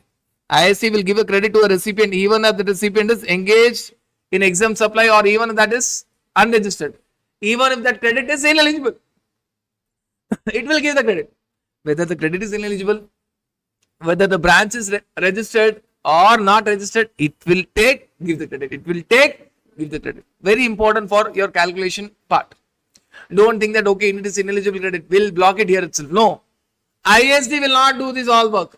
It will give it to the recipient. The recipient will decide whether to take the credit or not to take the credit. ISD is blind. Remember this. ISD is, it will give eligible as well as not eligible credit. It will give to a person who's registered, branch which is registered, also to branch which is not. Obviously, the branch which is not registered cannot take the credit as a different part, but it will give. It will give. Now, what is that pro rata basis? What is that pro rata basis? When it is dealing with multiple branches or all branches, it will be given on pro rata basis. Pro rata basis. Assume that the credit involved is Assume that the branches are branch office 1, branch office 2, branch office 3. And the previous year turnover, state turnover of that branch is say 5 crore, 10 crore and 15 crore. Branch office 3 is not registered because it is dealing only with exempt supply. It is dealing only with exempt supply. In the current year, for a particular month, say April month, there is distribution of ISD credit, say amounting to 1 lakh.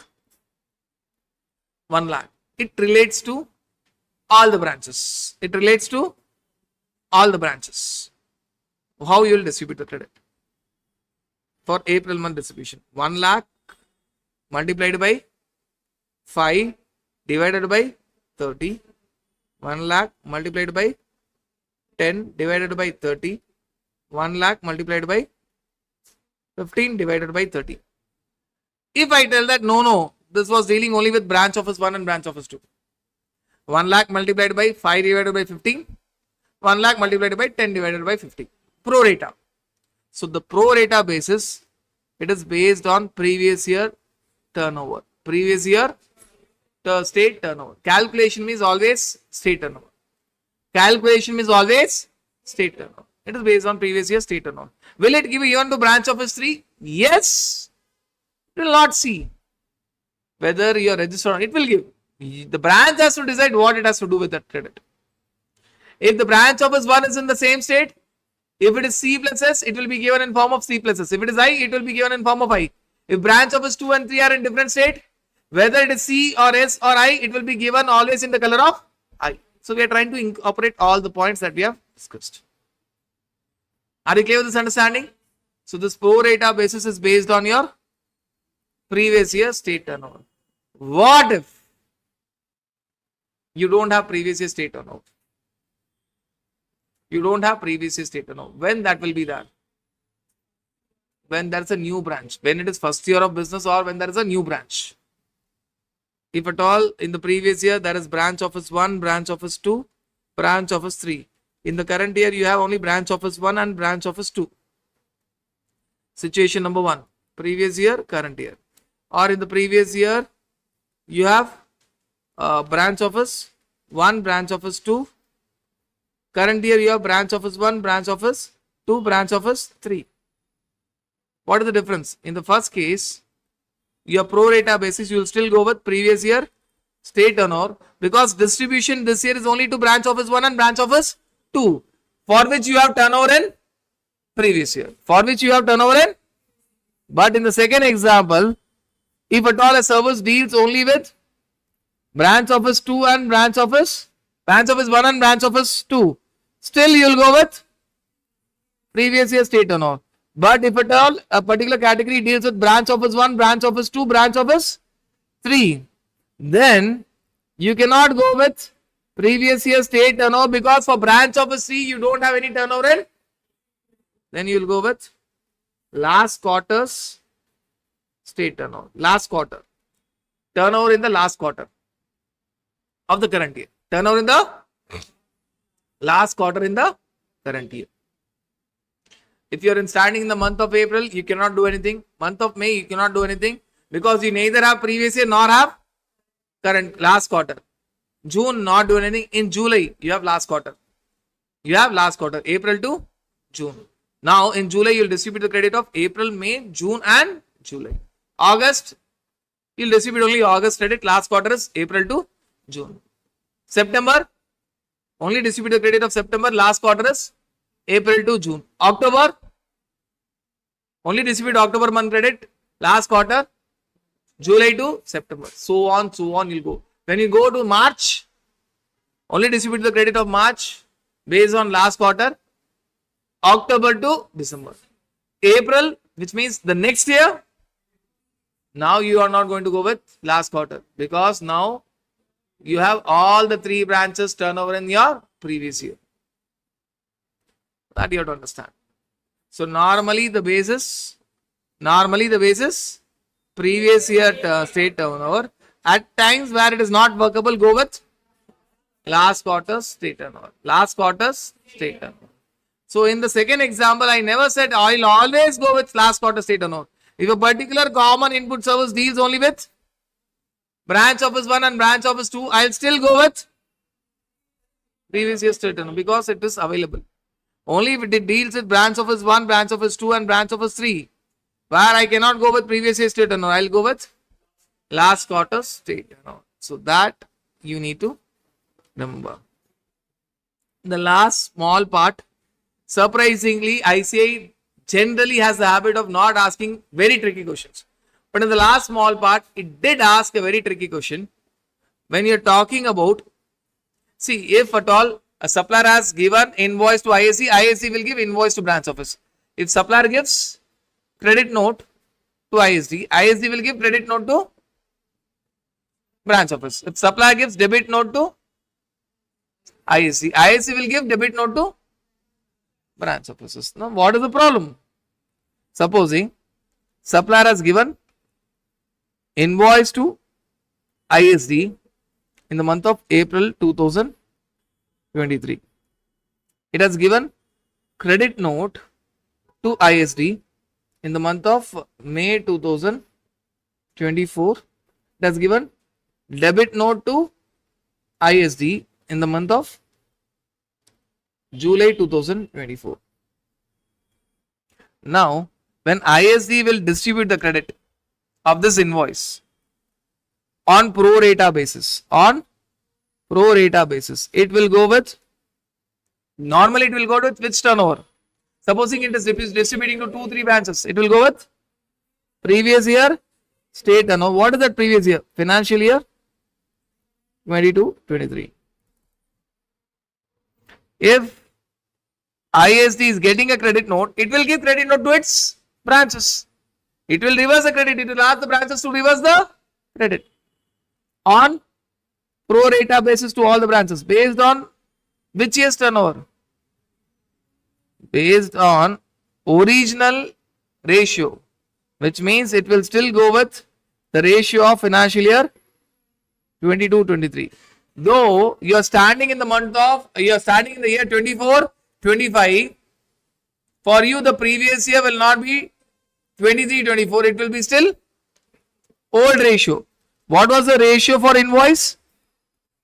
22-23. What is the ratio for credit note? Same, 22-23. In spite of the fact that invoice was in financial year 23-24 and credit note is in 24-25, you ignore it. You go with the old ratio. That of invoice. But when it is debit note, ISC will get the credit and give the debit note to the recipients on pro rata basis based on previous year turnover. This time it will go with financial year. This debit note is given in 24-25. What is the previous year? 23-24. It will now go with a new ratio. It will not see the invoice ratio. It will have its own ratio. It will not see the invoice ratio. It will have its, see, branch officers will have ratio turnover differently in different years. Assume that there are only 2 branches. The old ratio, the old turnover was 5 crore is to 10 crores. So invoice distribution in financial year 22-23, the ratio was 5 crores to 10 crores. You will distribute it in the ratio 5:10, both for invoice as well as for the credit note. Though these 2 documents are there in 2 separate years, but with respect to debit note, which is there in financial year 24-25, the previous year of which is 23-24, the turnover in 23-24 of 2 branches can be 7 crore is to 9 crores. Now it will distribute the credit in the ratio of 7:9. For invoice, the original ratio, I am not calling it as old ratio or new ratio because it is the original ratio. For credit note, old ratio, and for debit note, you will go with the New ratio. Its own ratio. New ratio. New ratio. So that has been incorporated by ICAI is one of the question to see your ratio and distribute the credit. Distribute the credit. Are you guys clear with this understanding? That is all and all about your ITC and ISD, Input Service Distributor. When you talk about your registration, let us first see your basics of registration. Start பண்ணிட்டீங்க. Basics of registration. I said it for some purpose, but now come back here. Basics of registration. Registration is PAN based. Registration is PAN based. Registration number is Aadhaar authentication based. Aadhaar linking based. Registration number is state based. State based. You should have your registration based on your PAN. Based on your PAN. Without PAN, you cannot have GST number. Without PAN, you cannot have your. Right. By the way, all these three concepts, PAN based, Aadhaar based, and your state based, and your state based. All these three things are relevant for your GST number. GST identification number, which is nothing but a 15-digit number. 15-digit number. First two, state code. Next 10, PAN. Next 10, PAN. Then entity number in that state.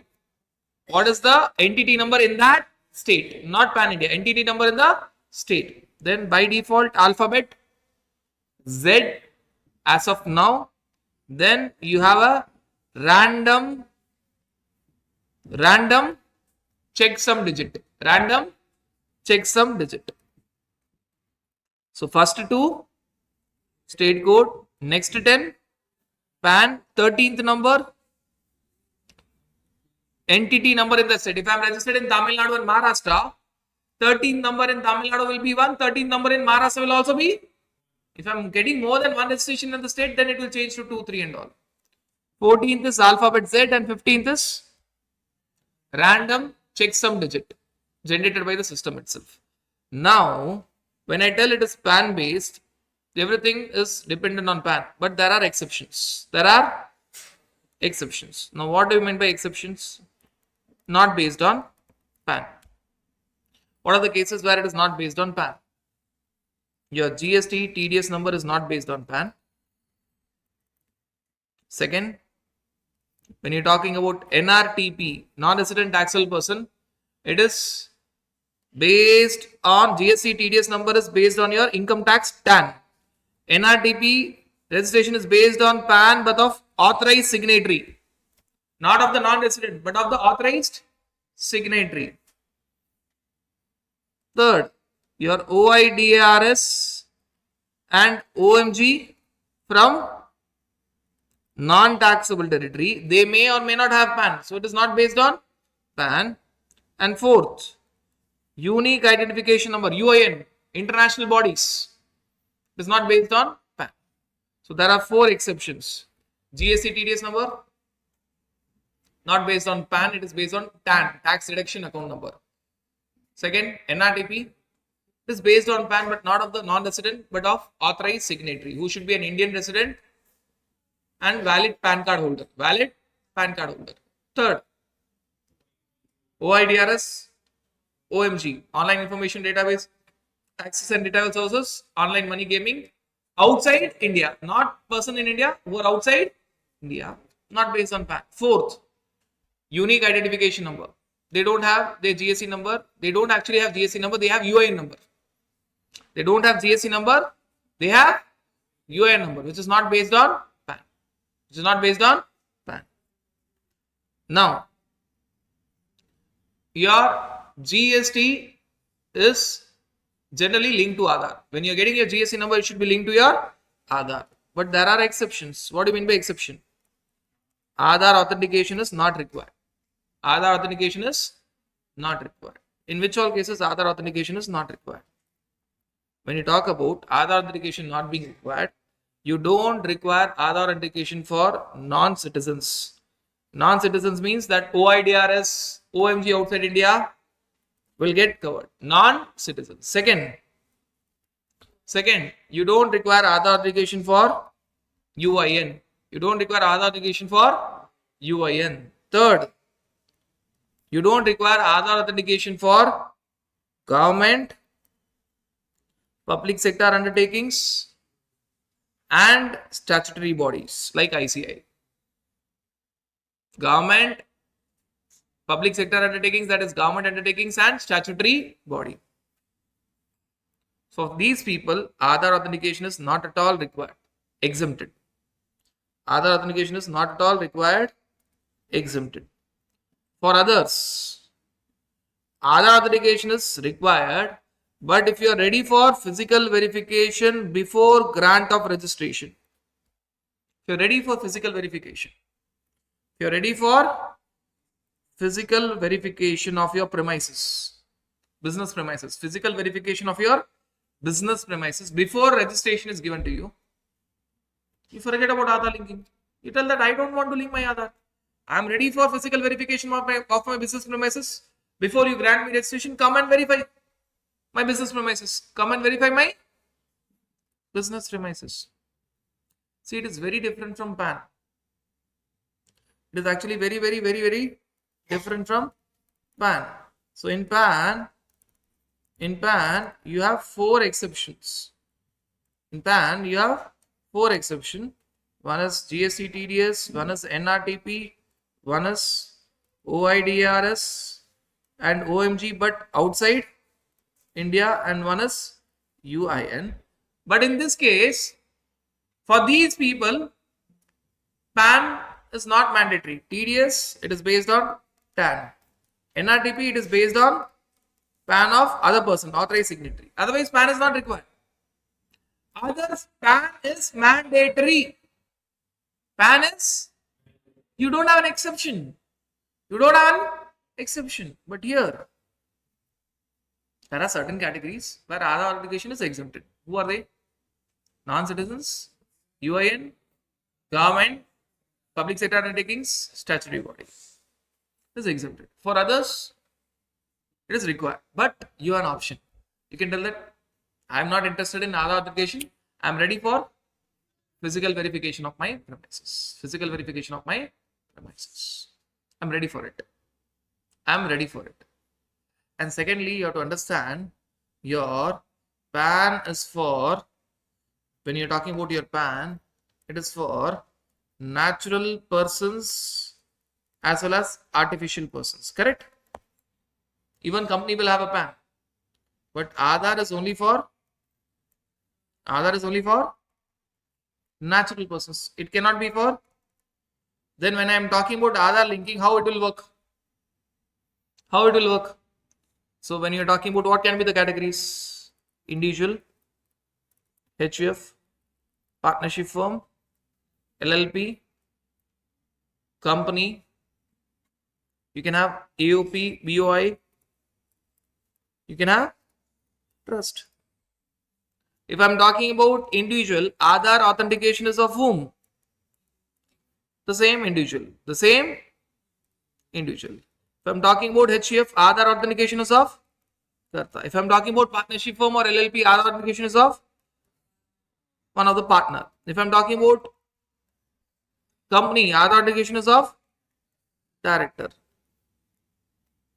Aadhaar authentication is of director. If I am talking about AOP, BOI, Aadhaar authentication is of members of managing committee.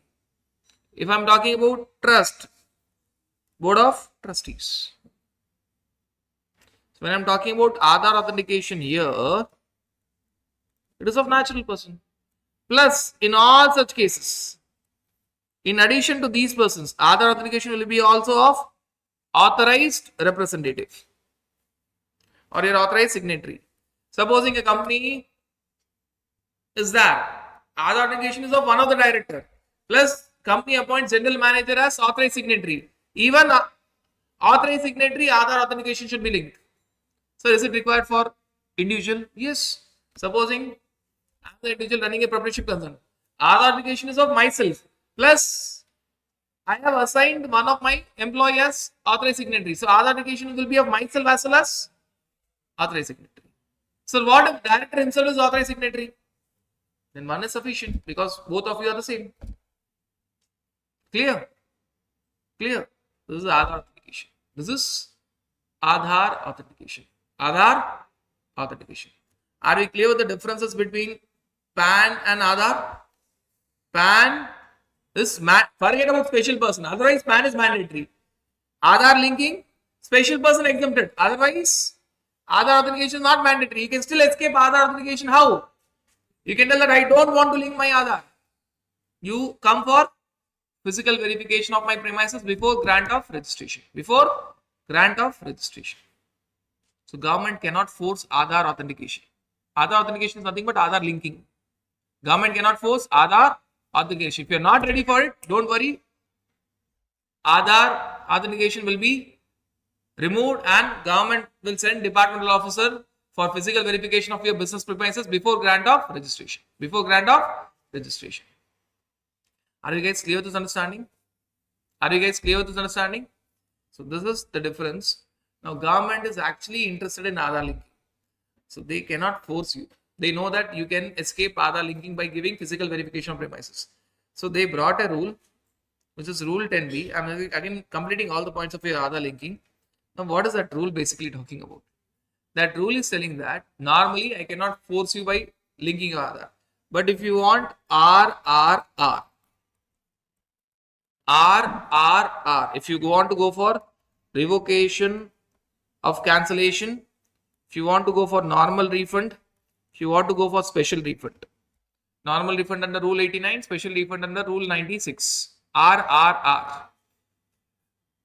I cannot force you to link your Aadhaar at the time of taking registration, but because you could have said that I don't want to link my Aadhaar, come for physical verification. But if you want to apply for RRR, assessee is interested in application for revocation of cancellation, normal refund and special refund. So government tells that if you want to come for Aadhaar, RRR, Aadhaar authentication is mandatory. You cannot escape. But 99.99% assessees can survive without linking the Aadhaar. Who are the persons who will be mandatory linking their Aadhaar? Those who want to go for revocation of cancellation or refund under rule 89, normal refund, or refund under rule 96, automated special refund. You have to link your Aadhaar. You have to link your, for them it is mandatory. For them it is mandatory. But again they give a relaxation here. If a person tells that he is not even having Aadhaar, then they tell that don't worry. You do something before RRR and something after RRR. What do you do before RRR? Before RRR, you give us the proof that you have applied for Aadhaar authentication. Enrollment ID slip. Enrollment ID slip for Aadhaar. That you don't have Aadhaar, but you have applied for. You don't have Aadhaar, but you have applied for Aadhaar. You give me proof. I agree that you don't have Aadhaar, but you give me the proof that you have applied for Aadhaar. Second, you give one photo proof. That one photo proof can be your bank passbook with your photo, or voter ID card, or your driving license, or your passport. You give us this. This you do before applying for RRR.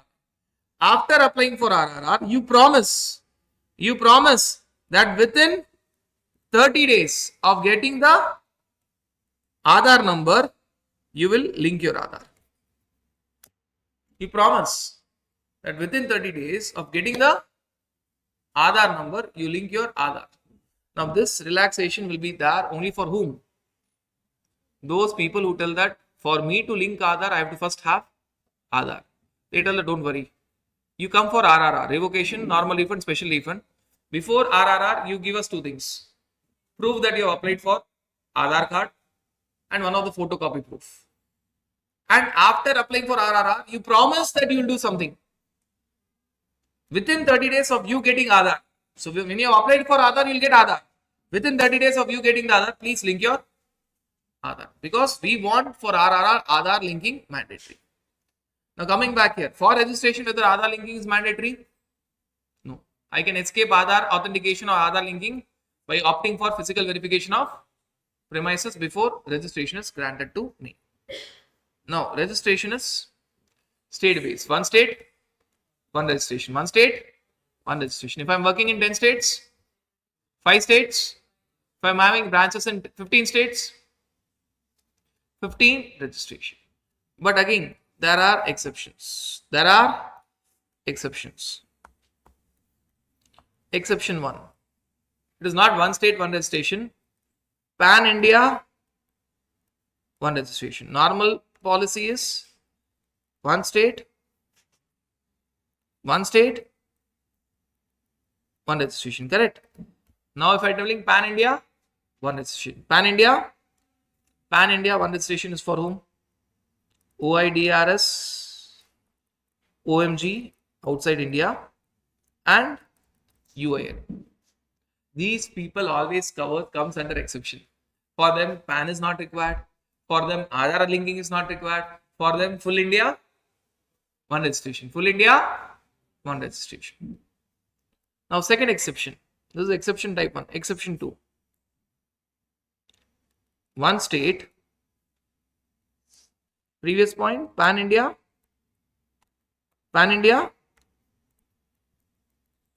one registration. Now, within one state, multiple registration. Within one state, multiple registration. Can I go within one state, multiple registration? Yes.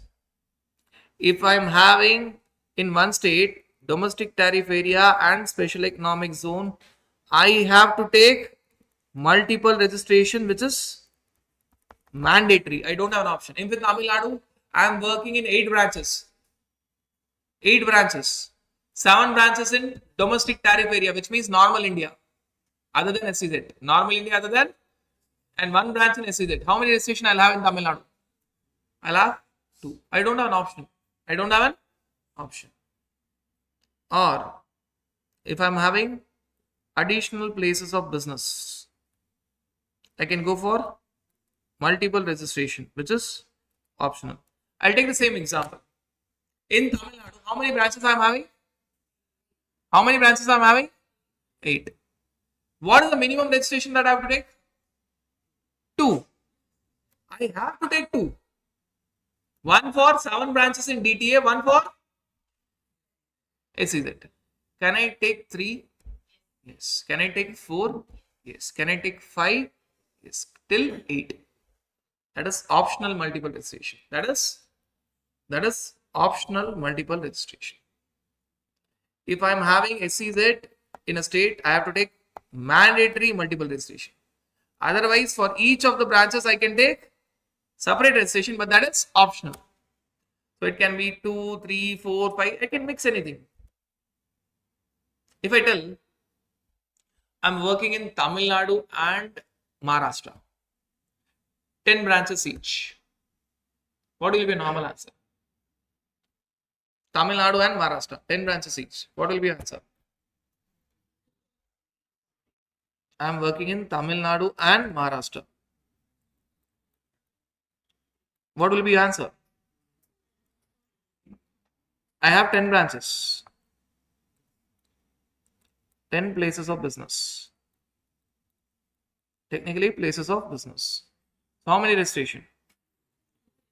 1 in Tamil Nadu, 1 in Maharashtra. But if I tell out of 10 places of business, 8 are in domestic tariff area, 2 are in special economic zone, 9 are in domestic tariff area, 2 are in special economic zone.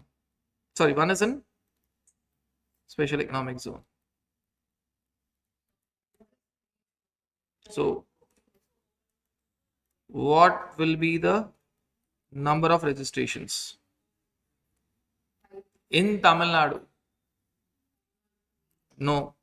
For both the special economic zone, I can have, and in Maharashtra. So, what is the minimum registration that I have to take? 2 plus 2. What is the maximum registration that I can have? I can have up to 10 plus 10.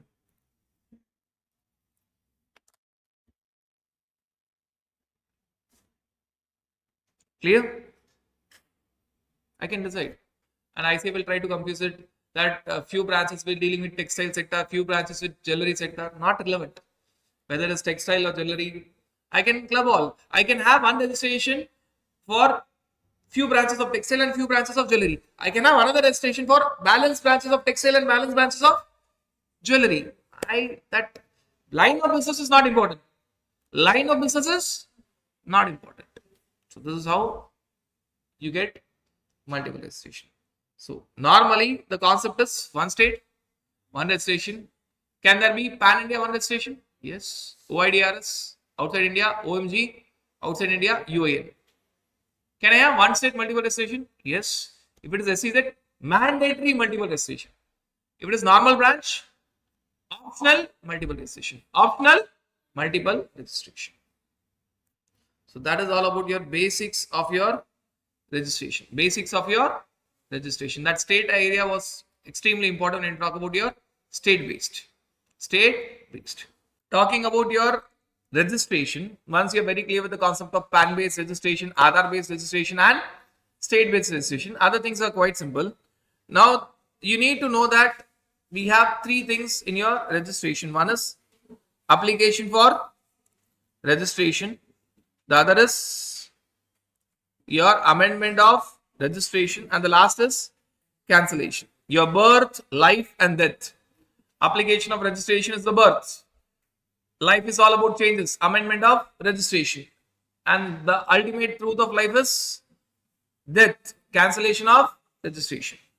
Application of registration can be by SC or can be by department. You can apply on your own or department will give suo motu. When will assessee apply for registration? Two scenarios. Assessee will apply for registration if he finds that he is liable for registration under section 22 or 24. Section 22 is turnover based registration, 24 is compulsory registration. He is liable for registration under section 22 or 24, or he is not liable for registration but he is ready to go for voluntary registration, section 25. He is not liable, he is not required to take registration, but he is going for voluntary registration. When department will give suo motu registration? Only in one scenario. Assessee is liable for registration but is not applying for registration. So department will come and suo motu give registration. You are liable, your turnover is very big, or you are covered by compulsory registration, but you are not coming and taking registration. Fraud person. So department will give suo motu registration. Suo motu registration. 2 cases by SC and 1 case by department. 1 case by suo motu by department. When you talk about amendment, amendment cannot be done by department. Amendment can be done only and only by SC. Only you can amend yourself. Right? So it is again about life. Only you can change yourself. Right? It cannot be done by others. By SC, core field amendment, non-core field amendment. Important changes in your life, non-important changes in your life. Changing the clothes is all not important changes in your life. Buying new clothes are all not important changes. Correct?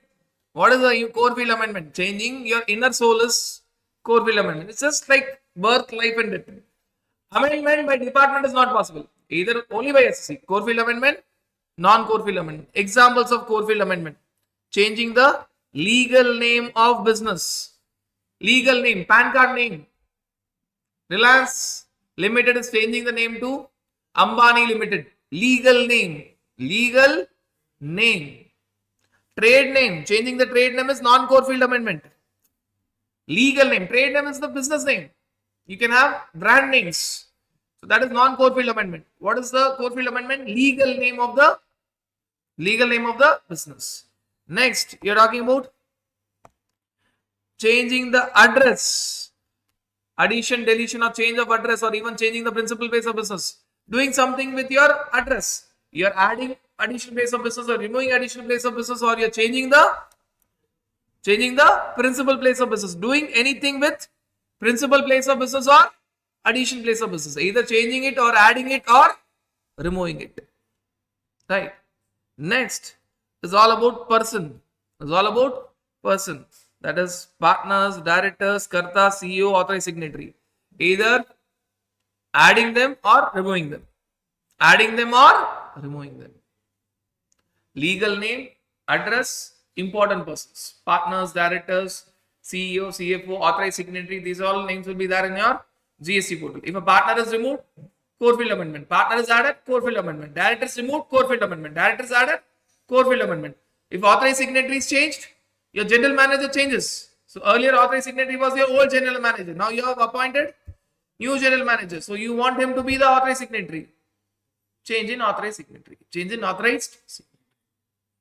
Core field amendment. Core field amendment. So these are certain examples of core field amendment. Non-core field amendment. Change in brand name or trade name. Core field or non-core field? Non-core field. Change in mail number, mail ID and mobile number. Mail ID and mobile number. Non-core field. What is the difference between core field amendment and non-core field amendment?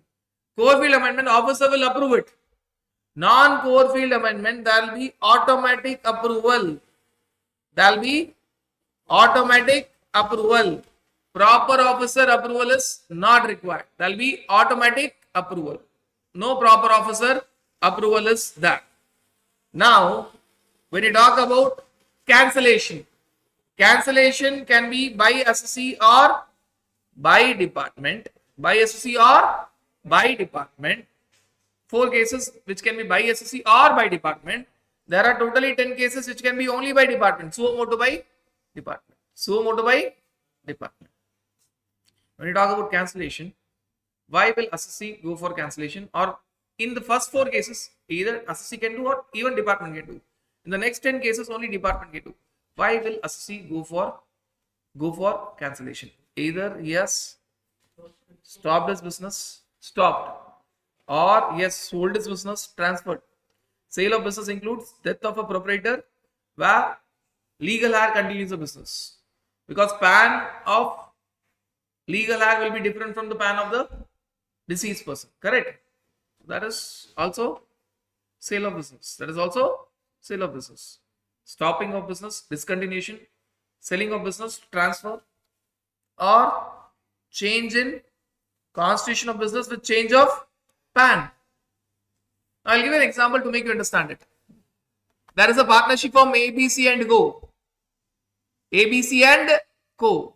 Now new partners are coming, DEF, and they want to change the name to DEF and Co. They are just changing the name in the PAN card. What you will do? ABC and Co becomes DEF and Co.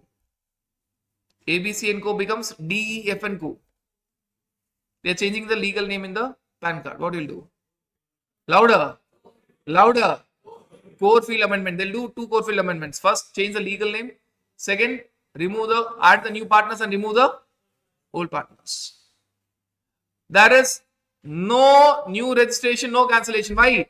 GST is based on PAN. If PAN is same, no need of new GST number. But if I change this example and I tell that ABC and Co becomes DEF and Co, DEF and Co applies for new PAN. DEF and Co applies for, it is a new firm with a new PAN. In the old example, the PAN card was the same, but the name is changing and the partners are changing. In this example, DEF and Co tells that no, we'll not go with the same PAN, we'll apply for the new PAN. Then what will do? ABC and Co has to apply for cancellation. DEF and Co has to apply for new registration. Why? GST number is based on PAN. If PAN changes, old firm apply for cancellation, new firm apply for new registration. Apply for new registration. Here we are talking about change in constitution with change of PAN. When PAN changes, what old firm has to do? Apply for cancellation. New firm will apply for new registration. New entity will apply for new registration. And the last scenario, for understanding the last scenario, you should have a clear-cut understanding of why SSE took registration. Why SSE took registration? SSE took registration because he was liable.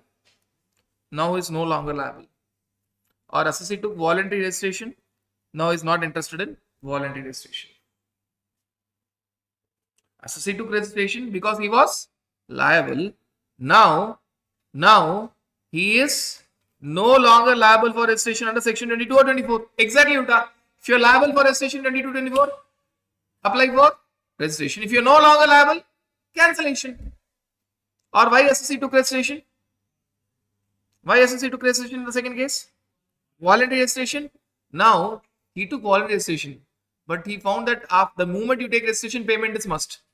He was having a different understanding that even after taking voluntary registration, he need not pay tax till 40 lakhs, 20 lakhs, 10 lakhs. He was not having a clear understanding of GST law. Then he realized that voluntary registration is not good for him. What he can do? What he can do? He can apply for cancellation. He took voluntary registration by mistake without understanding the consequences. Now he is not interested in voluntary registration. Can he go out? Yes. He was never liable. He took registration. He is still not liable. He is cancelling his registration. He was never liable. He took registration. He is still not liable. He can apply for cancellation. He can apply for cancellation. These are the 4 cases where either SSE or department can go for cancellation. Can go for cancellation. Now you are talking about 10 cases where department will initiate suo motu cancellation. Will initiate suo motu cancellation. Suo motu cancellation. Now when department is initiating suo motu cancellation, SSE is doing something wrong. Correct. What is that something wrong? SSE is doing business from secret place. He is not conducting business from declared place of business, which means he is doing business from secret place. He is doing business from secret place. Or SSE is a pakka fraud person. He is giving fake invoices. He is giving no supply, but invoice is given, bill trading. Without even supplying, there is invoices being issued. He got cheating with the government, fake invoicing. You will not be paying output tax. Opposite person will take the credit. You will run away in 2-3 months. Bill trading, fake invoices. You are issuing invoice without supply. Issuing invoice without supply. Or SSE is a pakka fraud person. He has obtained registration itself by way of fraudulent documents or willful misstatement or suppression of acts. Registration itself was obtained by way of fraud, willful misstatement or suppression of acts. When it is found, it will be cancelled. When it is found, it will be cancelled. Or he violates Rule 10A. He violates Rule 10A. What is Rule 10A? You have to update your bank account within time. What is the time limit for updating your bank account? Once you get the registration, you update your bank account within 30 days from date of grant of registration or due date of filing your GSTR 1 or IFF, whichever is. There will be a time from the date of grant of registration, calculate 30 days. Supposing you have got registration on 15th September. 15th September, add 30 days. Balance 15 days of September and 15th October. And due date of GSTR 1 IFF. Supposing registration is granted on 15th September. What is 30 days from 15th September? 15th October. What is the due date of GSTR 1 and IFF for September? 11th October if it is GSTR 1. 13th October, not IFF. It will be quarterly GSTR 1. 13th October. Correct. 11th or 13th October. Whichever is earlier. Within that time, update your. Whichever is earlier. Which is earlier?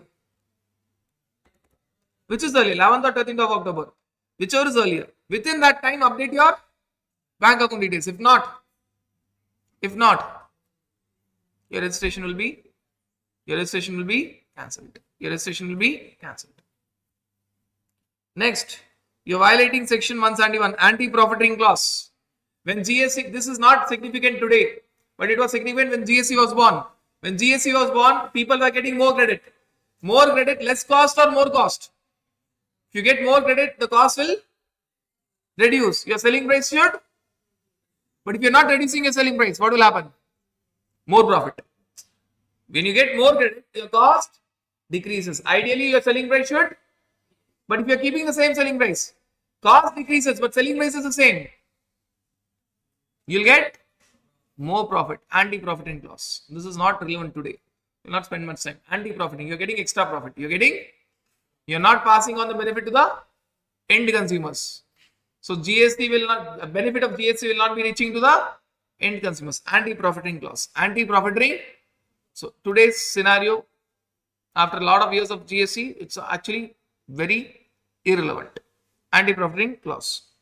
Or you're violating Rule 86B. Rule 86B tells that if your monthly turnover is more than 50 lakhs, monthly turnover is more than 50 lakhs, more than, it is not applicable for all the months. In a particular month, if your turnover is more than 50 lakhs, in that turnover, you will not count exempt supply turnover, you will not count zero rate supply turnover, because on them you don't have tax.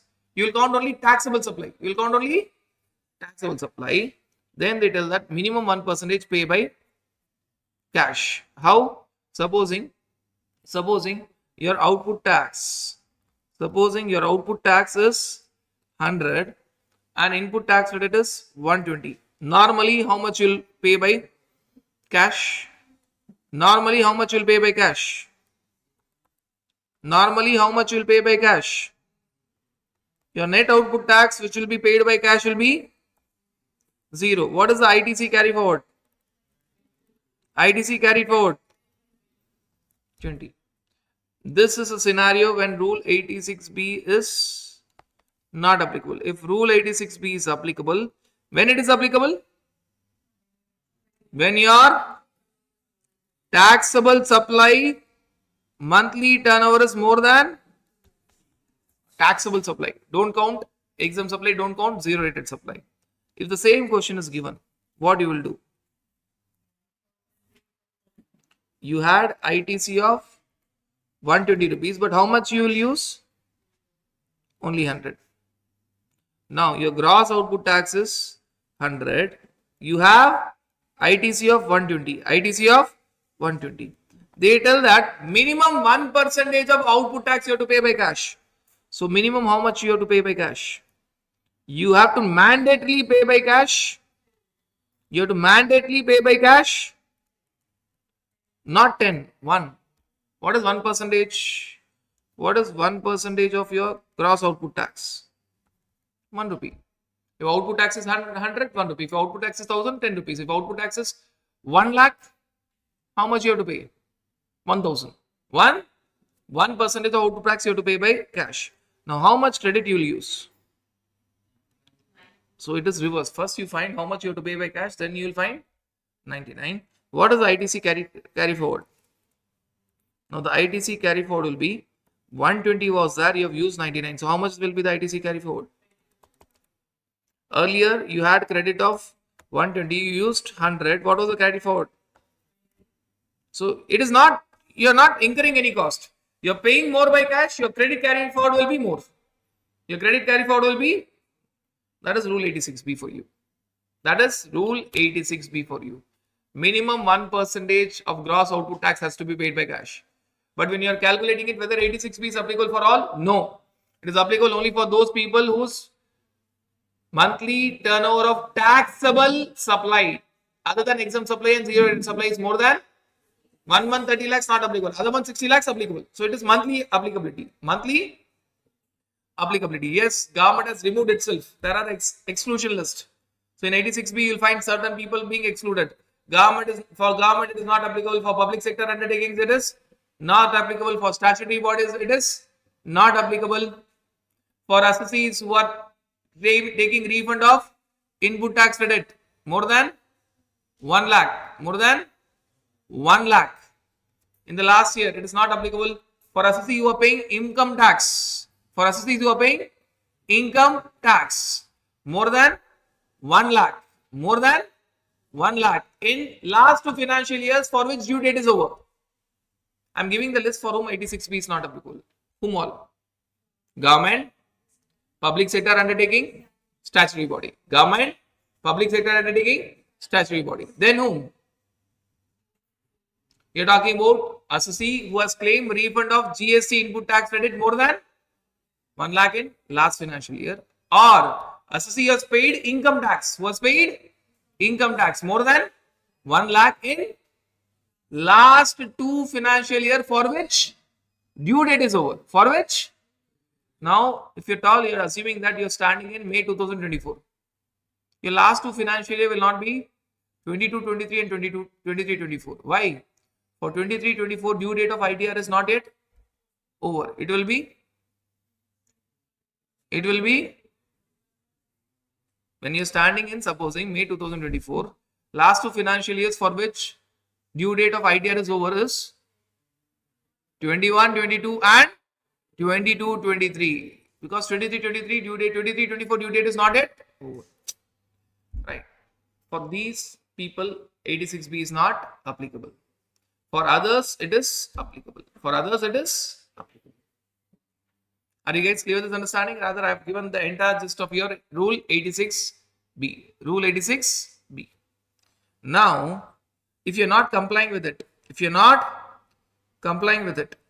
then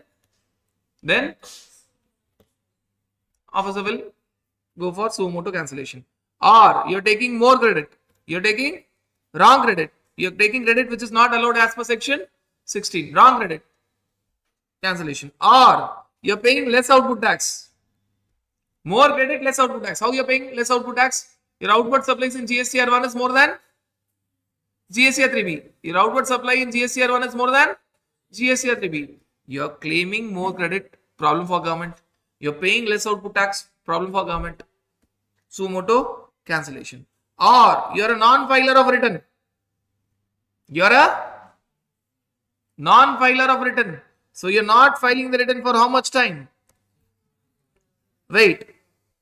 First, let us understand this very clearly. First, you're talking about regular scheme dealers. First, you're talking about regular scheme. Then you're talking about composition scheme. When I tell regular scheme will not only include regular taxable person, it will include casual taxable person, NRTP, everyone. Correct? So regular scheme, what is the time? Either you're not filing your return for 6 months or 2 quarters. If at all you're under normal scheme, 6 months. If you're under QRMP scheme, 2 quarters. You're not filing your return for 6 months or 2 quarters. For composition scheme, you're not filing your return, only one return, even after 3 months of the due date. So understand that for regular scheme, they are talking about 6 returns or 2 returns. 6 monthly returns or 2 quarterly return. For composition scheme dealer, they are talking only about 1 return, 1 yearly return, which you have not filed even after 3 months of due date. Difference is clear. So, regular scheme, you are not filing your 6 monthly returns or 2 quarterly returns. Composition scheme, you are not filing your 1 yearly return even after 3 months of due date. What is the due date for composition scheme dealer? After the year is over, 30 days, 30th April of next financial year. So 3 months are over. May is over, June is over, July is over. Even after July, you are not filing your GSTR 4. Then you are covered here. So non-filing of return. And finally, you're talking about a person who's very much optimistic. We'll do it. We will do it. Very much optimistic. First of all, that person applied for voluntary registration. Now look at this poor fellow. He applied for voluntary registration, but he's pakka return filer. Properly he's filing return. The moment next month comes, he's filing returns. But all his first 6 returns are all nil returns. He has not commenced his business in the first 6 returns. Think of the officer who's checking his returns. Every time he's filing the return, nil return. Officer will tell, why the hell you're taking registration? When you start your business, come. See, in all the other first 9 cases, you're actually doing something wrong. If you see all the 9 cases, if you count it, you'll find 9 cases. You're actually doing something wrong. Here, you're not doing something wrong. You're irritating the officer. You have taken voluntary registration, but you're filing the returns also. But you have not commenced the business. even after taking registration for the first 6 months, which means your first 6 returns are all nil returns. They are all nil returns. Officer tells, please cancel the registration. When you actually start your business, come again apply for registration, I will give you. Again apply for the registration, I will give you. But there's a difference. Here, if you see the previous point, non-filing of returns, here you're talking about any 6 months or any 2 quarters. Here the focus is only on first 6 months. See, supposing I take registration voluntary, I do some business. Then in between there are 6 nil returns, no issues. I take registration and my first 6 months return itself is, so that's the problem. The previous point is any random 6 months or 2 quarters. I took registration 3 years back. I was filing the returns properly. Now suddenly I'm not filing the returns. Any 6 months or any 2 quarters. But here it's focusing only on the first 6 months. I took voluntary registration. I'm not doing any business for the first 6 months. Are you guys clear with this understanding? So totally how many cases are there for cancellation? 4 cases which can be started by SSC or by department, and 10 cases which can be started only by department. Only by department. Are you guys clear with this understanding? Right. So yes. Yes. Correct.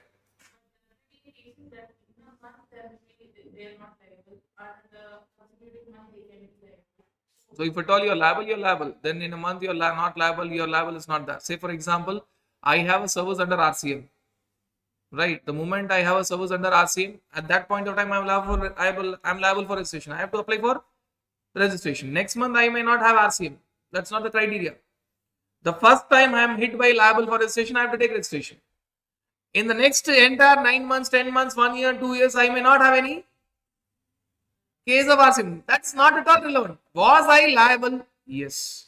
So subsequently what is happening is not relevant. Subsequently what is happening is not relevant. Right. So liability is not ascertained every point of time. It is ascertained once it is liable, then please take registration. Thereafter what is happening? We are not going to take care of it. If you have interstate supply of goods only once, no problem. You are liable, compulsory registration. Take registration. Thereafter you may never have interstate supply of goods. Nothing to do with it. You are liable at that point of time. Subsequent events are not relevant. Yes. You can do, assuming that once you are liable, you have taken registration and you see other things are not hitting. Again, you are not covered by 22 and 24. But please tell me a thing. Who will go apply for registration, then cancel it, then again apply for registration, cancel it? Bring that person in front of me. I want to see him. No one will do it. So your question is basically a point where once I am going to have that, I'll do it. So you have to evaluate. Very clearly evaluate that this will never happen again. Then I'll buy your point that you will apply for cancellation. But it is going to happen again once in a while. There's no person who will again apply, then cancel. Apply, then cancel. Yes, theoretically you can do. Theoretically you can do. But understand the fact that cancellation will take its own sweet time. Department is like a sweet darling. It will not react immediately. So don't expect department to react immediately. It will take its own sweet time. 2 months, 6 months, 1 year, 2 years. And at that point of time, again you'll have that transaction attracting registration. So that will be difficulties. That will actually not be there. But yes, I'll buy your point only to the extent only once in a while it came, and you're very clear that it will never ever came, and you're very clear that you will never ever be liable for registration, at least till foreseeable future. Not permanently, at least till your foreseeable future. Only then you'll apply for cancellation. Otherwise, you'll not apply for cancellation. Right. Now, once you know when registration is there, when amendment is there, once cancellation is there, life is very simple about the time limits and effective dates. When SSC applies for registration, it is a test match. It is a test match. SSC has to apply within 30 days. This 30 days is very important. SSC has to apply within 30 days from the date he is liable. If he is going for voluntary registration, not 30 days. He will apply whenever he wants. But when he is liable, he has to apply within 30 days. 30 days from the date he is liable for registration. Logical timing will be that. From date will be always logical. Once SSC applies, the ball will go to Officer's court. Now, officer has got time of 7 working days or 30 days, depending on the situation. If at all there is no physical verification, 7 working days. If at all there is mandatory physical verification, in case you don't go for Aadhaar authentication, or you go for Aadhaar authentication but it fails, or you go for Aadhaar authentication, it is successful but you are a risky category SSC. 3 scenarios. You don't go for Aadhaar authentication, you go for it but it fails, it is not matching some technical issues because your name is different in different place, Aadhaar and PAN, or you go for it, it is successful but you are a risky category SSC. Risky category, so then there will be physical verification. If there is physical verification, then they'll have 30 days time. They'll require more time. They'll do physical verification, then they will give the registration. Now, officers is having this time not to give registration alone, either to give registration or to give notice. This is the first innings of officer, either to grant or to give show cause notice. Either to grant, if he is satisfied, give it registration. If not satisfied, give notice.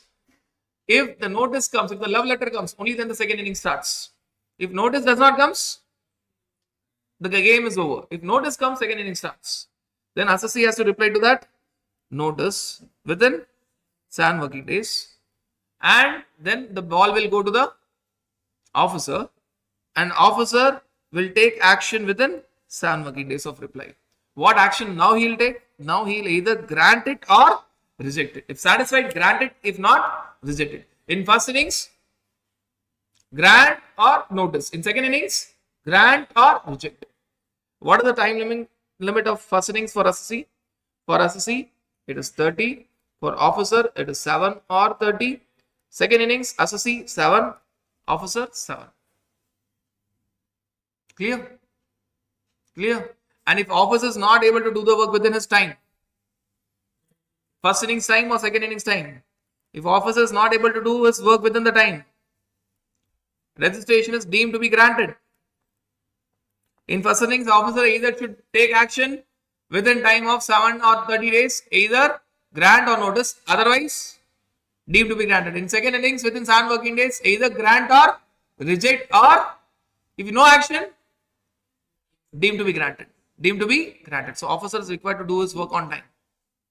Right. This is when SSC applies for registration. When SSC applies for, what if department gives suo motu registration? When department gives suo motu registration, first of all, you get a temporary registration. Without an opportunity, SSC will get a temporary registration. Then SSC will have 90 days time either to go and convert temporary registration into permanent registration or to file an appeals. Now again, here SSC has got 90 days time. First innings is over.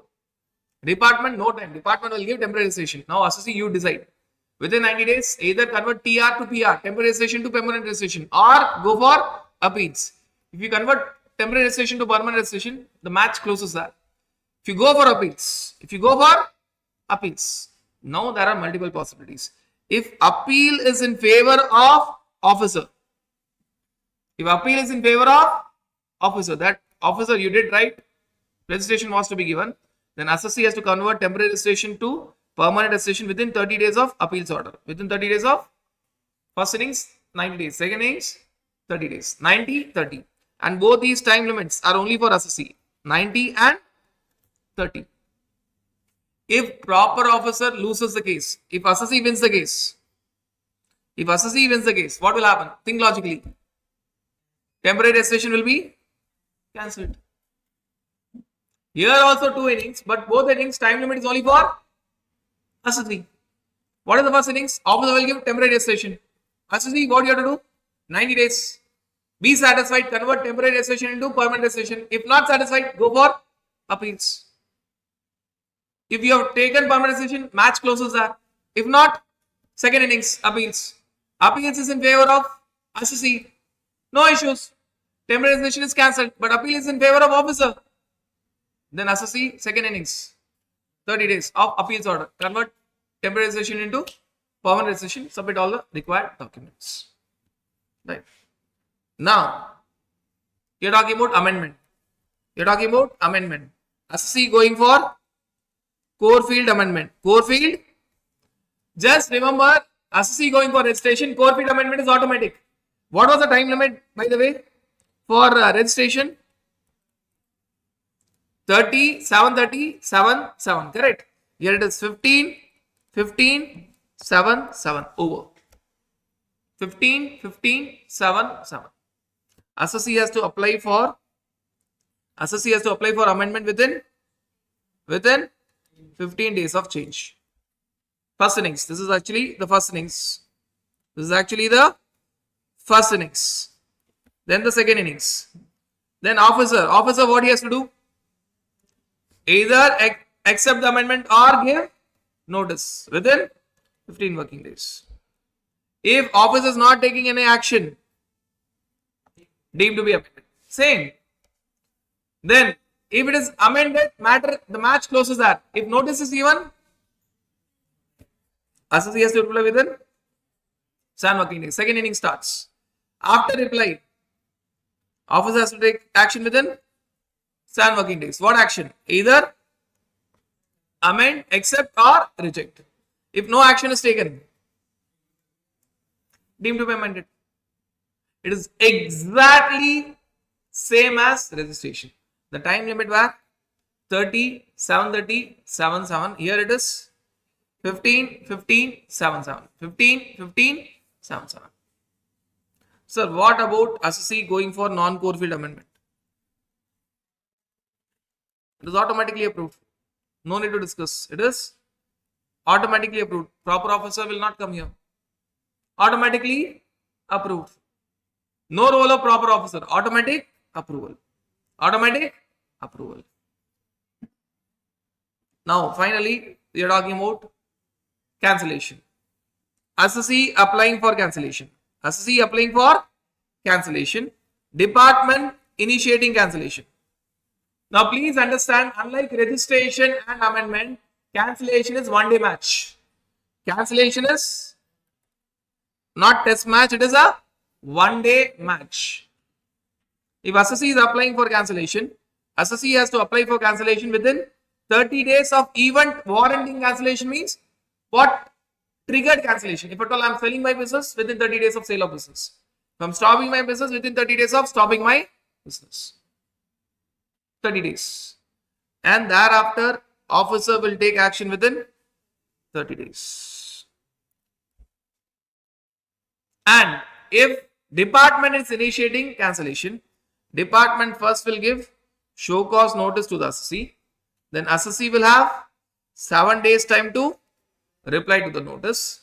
And after reply, officer will have 30 days time to decide whether to do cancellation or not to do cancellation. So if you look at things carefully, one-day match. If assessee starts 30-30, assessee has to apply within 30 days, officer will have 30 days time. If department starts, department will give love letter, notice. Then assessee will have 7 working days time and department will have 30 days. 30-30, 7-30. 30-30, 7-30. 30-30, 7-30. One-day match. They are not same thing, they are separate thing. One is assessee starting cancellation, other is department starting cancellation. But a very, very, very important point. 2 evident differences that you'll find about cancellation which is not there in registration and amendment. First, it is a one-day match. Second, if officer is not able to do the work within his time, there's no concept of deemed to be cancelled. No concept. Which means this time limit for officer in both the cases it is 30 days for officer. Technically, he will not take 30 days. He'll take more than 30 days. And even if he's taking more than 30 days, nothing will happen. And that is the reason when she asked the question, I said that officer will take its sweet time. He may take 2 months, 6 months, 1 year. I think now you can connect the dots. This is a recommendatory time limit for the officer. Unlike registration and amendment, this is not a mandatory time limit. Officer will take its own sweet time. Though it is 30 days given, but he'll take more than that. And he can take it because cancellation is an important event. Clear? He will take its own sweet time. So there's no concept of deemed to be cancelled. Unlike deemed to be registered, deemed to be amended, there's no concept of deemed to be cancelled. Deemed to be cancelled. Now, this entire registration thing, we are taking it spiritually. Birth, life, death. So that should be rebirth. That should be rebirth. In fact, that is rebirth in registration chapter. That is rebirth. Revocation of cancellation. Revocation of. But please understand that rebirth is there only in murder case. Only in murder case. It is not there in suicide case. If assassin himself has applied for cancellation, no rebirth. You are not a hero. Suicide. No question of rebirth.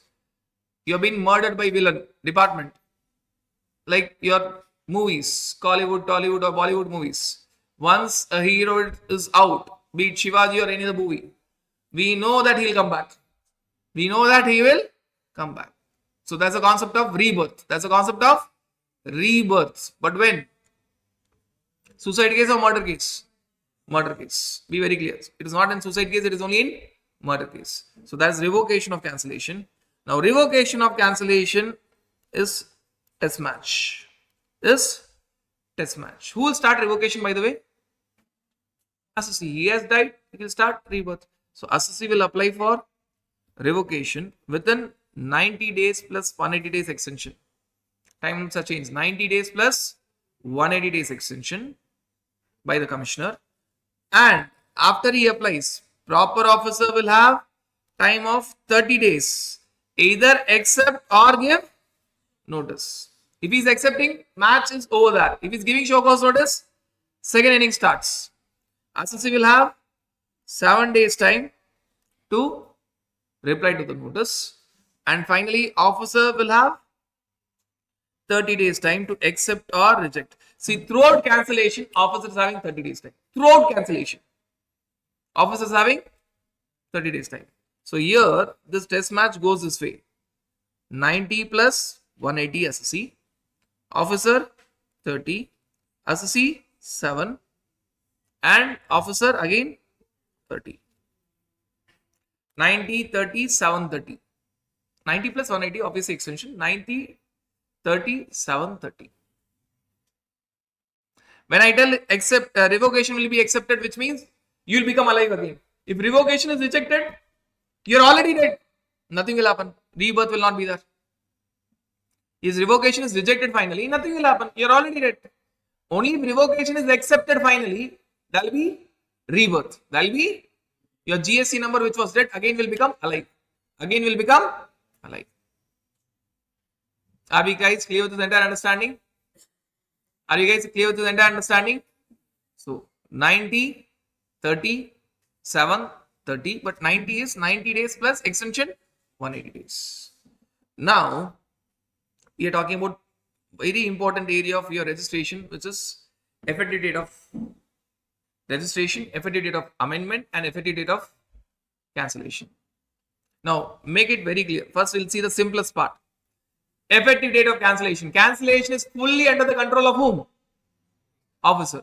Effective date of cancellation, be it assessee applying it or department starting it, effective date of cancellation is always determined by the proper officer. It's always determined by the proper officer in both the cases. And your cancellation can be effective from today's date if today cancellation order is given, or it can be effective from a retrospective date. Cancellation order may be given today, but it may be applicable from a old date, retrospective date. Who will decide it? Officer. You don't have any control. He will give you cancellation order effective from today or from old date. Prospective effect or retrospective effect. In both the cases, whether you apply or whether he initiates, in both the cases. Now, what is the effective date of registration? A very important area. Effective date of registration. Now, please understand your effective date of registration in this way. Now, when you talk about effective date of registration, if assessee is applying for registration, assessee is applying for registration and he is liable for registration and he is applying within 30 days. In all other cases, if department is giving suo motu registration or assessee is applying for registration but it is voluntary registration, or assessee is applying for registration but he is not applying within 30 days. He is not applying within 30 days.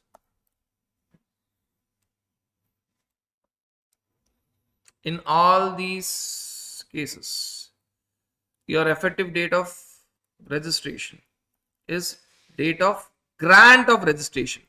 Not when you applied, but when you got it. You are liable in April. You applied in May, maybe say after 30 days.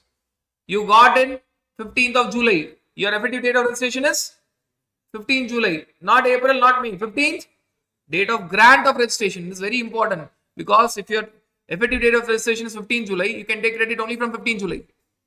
You can take credit only from 15th July. When it is old date, only in one scenario. Effective date of registration is date when you are liable for registration. When is that? You are applying for registration. You are liable plus you are applying within 30 days. It is date when you are liable for registration. Date when you are, if you are liable for registration on 10th April, you applied on 30th April, you get the registration on 15th July. Same thing, 15th July you get. In both the cases, you get on 15th July. Though you get your registration certificate, grant of registration is 15th July, it will be effective from 10th April, which means you can take ITC right from 10th April. Clear? I'll repeat the examples. You are liable in both the cases on 10th April. In one case, you applied on 30th April. In other case, you applied on 30th May. In both the cases, you got registration on 15th July. Let us take the first case. When you are liable, 10th April. When you applied, 30th April. Did you apply within 30 days? Yes. You got on 15th July. But what is your effective date of registration?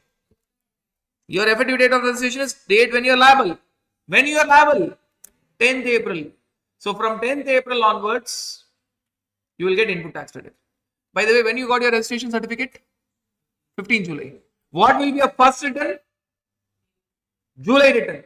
Your first return will be July return will include April, May, June, July transactions together. Output tax will be for 4 months and input tax credit will also be for 4 months, right, starting from 10th April. If I change the scenario, I tell you are liable for registration on 10th April, you applied on 30th May. Did you apply within 30 days? No. Did you apply within 30 days? No. You got the registration on 15th July. What is your effective date of registration? 15th July, date of grant of registration. You will get input tax credit only from 15th July. What will be your first return? Same July return, which will include transaction of April, May, June, July. But now that's different. Output tax will be from April, May, June, July. But your ITC will be only from 15th July, not full July. 15th July. Clear? So that is the importance of your effective date of registration. Done. So effective date of cancellation over, effective date of registration over. Effective date of amendment. If it is non-core field amendment, it's by default over. It is the date when automatic approval happens. If it is core field amendment, so when you talk about your effective date of core field amendment, so we are not talking about non-core field amendment, we are talking about core field amendment. What is the time for you to apply? Whether you apply within 15 days or you don't apply within 15 days, it really doesn't make any difference. Your effective date of amendment is date of submission of application for amendment. Effective date of amendment is date of submission of application for amendment. Your amendment is happening on 10th April.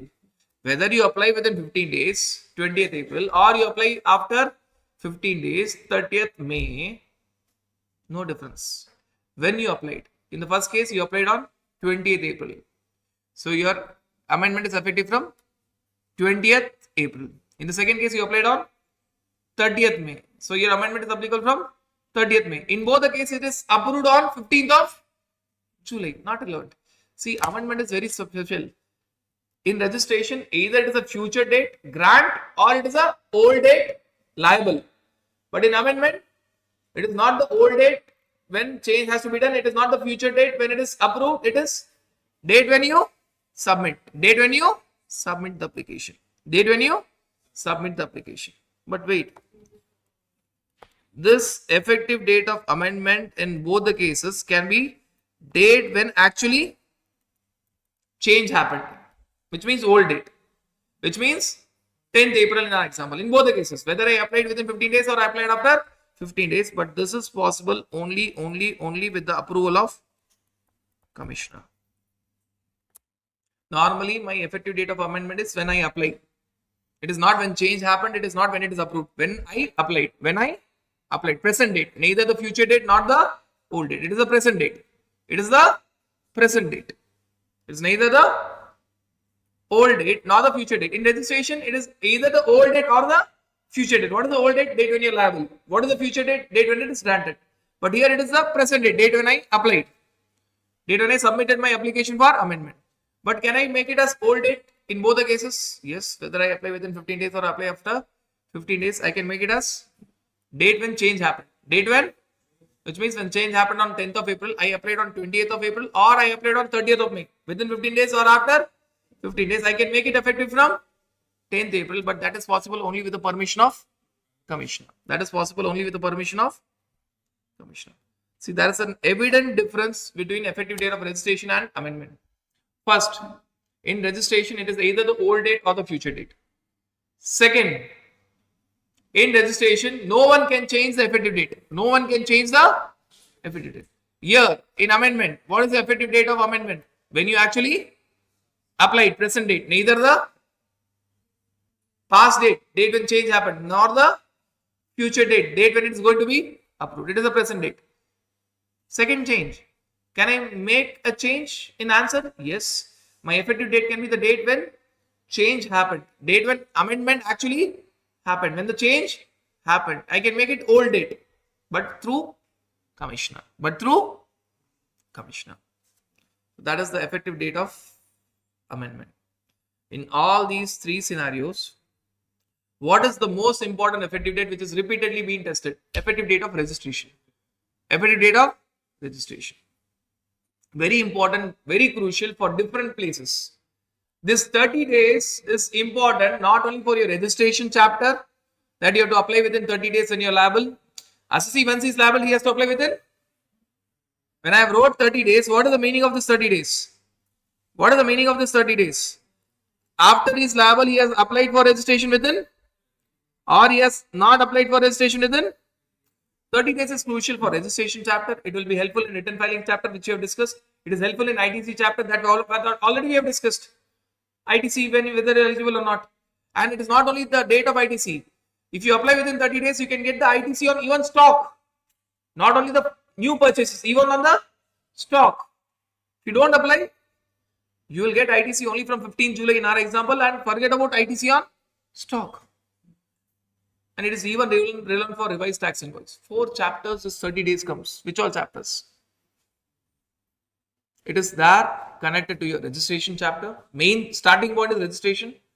Connected to your ITC chapter. Main linkage is ITC. Connected to your written filing chapter when you are talking about first return. Connected to your document chapter when you are talking about revised tax invoice. Revised.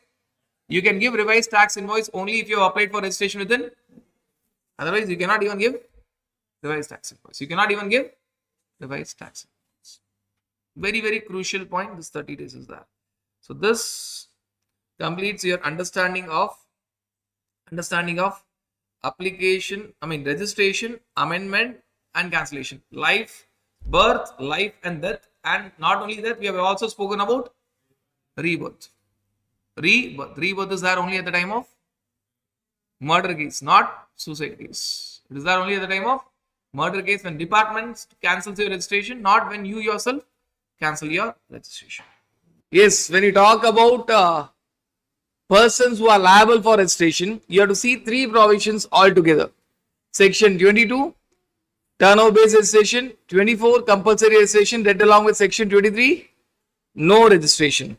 Now, before we see section 23 and 24, the first provision should be section 22, turnover based registration.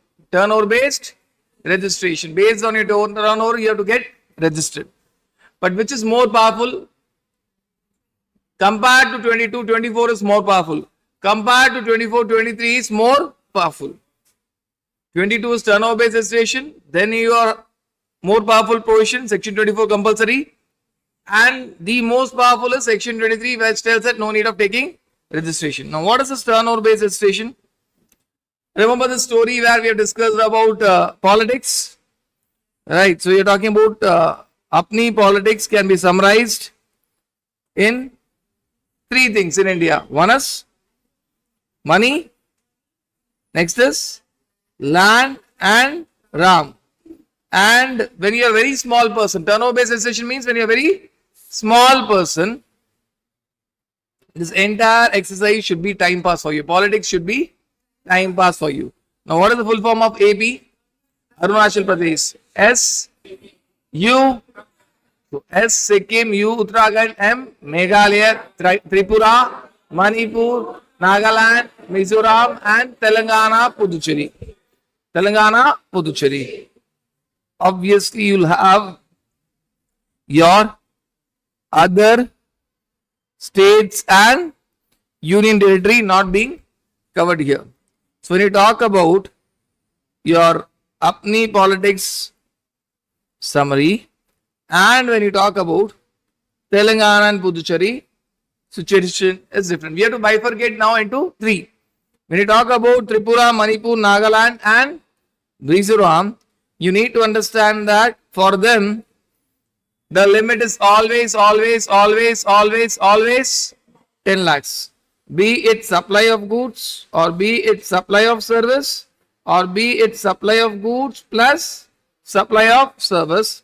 The limit is always 10 lakhs. Whether you are dealing only with goods or services or goods plus services, limit is always 10 lakhs. Now, when you talk about Arunachal Pradesh, Sikkim, Uttarakhand, Meghalaya, Telangana and Puducherry, whether you are talking about these will come together, whether you are talking about supply of goods or supply of service or supply of goods and service, supply of goods and supply of service, the limit is always 20 lakhs. The limit is always 20 lakhs. Other states, if at all you are talking about supply of goods alone, then it is 40 lakhs. Supply of service, supply of goods plus service. So if it is supply of goods alone, only then you have this 40 lakhs. If it is supply of goods plus supply of service or only supply of service, the limit is 20 lakhs. The limit is 20 lakhs. But this 40 lakhs, which is applicable for other states other than the special states, and that too applicable only when there is supply of goods, has two special points to address. What are the two special points to address? What are the two special points that you need to address them 40 lakhs separately? One is the plus sign and one is a minus sign. Plus sign is normally it is applicable only for supplier of goods. But even if you are talking about supply of goods along with interest on loans or deposits, you will still take the benefit of 40 lakhs. Normally, the moment small service comes in, you forget about 40 lakhs. You go to 20 lakhs and lakhs. But they allow one particular service to be along with supply of goods. Still, you can get the benefit of 40 lakhs. Interest on loan is not excluded. It is included. But still, in aggregate turnover, you have to add interest on loan. Unlike composition scheme, you have to include it.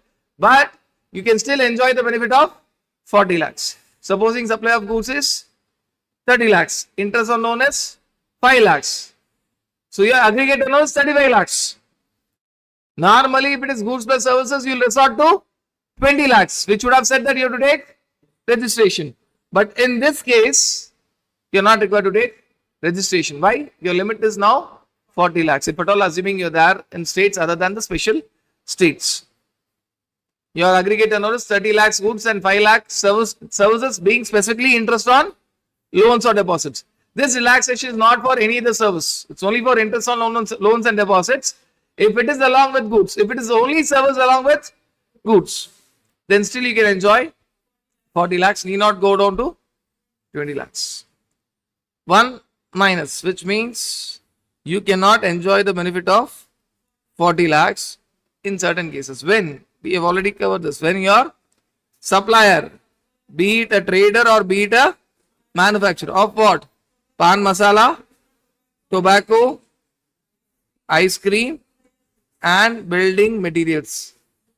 Aerated water will not come. Pan masala, tobacco, ice cream, and building materials. If you are dealing with any of these items, pan masala, tobacco, ice cream, and building materials, you will resort to 20 lakhs. You cannot go for the benefit of 40 lakhs.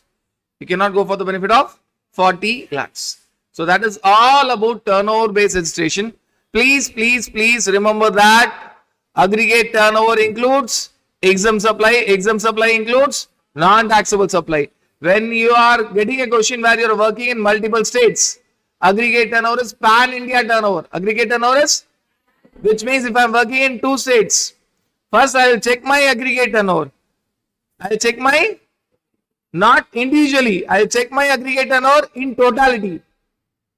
Both the states turnover, I will add the number and I will see whether I am crossing this 40 lakhs, 20 lakhs, 10 lakhs, or I am within this 40 lakhs, 20 lakhs, 10 lakhs. If I am crossing this 40 lakhs, 20 lakhs, 10 lakhs, I have to get registered in both the states. Checking the criteria of aggregate turnover is pan-India. It's not state-wise, it is pan-India. I will sum up the total of all the states and see whether the aggregate turnover is up to 40 lakhs, 20 lakhs, 10 lakhs. If it is below it, no need of registration in any of the states. If it is above it, I have to get registered separately in each of the state. Now that is not pan-India. Separately in step 1, aggregate turnover, not for each state, all the states put together. Step 2, based on step 1, registration, which will be separately for each state. Now few other points. If at all you are working in 2 states where there is a fight between 2 states, you are working in Tamil Nadu and Telangana. What is the limit? Tamil Nadu, Telangana, 40 and 20. You will resort to 20. So you are checking aggregate turnover will be 20 lakhs for both the states put together. So you are working in Telangana, Tripura. 2010. Who will win? 10 lakhs will win. So your aggregate turnover of both Telangana and Tripura should be less than 10 lakhs. If you are working in Tamil Nadu, Tripura, your limit now reduces to 10 lakhs. If there is a fight between 40 lakhs, 10 lakhs will win. The younger one, 10 lakhs will win. So your aggregate turnover means both the states turnover, Tamil Nadu and Tripura together should be less than 10 lakhs. But at times, it will go back to the higher limit. When you are working in 2 states where limit is higher limit versus lower limit, by default, which will limit? The lower limit will be the criteria for all the states put together. But at times, you will go back to the higher limit. When is that? When the lower limit state deals with only exempt supply or only non-taxable supply. Anyways, you are not going to get registered in that lower limit state because of section 23. You can go back to higher limit. So what is the by default condition? Whenever there is a fight between higher limit and lower limit, who is going to win? Lower limit. You are going to 40-20 means 20 lakhs. 20-10 means 10 lakhs. 40-10 means 10 lakhs. But there is an exception. What is that exception? When there is a fight between higher limit and lower limit, you might finally go back to higher limit. When is that criteria? If the lower limit state deals only and only with exempt supply or only and only with non-taxable supply. Only and only with exempt supply and only with non-taxable supply. because anyways it is not going to get any revenue. Anyways, there will be no registration in that state. So by default, this is the general thumb rule. This is a general rule. This is an exception. Thumb rule is high limit versus low limit. Low limit will be applied for all the states put together. At times you will go back to high limit when the low limit state deals only and only with exempt supply or only and only with non-taxable supply. So that is everything about your section 22 read along with 10 bar 2019 CT. There's a notification for this 40 lakhs. Now, as I said, what is more powerful than 22? 22, then it is more powerful is 24 and finally it is 23. Now we are going to see section 23 and 24 together. There are three situations where you will never ever get registration irrespective of your turnover. Section 23 will talk about no registration. 24 will talk about compulsory registration. If at all you are caught between 22 and 24, go with 24 compulsory. But if you are caught between 24 and 23, go with 23. Go with 23, no registration. There are three scenarios where you will never ever get any registration irrespective of your turnover. What are those three scenarios? Where you have supplies which is exclusively non-taxable supply, or you have supplies which is only and only exempt supply, or where you have supplies which is only and only supplies which is taxed under RCM. You are not the recipient. You are talking from the angle of supplier. You are not the recipient. You are talking from the angle of supplier. In these three cases, where it is only and only non-taxable supply, only and only exempt supply, only and only RCM supplies, you are not talking from the angle of recipient, you are talking from the angle of supplier in all these three cases. In these three cases, what will happen? You are not required to take any registration irrespective of your turnover. Your turnover may be 10 lakhs, 1 crore, 10 crore, 100 crore, no worries. No need of registration. But when is it possible? Only and only exempt supply, only and only non-taxable supply, only and only RCM supply from the angle of supplier, not from the angle of recipient. Recipient means compulsory. From the angle of, I am making all the supplies, I need not pay any GST. My recipients will pay under RCM. It is as good as no tax for me. No need to get registered. No need to get registered. Then there is a point which tells that agriculturalists, to the extent of supply of agricultural produce out of cultivation of land. Agriculturalist means what? Only and only individual and HUF. No one else, not agriculture company. Only and only individual and HUF. Agriculturalists to the extent of supply of produce out of cultivation of land. Now here they don't use the word exclusively. They use the word to the extent of. To the extent of. First thing, we are not talking about reseller of agricultural produce. We are talking about farmer, agriculturalist, who is actually cultivating the produce out of land and he is selling. Now, if at all, this agriculturalist turnover is 50 lakhs, 30 lakhs produce and 20 lakhs other supplies, he will get registered. Even after getting registration, on 30 lakhs, he will never pay GST. On this 30 lakhs, he will never pay GST. So this is more of no payment than of no registration. This is more of no payment than of no registration. So if you are talking about an agriculturalist who is having agricultural produce 30 lakhs and other supplies 20 lakhs, which means assume that this agriculturalist is in the state of Tamil Nadu. Has he crossed the registration limit? Yes. He has crossed the registration limit of 40 lakhs. Therefore, he is registered. Even after getting registration, assuming all the supplies are only of goods, that being the case, I have taken 40 lakhs. Even after getting registration, assume that agricultural produce is having 5%, other supplies having 18%. On this 30 lakhs, GST will not be paid by the agriculturalist, even though he is registered, even though there is a rate of tax on the agricultural produce. Obviously, he has to pay GST at 18% on other supplies. On other supplies. This is more of relaxation from payment than registration. So here you'll understand the word extent of. Extent of. To the extent of agriculture. Are we talking about a reseller? If the same person is a reseller, he'll pay tax both on agricultural produce as well as on other supplies. We are talking about an agriculturalist. To the extent of supply of agricultural produce, he will not pay GST. Two important points. Though he is registered, though there is a rate of tax. Though he is registered, though there is a rate of tax, still he will not pay anything on this agricultural produce. So that is for your agriculturalist. Now, all the other points that you have are for other cases. Are you talking about compulsory registration? And at times 23 will help you. As we have seen 4 cases where you will never take registration. 3 where you will never take, and 1 where you will never pay. 3 where you will never take registration, 1 where you will never pay on a particular portion. Fully tax, non-taxable supply, fully exempt supply, fully RCM supply from the eyes of supplier, and agriculture to the extent of supply of agricultural produce which is out of cultivation of land.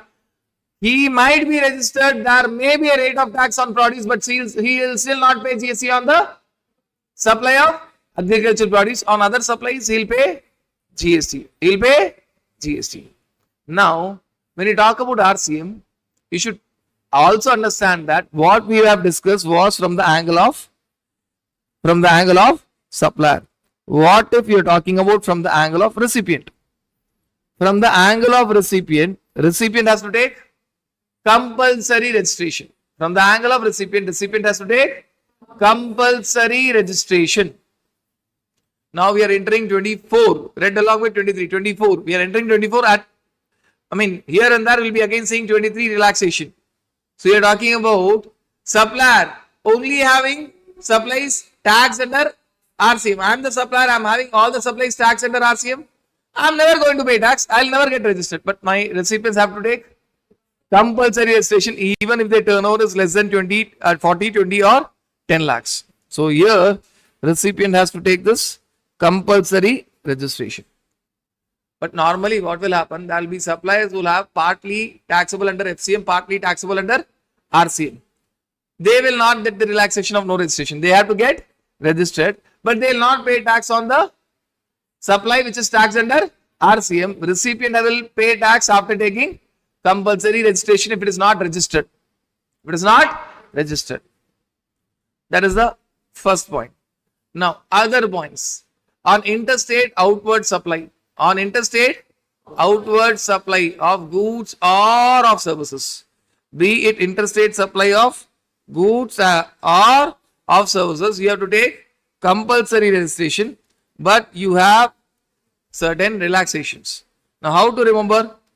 If at all you are having interstate outward supply, interstate outward supply, we are not talking about intrastate, interstate outward supply of goods of services. So, what will be the normal answer for goods?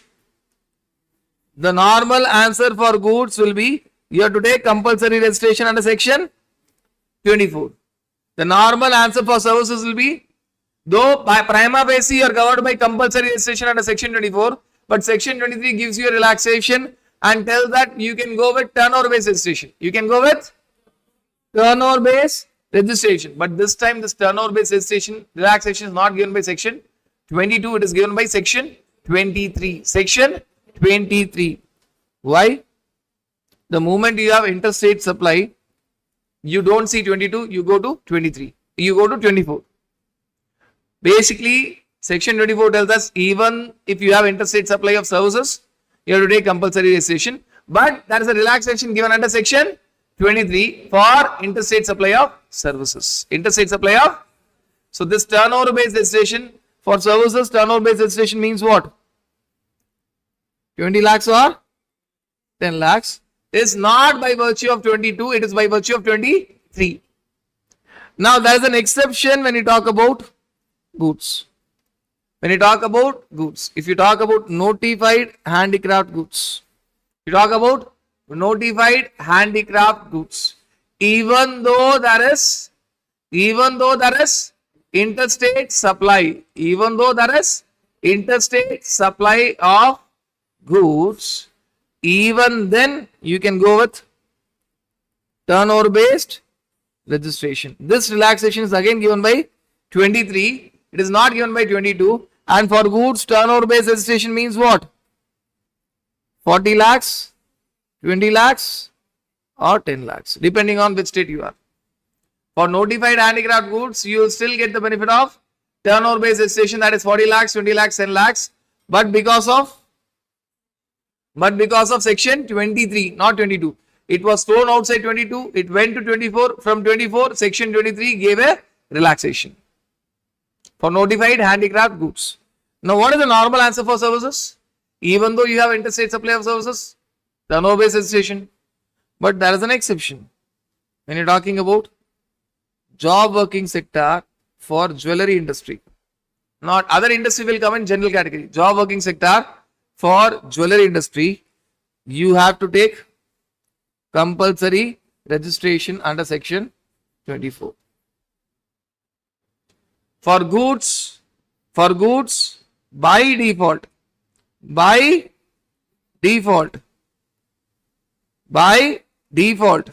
it is compulsory registration. For services, by exception,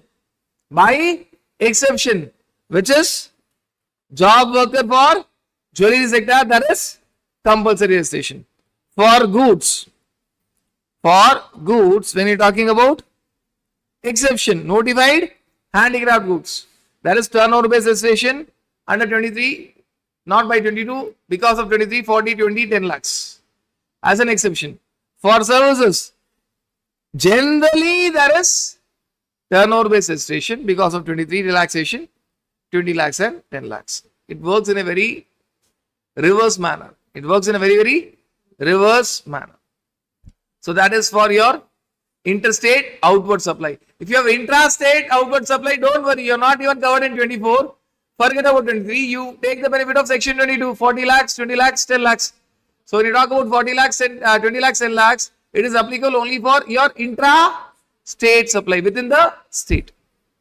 Now next compulsory registration is for your CTP and NRTP. But for CTP, you have a relaxation. But for CTP, you have a relaxation. What relaxation you have for CTP? Same notified handicraft goods. If you're dealing with notified handicraft goods, even though you're CTP, there is no need of compulsory registration. You can go with turnover based registration. So when you talk about your CTP and your NRTP is very clear. There is always compulsory registration under section 24. CTP by default is always compulsory registration under section 24. At times, as an exception, when you're dealing with notified handicraft goods, they tell that, okay, you can go with turnover based registration as per section 23, which is nothing but 40 lakhs, 20 lakhs and 10 lakhs. Rather, both are interconnected when you talk about interstate supply of notified handicraft goods, turnover based registration, and casual duxel person for notified handicraft goods, turnover based registration. And for both of them, there is an additional criteria when you talk about notified handicraft goods, that though you are getting relaxation from registration, you should be a valid PAN card holder and there should be compulsory e-waybill. You are getting relaxation from registration, but we still want to track you. So there should be compulsory e-waybill. There should be compulsory, even unregistered person can generate e-waybill. There should be compulsory e-waybill. Now, other areas that you have, all the other areas that you have. First, let us take simple areas that you have. If you are required to deduct TDS, or if you are required to collect TCS, or if you are required to pay tax under section 9(5), or if you are required to distribute your credit ISD, or if you are an OIDRS from outside India to India, or if you're talking about a special agent, if you're talking about a special agent as per schedule 1, all of them compulsory registration, no exception, no exception. Who are they? You'll find them all in exception category: TDS deductor, TCS collector, ISD, OIDRS outside India. See, TDS, TCS, ISD, OIDRS from outside India, and ECO under section 9(5). ECO under section, because it is going to pay tax on behalf of both supplier and recipient. So these 5 categories, it is always compulsory registration. Compulsory registration, right? So ECO under section, ECO is required to pay tax under section 9(5), compulsory. ECO who has to collect TCS, compulsory. ISD, TDS, compulsory. Now one more point we have left of schedule 1, special agent, compulsory. So these 6 categories: ISD, TDS, TCS, 9(5), OIDRS from outside India, special agent, always they are required to take compulsory registration. Always they are required to take compulsory registration. Now, where is this relaxation? When we are talking about your supplier of goods or services through ECO other than 9(5) category, because 9(5) category you may be registered, you may not be registered based on your turnover. 9(5) is a different category where ECO will take the responsibility. Right? We have discussed passenger transportation, services, accommodation, housekeeping, and restaurant, where we have seen that at times, if it is passenger transportation services covered under 9(5), supply will never be registered. But if it is accommodation, housekeeping, he might have to get registered because he may not be covered under 9(5) always. 9(5) has got a condition that you should not be liable for registration under section 22. And when you're talking about restaurant, you may be registered, still partly it is under FCM, partly it is under 9(5), not RCM. 9(5) is not technically RCM. 9(5) is neither FCM nor RCM. Clear? So you are not talking about 9(5) case. Supplier of goods or services other than 9(5) category where ECO will collect TCS. So you are not talking about Amazon through whom you are supplying the goods. Amazon will take compulsory registration. Amazon will take compulsory registration. It has to collect TCS. It has to take compulsory registration. Amazon, no exception. Amazon has to take compulsory. But what about supplier of goods through Amazon? Or what about supplier of services through different online portals or websites? Now, supplier of goods through Amazon. Now, understand it this way. Understand this way. 9(5) section 9(5) is applicable. Section 9(5) is not applicable. Section 9(5) is applicable. Section 9(5) is not applicable. If section 9(5) is applicable, ECO will take compulsory registration. ECO will take compulsory registration. Supplier of 4 notified services, because 9(5) covers only 4 notified services. I'm not writing an answer. I will write it depends. It depends. What you are, who you are, it depends. Case to case, you have to decide. When 9(5) is not applicable, when section 9(5) is not applicable, there may be TCS, there may not be TCS, correct? TCS may not be there, TCS may be there. Because for TCS to be there, there are 2 conditions. Supply is through ECO and consideration is received through ECO. TCS may be there, TCS may not be there. If TCS is not there, ECO, supplier of goods who is supplying through ECO, supplier of service who is supplying through ECO, all of them have to take turnover based registration. No one is compelled. Turnover based registration. But when TCS is applicable,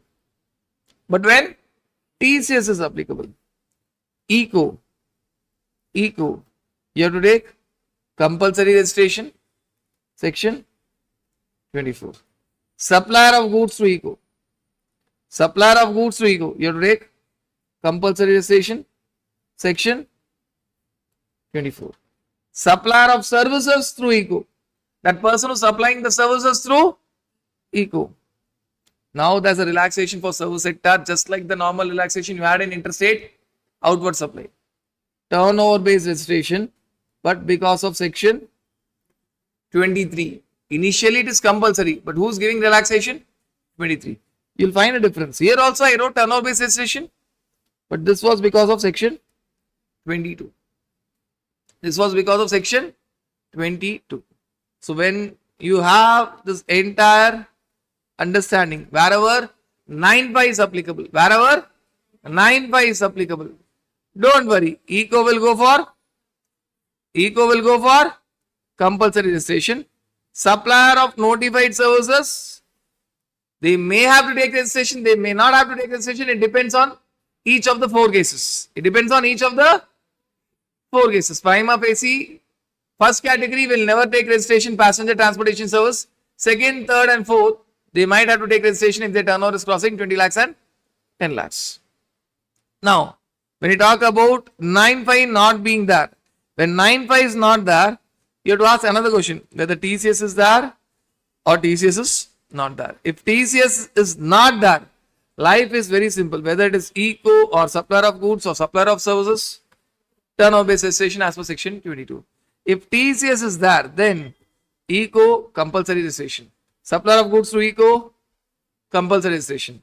But when you talk about supplier of services through ECO, it is turnover based registration, but because of section 23, not because of section 22. Not because of section 22, it is because of section 23. And whenever I tell turnover based registration for service sector, it is 20 lakhs or 10 lakhs. It is 20 lakhs or 10 lakhs.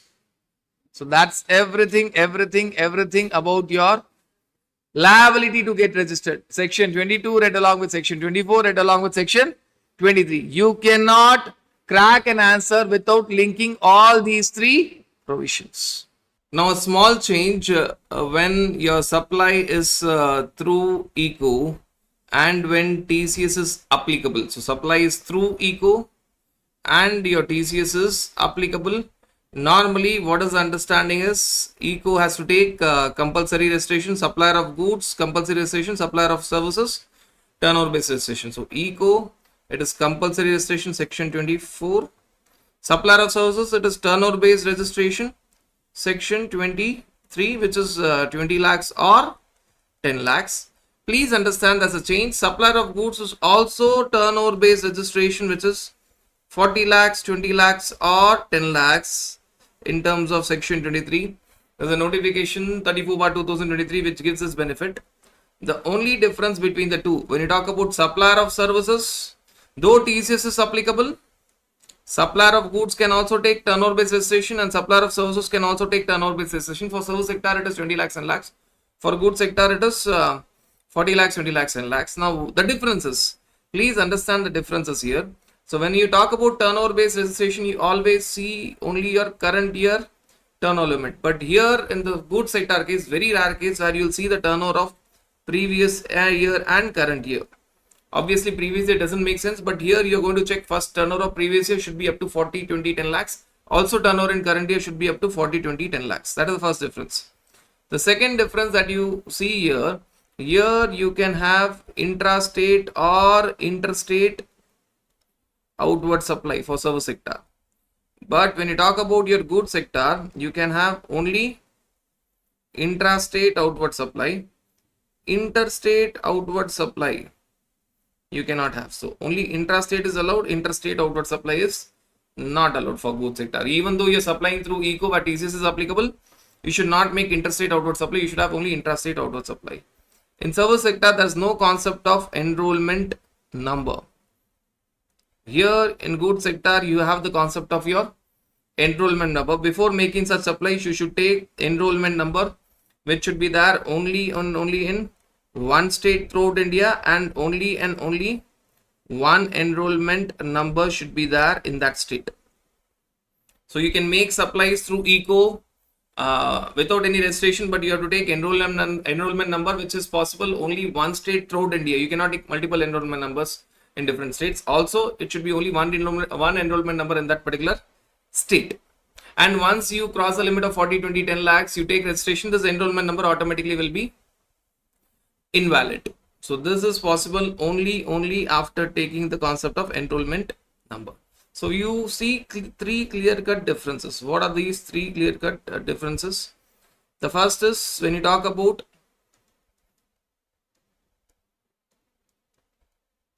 interstate outward supply for goods sector is not allowed, whereas here it is interstate outward supply is allowed.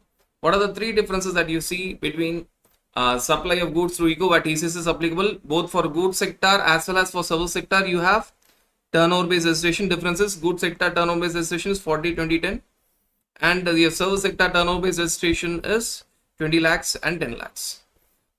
The other difference is when you talk about service sector, obviously whenever you talk about turnover based registration, it's current year. But surprisingly here turnover based registration, first you have to check previous year up to 40, 20, 10, also current year 40, 20, 10. The second difference is when you talk about service sector, you can have interstate outward supply of services. For goods sector, you cannot have interstate outward supply of services. Even if you're taking this benefit, no interstate supply of outward supply of goods, no interstate outward supply of goods through ECO. Even though TCS is applicable, you can be unregistered but not making interstate outward supply of goods. In service sector, when you're not taking registration, obviously no registration, nothing, no enrollment number concept. But here they have the concept of compulsory enrollment number, which is possible only in one state throughout India. You cannot be dealing in other states through ECO where TCS is applicable. And in that state, only one enrollment number. And only after you get enrollment number, you can make supply through ECO where TCS is applicable. And once you cross the limit of 40, 20, 10 lakhs and you take registration, this enrollment number automatically will be invalid. So that is the change which you are seeing for your goods sector. And understand that when these people are unregistered, ECO will collect TCS. This is an additional point. ECO is going to collect TCS only if the supplier is registered. If the supplier is unregistered because of the reasons that we have discussed, supplier of goods unregistered, supplier of service unregistered, TCS will not be there. Though conceptually TCS is applicable, but finally TCS will be there only and only where the supplier who's supplying through ECO is registered. If the supplier who's supplying goods or services through ECO is unregistered, conceptually TCS may be there, but TCS will not be collected by ECO. Though that supply will be reported and written, but not be collected. So that is a change which has come in your supplier of goods through ECO, where TCS is applicable. Turnover based registration is still there even for supplier of goods. Special registration for CTP, NRTP, casual taxable person and non-resident taxable person. Casual taxable person and non-resident taxable person. When you talk about CTP, NRTP, everything is very special. Why? They are having temporary registration. They are having temporary registration. Let us discuss the difference point first. CTP will make a normal registration application. NRTP will make a special registration application. Because NRTP registration will be based on PAN of another person. PAN of another person who should be an Indian resident and be a valid PAN card holder. Also, NRTP will give its own proof. If NRTP is an individual, NRTP will give self-attested copy of passport. If NRTP is a company, it will give some identification number that it is having in its country. In India, we have corporate identification number CIN. Outside India, there will be some identification number that that company is having outside India. So that its own proof also it will be giving. This is only peculiar for your NRTP. This will not be there for your CTP. Now, what is the concept of CTP and NRTP? Your CTP means you're there and working in Gujarat as a regular taxable person. You want to come to Tamil Nadu to participate in a business exhibition or a trade fair. Come, participate and leave. You don't have any place of business in Tamil Nadu. I'm discussing the definition as well. You don't have any place of business in that state, Tamil Nadu. So, Adani Limited, which is there in Gujarat, when it is coming to Tamil Nadu for business exhibition purposes, not having any presence in Tamil Nadu, no branches in Tamil Nadu, it is regular taxable person in Gujarat, but casual taxable person in Tamil Nadu. For Tamil Nadu, it is CTP. It will come, participate in business exhibition. When the business exhibition gets over, it will leave. It will leave. So, Adani Limited will have 2 GST number. In Gujarat, regular GST number. In Tamil Nadu, casual taxable person GST number. If in the same business exhibition, if you are inviting Trump to participate, who happens to be a non-resident, he is not having any presence across India, be it place of business or be it residence, he is not having any presence across India. And by the way, he is also coming for temporary purposes. He is not coming here permanently. He will come, participate and he will leave. He will leave. He is called as NRTP. He will be taking NRTP registration in Tamil Nadu. That NRTP registration is not valid for across India. NRTP state-wise. He will take NRTP registration in Tamil Nadu. In Tamil Nadu. That registration will not have long validity. It will have a very short validity. Maximum validity will be 90 days. We will be discussing that. Now, what are the special points? Normally, when you are talking about a normal person, you have to apply for registration within 30 days when you are liable. But they have to make advance application. At least 5 days before the commencement of business, which means before the starting of business exhibition or trade fair. Advance application. Normally, after you are liable within 30 days. These people, advance application. Normally, if you apply on time within 30 days, your effective date of registration is date when you are liable. If you don't apply on time, date of grant. But for them, they can make taxable supplies only after grant of registration. Which means even though they might have applied 5 days before the business exhibition starts, but officer is taking time. Officer is taking say 15 days. Whether CTP and RTP applied 5 days before business exhibition? Yes. Assume that business exhibition started on 1st of April. CTP and RTP have applied 5 days before. They have applied on 20th of March, well in advance. But officer takes time and gives the registration on 5th of April. Did CTP and RTP applied in time? Yes, they applied 5 days before. They applied on 20th of March, which is more than 11 days. Correct? But officer gave registration only on 5th of April. From when they can participate in business exhibition? Only from 5th of April. Their effective date of registration will be only 5th of April. 5th of, very strict for them.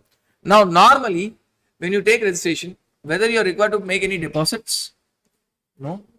You are not required to make any deposits. You are not required to make any deposits. But CTP and RTP, Tamil Nadu government fears that they will run away. Adani will run away to Gujarat and Trump will run away back to USA. So it will be difficult to catch hold of them. So they take advance deposit in cash ledger, which is based on estimated net tax liability, not gross. At least to that extent they are logical. Estimated net tax liability, which means output tax minus input tax. Estimated. Why estimated? They are yet to start a business. So only estimation will be working out. So they have to make your advance tax and income tax is also estimation, right? Just like that, here you are going to pay advance tax based on your estimated net output tax liability. Normally, when you get your GST number, it is valid till it is cancelled. But CTP and RTP, when they get the GST number, it is valid for maximum of 90 days or last date mentioned on the registration certificate, whichever is, what is the validity? Repeat that. 90 days from the date of grant of registration or last date mentioned on the register. Officer may write the last date. Officer may not give you permission for 90 days. Last date mentioned on the registration certificate, whichever is earlier. Whichever is maximum validity is 90 days. Not always. Officer can give you registration only for 35 days. Right. Can you extend your registration? Yes. Conditions for extending. If you are going to extend your registration, make sure that you have made application for extension before original validity gets over. Again pay advance tax on basis of estimated net output tax liability for the next period. In that case, it can be extended for another 90 days. Again, another 90 days is not clear cut 90 days. Another 90 days from the original validity or last date on the extended registration certificate, whichever is earlier. Whichever is earlier. So, one time extension is possible. What are the criteria for extension? Apply for extension before the original validity gets over. Again, pay advance tax and the extension will be valid for what? 90 days from the original validity or last date mentioned on the updated or extended registration certificate whichever is earlier. And finally, can you extend second time? No. Extension is possible only once. If you're talking about second time extension, office will tell, come, welcome to Tamil Nadu, get a branch, come for regular taxable person. Don't come as CTP and RTP, don't come as guest, be a person here. No CTP and RTP, come as a regular taxable person. Only second time, only first time extension is possible. Second time extension is not possible. Now, don't you think that once their registration is cancelled, they might have paid extra advance tax than their liability? There might be a possibility that advance tax that they have paid is more than their actual liability. Don't worry. Take the refund. Whatever balance is lying in your cash ledger, take the, in refund chapter, you will see that the criteria for them to take the refund is they should have filed all their returns. They should have filed all their returns. Take the refund. They should have filed all their returns. Take the refund of the excess amount which is lying in your electronic cash ledger. So that is all about your CTP and NRTP.